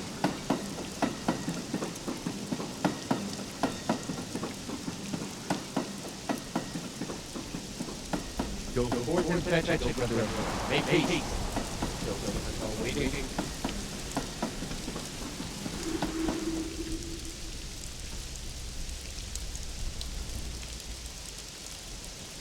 No way. No word from you in years, and then there you are, both at once.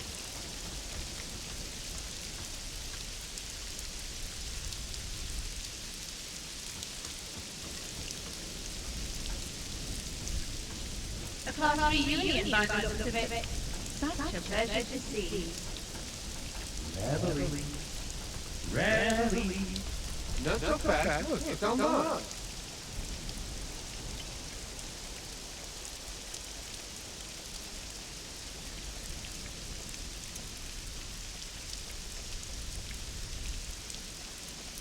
Well, like I said, I was right. I know I was so looking to clumsy, but I did what I could.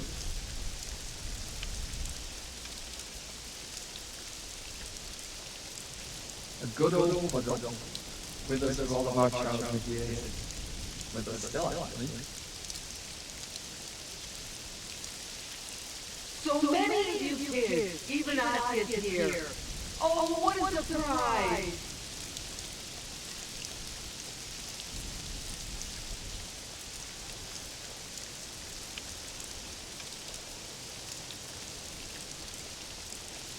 Come as soon as we see something beautiful walking home. That will be comforting.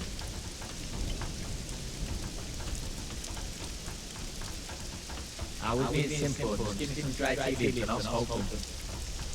Blank stare. Get in. Sugar and lemon's fine.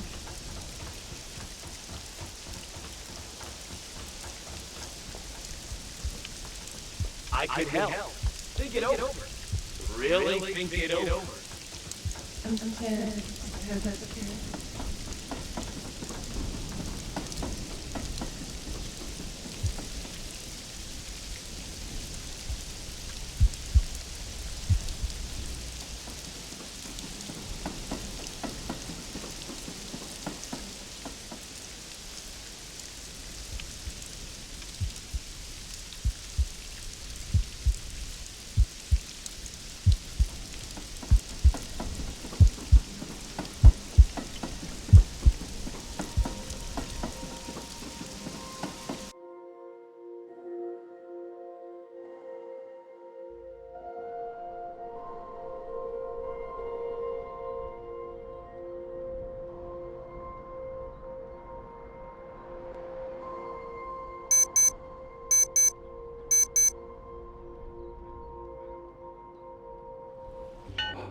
And it's back to work. Ugh, I can't be bothered. Lost the habit completely during quarantine.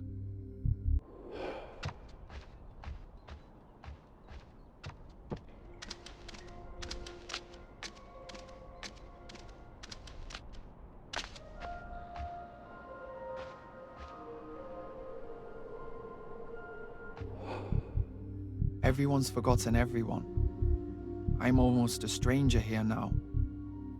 I've been putting off leaving town, but now is the time.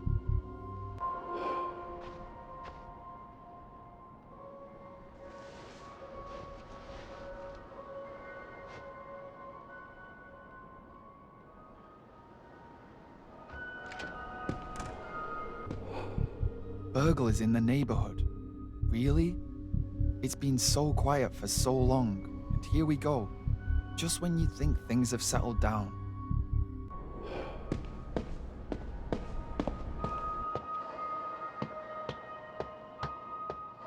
Who are you? This is my apartment. I lost my key. You know how crazy everything was just a while ago? I had to pick the lock. I did, but I also broke it.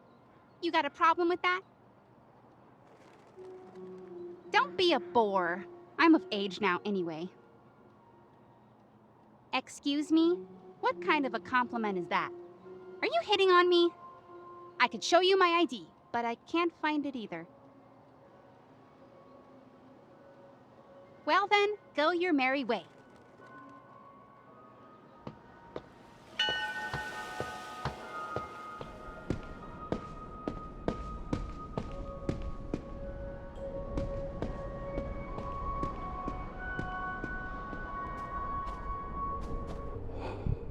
As a kid, I used to walk over other people's footprints so I'd leave none of my own. Shall I do that again? Where will it take me?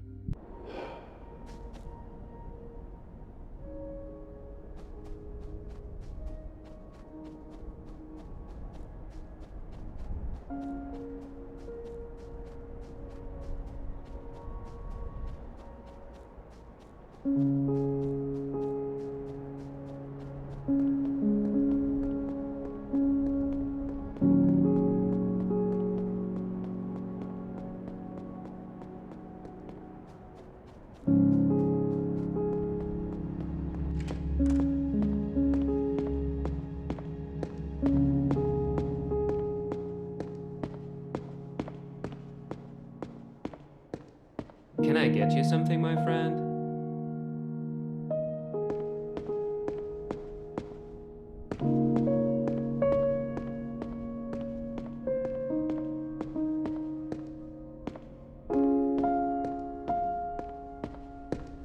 Quit stalking me.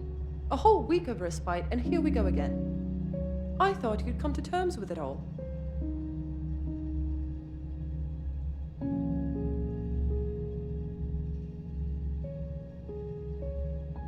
We've been over this. Whatever there used to be between us doesn't matter. I can't just love you for old time's sake, can I? I don't remember those times.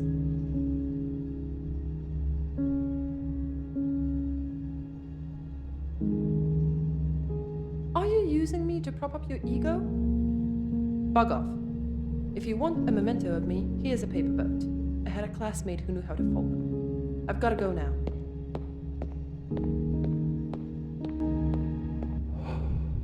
One of us should leave. This town really is too small for both of us. I can only answer for myself.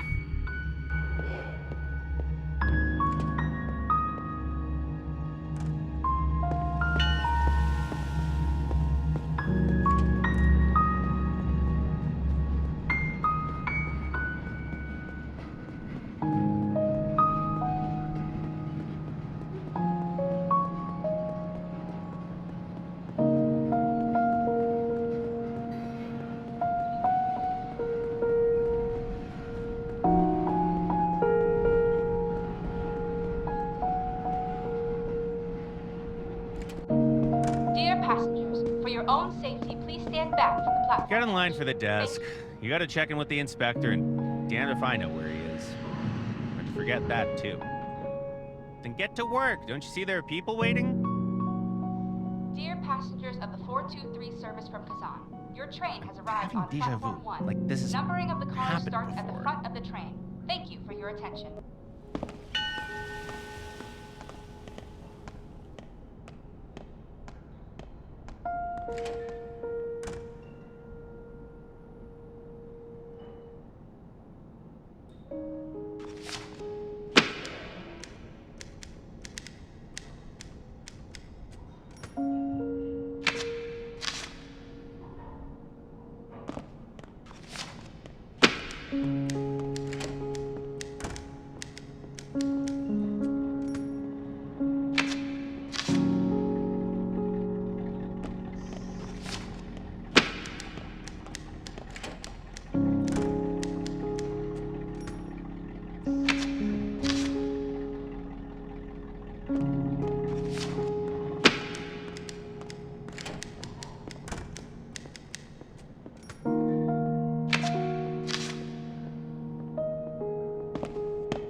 Passengers, the 423 service to Kazan will now depart from platform 1. Please stand clear of the platform edge.